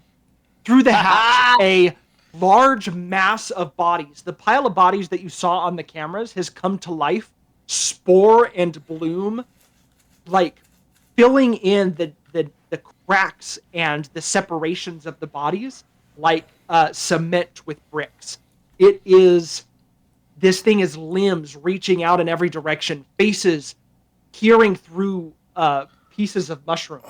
It is a loud roar, the roar that you've been hearing from below as the gunshot has awoken it. Ooh, yeah, whatever that is, Mark, that's exactly it. I'm going to need everybody to roll me another fear save. And, oh my god, that's horrific. Where did you find this thing, Mark? It was on Discord gifts. Wonderful. I just typed in body monster. So, if it's what I'm thinking. Is this the save with the Android thing? So that's actually that's on Oak Studios on Netflix. You can actually watch that short film. Ooh, very. Did you say this is a fear save? It's a fear save, yeah. Do I? You have disadvantage if you're next to me. You are far enough away, Gunny. You are. I already crit failed, so. Oh, that's true. Yeah, I all but crit fail. I'm fine. Yeah, Doc, you'll have to give me a panic check. Is that 2d10? 2d10. You want to get over your stress level. Nope. Do I also need to give you a panic? Did you crit fail? Oh, no. So roll me another 2d10 and add your stress to it. So I guess with this fear that I just got, the stress I just got, put me to 9. So am I at 9 now? That would fail. Yeah, you would. Okay. Because the failure and the gaining of the stress happens first, and then you make it. So now you'll roll 2d10 plus your stress, which is plus 9. Oh my god. We'll have to look up what phobias are. Your minimum stress is now 5, not 2, and you gain 2 phobias as you descend into madness. Can you imagine if the doctor's phobia is he's afraid of hands? Yeah, we'll have to find out what those phobias are later, but you freak out. They're great. Now, Bootleg, I'm going to ask you for a speed check at disadvantage as you try to pull Horace away. Well, as this thing comes out. Connor, can you allow me to do one thing? Yeah. Oh, yeah, do one thing. Sure. I'm going to take my gun and I'm going to press it. Yes, while you're working. To Gunny's chest. And just sort of use my momentum going forward to push him away as I fall face down on the ground. Okay. Yeah, Gunny, he's pushing you away. He doesn't want you to save him. Okay. Well, does Horace have dog tags? They'd be on I the assume ship. he would. Okay. If you said he was they're on the ship. Okay. Yeah. So I do want to point out that I did have 1 resolve, so that should be a 27. Ooh, that's true. It'd be a 27. So I get to roll twice on that. You get to roll twice. Compounding problems. Oh, I had a resolve too. Look at that. Forgot about that. Funny. So you didn't die of a heart attack? I did. Yeah, you're just permanently insane. So you get a 15 and a 22 22. A 15 is hallucinations. So for the next shit. What the hell? the next few hours, you're gonna be really having a hard time distinguishing what's real and what's not real. The 22 is paranoid. So now you're just gonna be paranoid for the next few days. I'm just gonna be like, it's all mushrooms. Everything's mushrooms. It's spores. It's on me. It's on me, guys. I'm gonna spend all my time in a hot shower and just be like hotter. Just be hotter. Kill all the spores. Since you were close to this thing, I want a speed check because I imagine these guys are starting to hit the elevator. Yeah. So I need a speed check to roll.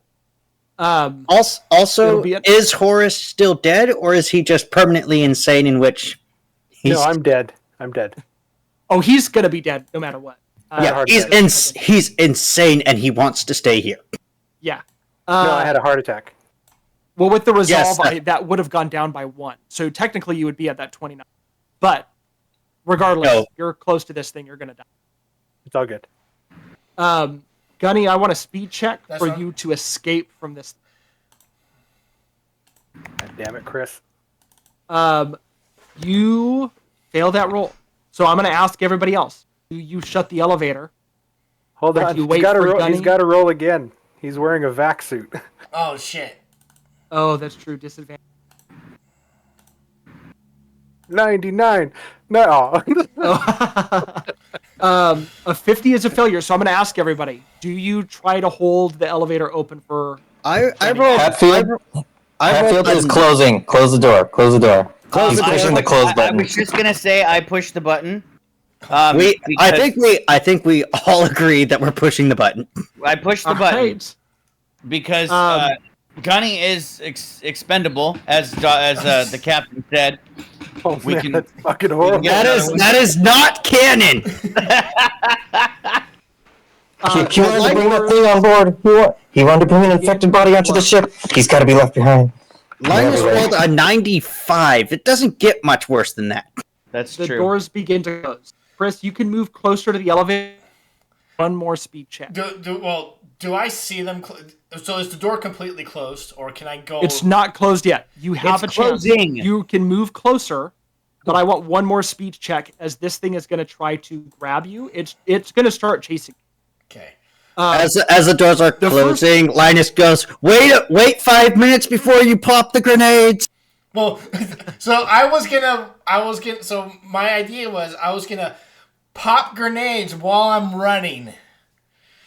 You can certainly do that. But so I'm gonna give the first speed check was to determine, do you get have enough distance with it.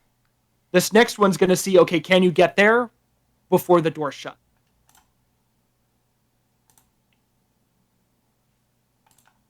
72. Nope, I am at disadvantage. I don't think we'll do it. The door shut and the elevator begins to go. The knot moves and crushes under its rolling weight the head of Horus, which explodes. You run into this tunnel, and its massive body is having a hard time fitting through, but you see it begins to squeeze and tear its own flesh trying to reach you, and basically making itself fit in this space. And as parts of it are falling off, the parts that fall off grab onto what's still there and begin to reattach themselves to it. So this thing is trying to move through. It's going to squeeze through. We're gonna roll some attacks real quick. Okay. So roll me. I'll let you roll your grenade against this thing's armor. So it does 1d10 and a 15-foot radius. Okay. The elevator is ascending quickly. So yeah, roll me an attack with your grenade. 49, which is a success with your firearms, right? Will this be firearms or I'm not trained in explosives. Oh. So I'll treat it as. I'm treated as firearms and close quarters combats, and I'm assuming a grenade is an explosive. So. Then I'll count it as just basic military training. What is that? Is that a plus 10 or plus? 10. Okay, so that will fail. But let's see if he fails. He does not. He succeeds very well. You toss the grenade down that corridor at him. It explodes right behind him, and he looks like nothing has changed. He is still squeezing through this door to get to, which he will do here. He will squeeze through. I'm going to need an armor save from you. As he rolls his attack. I'm going to tell you his combat score is a 60. So he succeeds. Oh, Jesus!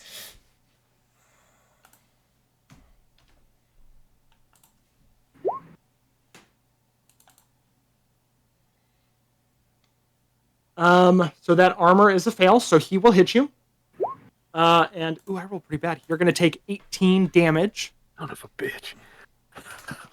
I also need you to roll me a d10. A d10? A d10. As he rips through your suit. You are, I will tell you, your suit is broken. You have become infected. I need another d10. I don't like that laugh. Oh, one.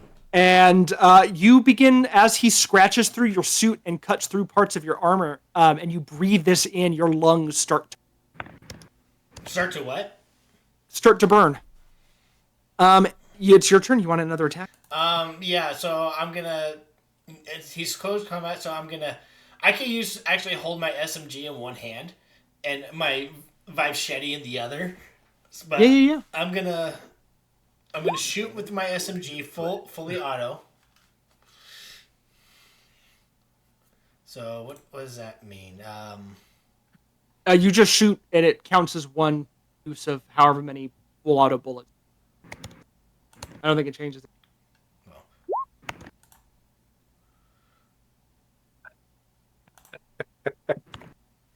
Oh shit! 31 damage. 31. So close to critical success. Son of a bitch. Max damage? Now let's just succeed. Let's see if I succeed my armor save. Which I do. So I succeed my armor save, and we rolled this. So actually, we would re-roll. Wait, for contested rolls. I have to attack again. We re-roll the attack. Yes. So I re-roll my armor save when it's a tie. We re-roll. So you re-roll your attack. I re-roll my. I succeed and you fail. He absorbs the bullets like they're nothing. God damn it! Why? He's gonna roll to hit. Save. Yeah, roll me a sanity save too. Why not? He does roll to hit, by the way. I'm just imagining we're hearing all this over the radio as it like slowly starts to fade. Oh, we'll get there. We'll get. I'm gonna fucking haunt all three of you. So you fail sanity, you take a stress. He rolls to attack on a 36. He succeeds. Roll for armor to see if you beat him. Oh, my armor is now okay. Because my thing is destroyed.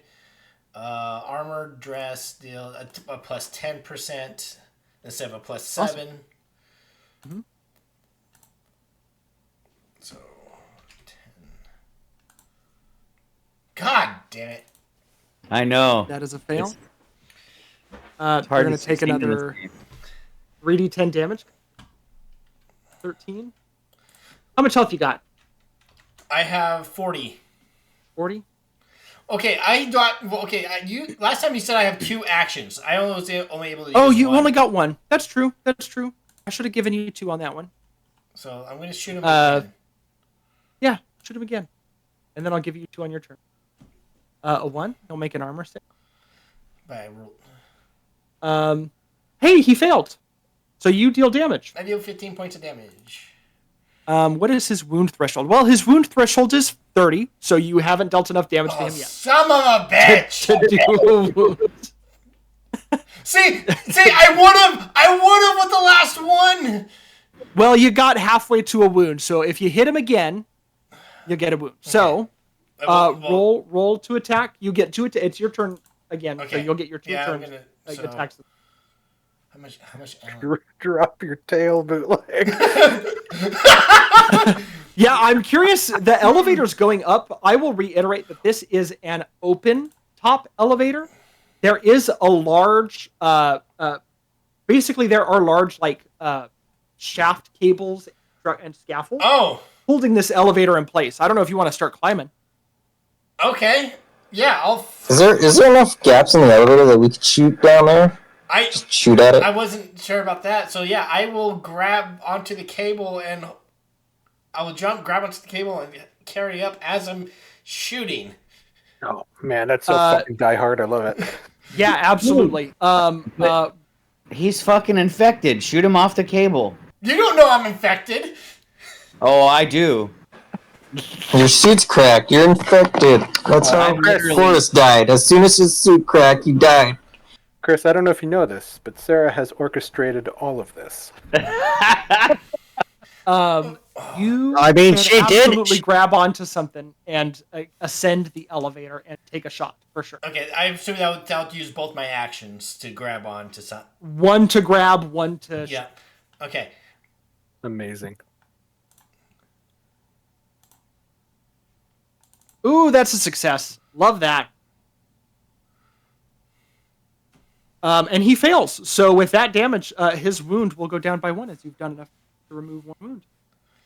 He has 4. Okay.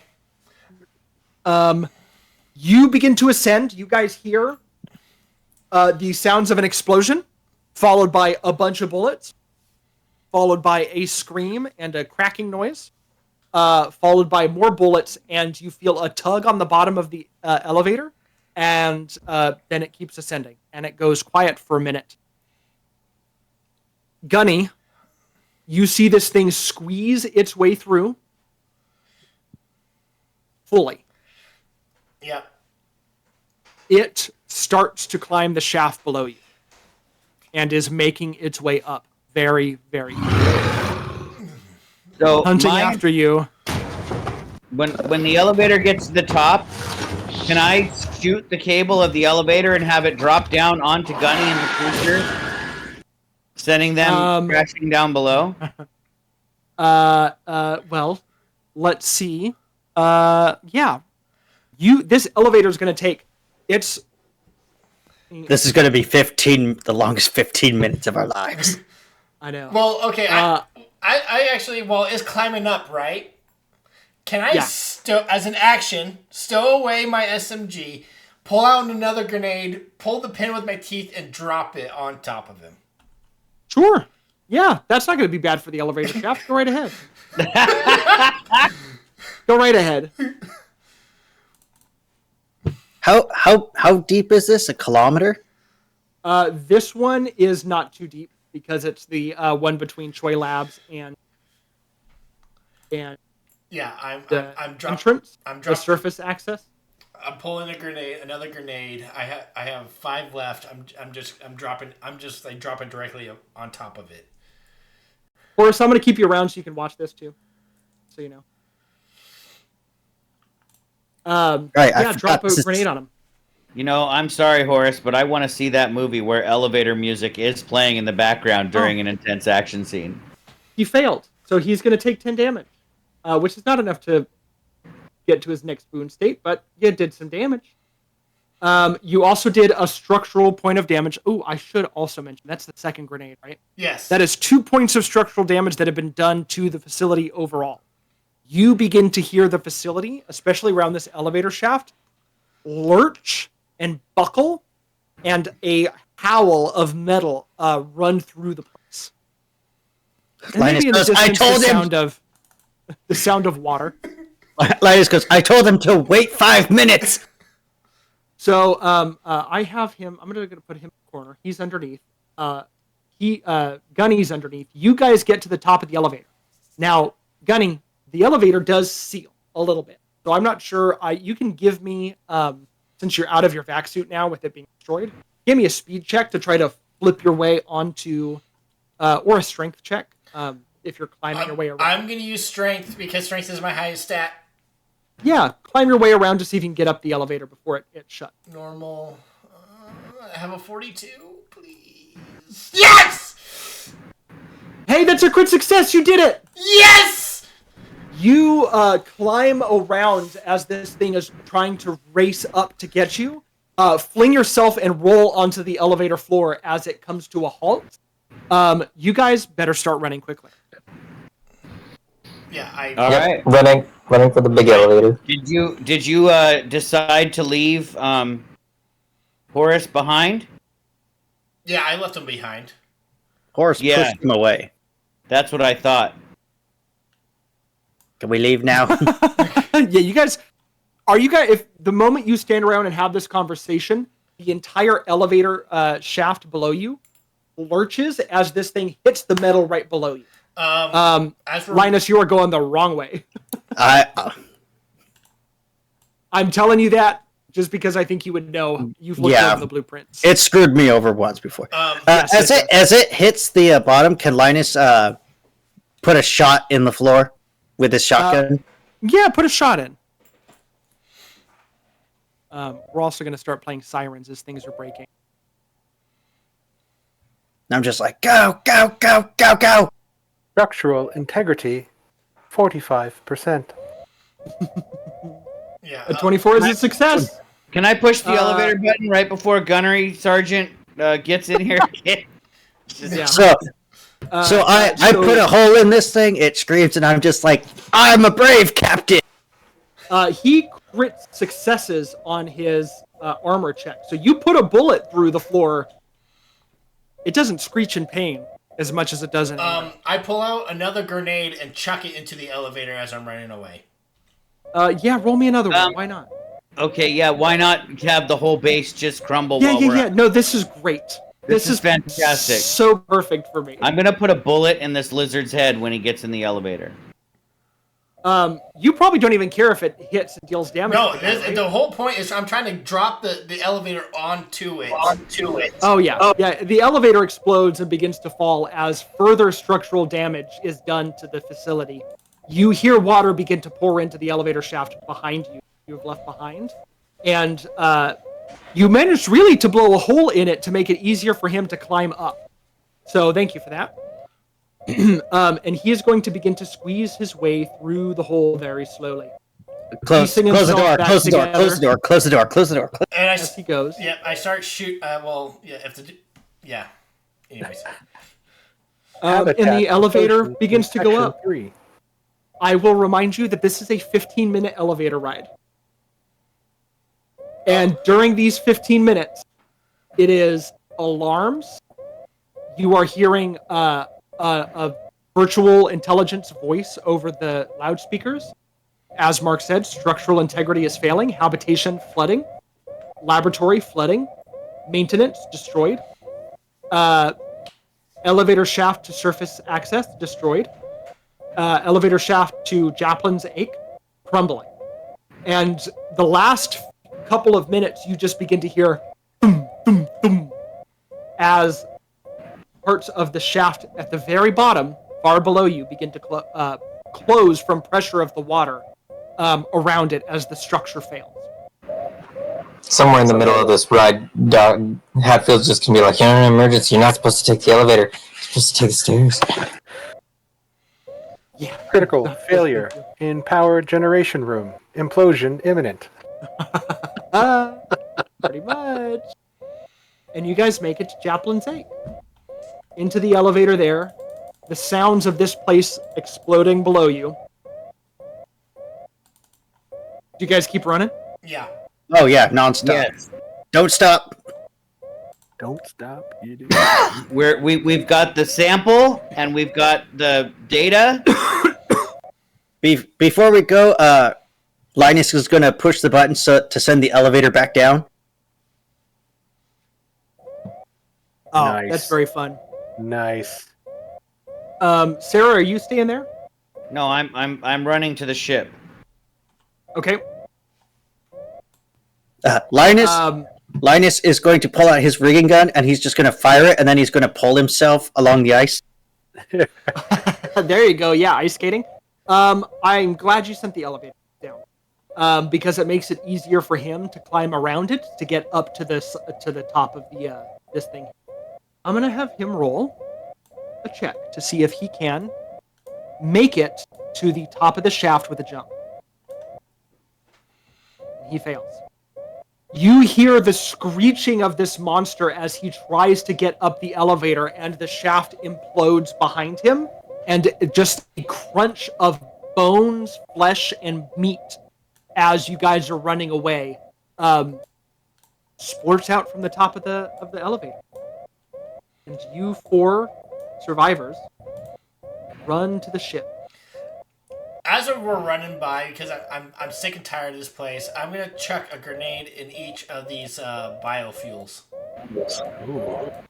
What are you doing? Sure. Sounds like a speed test here. Yeah, dude. Blow up the biofuel too. I'm not even gonna ask you to roll for it. The fuel's exploded. There's fire. It's burning. Do you all make it?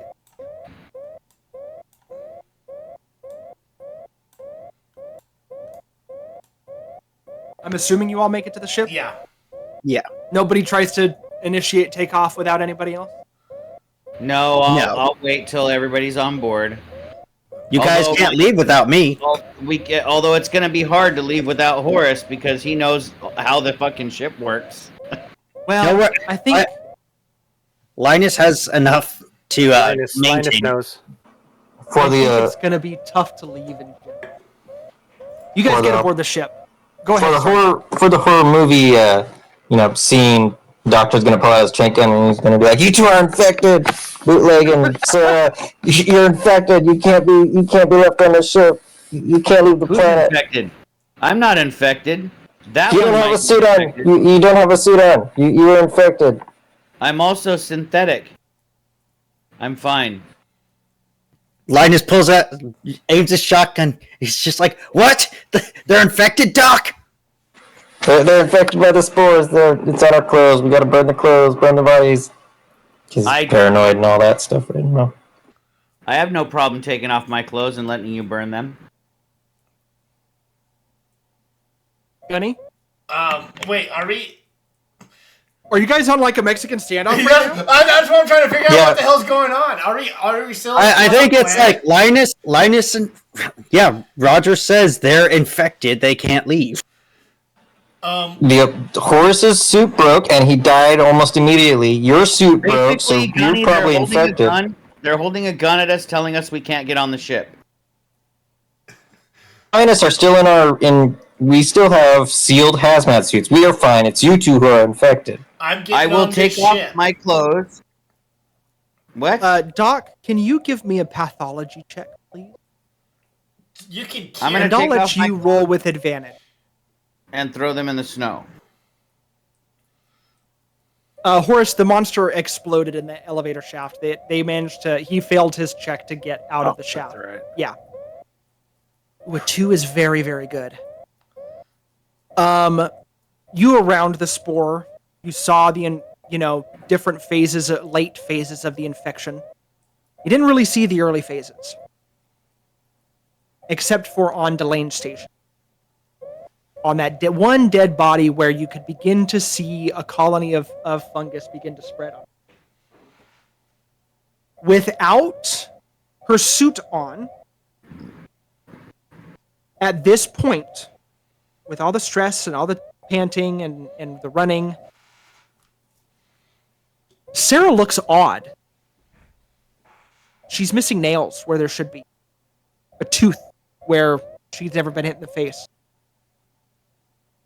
In the wind, hair is blowing off in chunks. And her bones look a little distended. Looking towards Gunny, he is coughing. He is short of breath, but not in a way of like him running. You've seen him do that plenty of times. No, this is a little different. And you look back at the one person you think is, well, he's safe. He's had his hazmat suit on. He's safe. The hazmat suit would protect him. What's the call, Doc? What are you gonna do? They're showing signs of infection. I think they're infected. We know that heat and cold, but I don't know if pushes for the doc to get on the ship, and he goes, "Get on the ship. Get on the ship." I will pull my iPad, get my device, out of my jacket that's now on the floor in the snow, and I will Captain Linus Reynolds. I will toss it to you if you can catch it, and I will say, what was my password again? Fat Penguin. Fat Penguin. Fat Penguin. I will say encryption is Fat Penguin, and then I will throw you the iPad, and I will sit down in the snow and wait for the end. Is like the hatch down for us to crawl in? I mean, for the ship, you know. I believe so. Yes. I chucked my last grenade inside the ship. What? You're blowing up the ship? I would like to shot put this. Yeah, we would like to shoot Gunny. I am not. Yeah, roll me. I want to shoot the grenade like a clay pigeon. Yeah. Roll me a. I'm using my inspiration. Roll me. The Lord beeth with me. Can I just tackle him and keep him from doing that? Both of you guys can roll something to stop Gunny, but Gunny is going to roll me his grenade throw. I want to roll and a then combat. I'm going to turn the siren off now too. That's starting to get annoying. Because my idea is that I was going to stand underneath the ship and fire that comes out of the bottom of the ship and just burn myself into ash. And I was going to hold Sergeant Galcash with me so we would burn up and not spread the spores. It's like combat. It sounds like combat. So we're going to roll a speed check. Okay. To see what happens. So the people who are engaged in combat roles. The way you guys mind is you guys are leaving him behind, and he thinks that the doc can cure him. There's a doctor. Leaving you behind because you're turning into a fucking mushroom. Yeah, and the doc said you're infected. I'm accepting my fate. Well, we're going to let the dice play out. We got to move because Ken needs to go to sleep for a little bit. Oh, I'm probably up until the end of Cyberpunk tomorrow night now. I'm sorry, Ken. That's all right. I'll just drink a lot of coffee. A 15 is good, okay. 79. Did anybody else roll speed yet? 6. I have not. I have a 34 speed, and I haven't passed a single speed check tonight. Chris, so the you gotta roll again. No, I don't, because I'm not in my... He doesn't have the thing. I don't have my suit on. You took your suit off? Well, so the doc goes first, and then Gunny, and then Sarah, and then... Linus. So, Doc, what are you doing? I'm going to shoot him with my tranquilizer pistol. Oh, Jesus. Awesome. It's going to be a contested roll, so roll trank pistol versus armor save. You got a dart in your neck. And we just heard that Gunny's not wearing anything. No, I have He's wearing his armor. Battle dress was under. Yeah. When I click to roll it, it doesn't do anything. You may just have to roll me combat, then we'll do the. Got a freaking dart in your neck.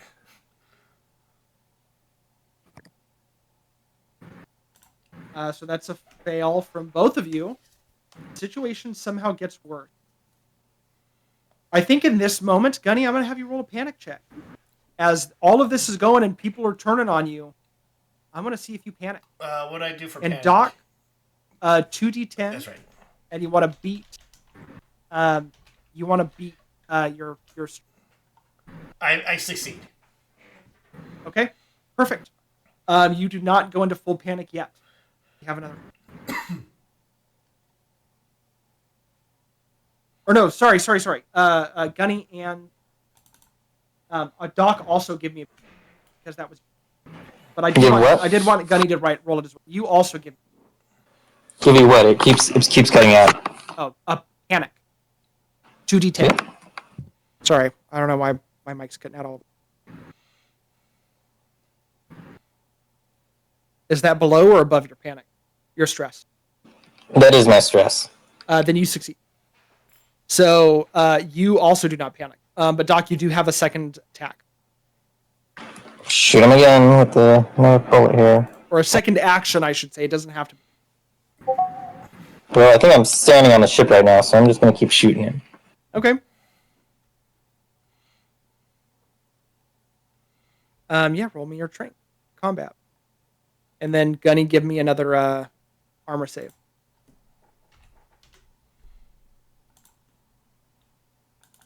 Ooh, a crit success. Okay, so you beat the trank dart. It hits your armor and it bounces off. It is your go, Gunny. You have 2 actions. Okay, I have the grenade in hand, but I'm not going to check it. I'm going to try to rush onto the ship. All right, roll me a speed check to see if you can maintain yourself on this ice in a sprint.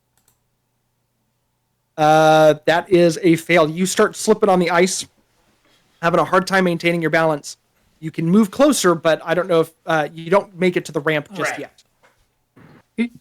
Totally the guy that gets bit and hides it. I love it. You got another action though. I know. You did a movement. You can either move again or try to make an attack. Or I mean, he's all beaten up and bloody, so we know that he's been infected. I mean, he's hit pretty bad. He knows he's infected too. He just thinks he can be cured. Stupid lizard brain. I mean, you guys could throw him in one of the cryopods. No, the doctor says he has to stay. If we take him with us, we could infect other worlds. This thing can't get off the planet. Put him in stasis until you synthesize a cure. You know what? Leave me alone. Maybe we can do that. We'll put him in stasis pod and then just eject him later. And then you can just jettison him in space. Okay, from player to player, wasn't there this thing where you guys were offered more for a live sample? Oh, we got the sample. No, I think we just asked for a process sample, not a live sample. Yeah. I got the sample from the sample room, and I threw it with my iPad to Captain Linus. Yeah. No, I just so bootleg. Throw me the idol. I'll throw you the whip.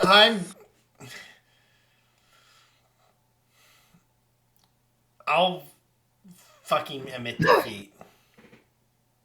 Slip it and slide on the ice. You kind of just hit the ground and admit defeat. I start crying. Linus and Sarah? I'm going to jump onto Gunnery Sergeant Bootleg's body, tackling him on the ice as he's admitted defeat.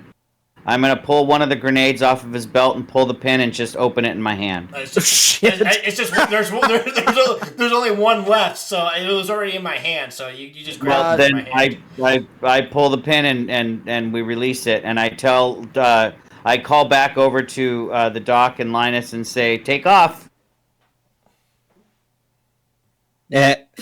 Linus will give you a sign and say, "Godspeed. God be with you. You will be remembered until we find something to replace you with." So it's a D10.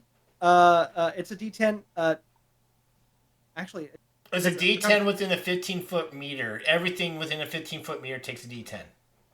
Actually, it's a D10 times 100. Forgot about the underline. It doesn't show up on the character, but the Mark, I knew I was dead. Handbook says it's times 100. Oh, so those grenade blasts would have done more damage to him, but he has a high wound. Believe me, he still would have. But anyways, no, this is all working such like a good horror movie. But yeah, you guys explode in the grenade. What bits of them is unknown in the ice storm, and you guys take off into space. You guys set your course, and I assume initiate a jump. I get us in the atmosphere, and then I think the Doc and I are starting to decontaminate best we can.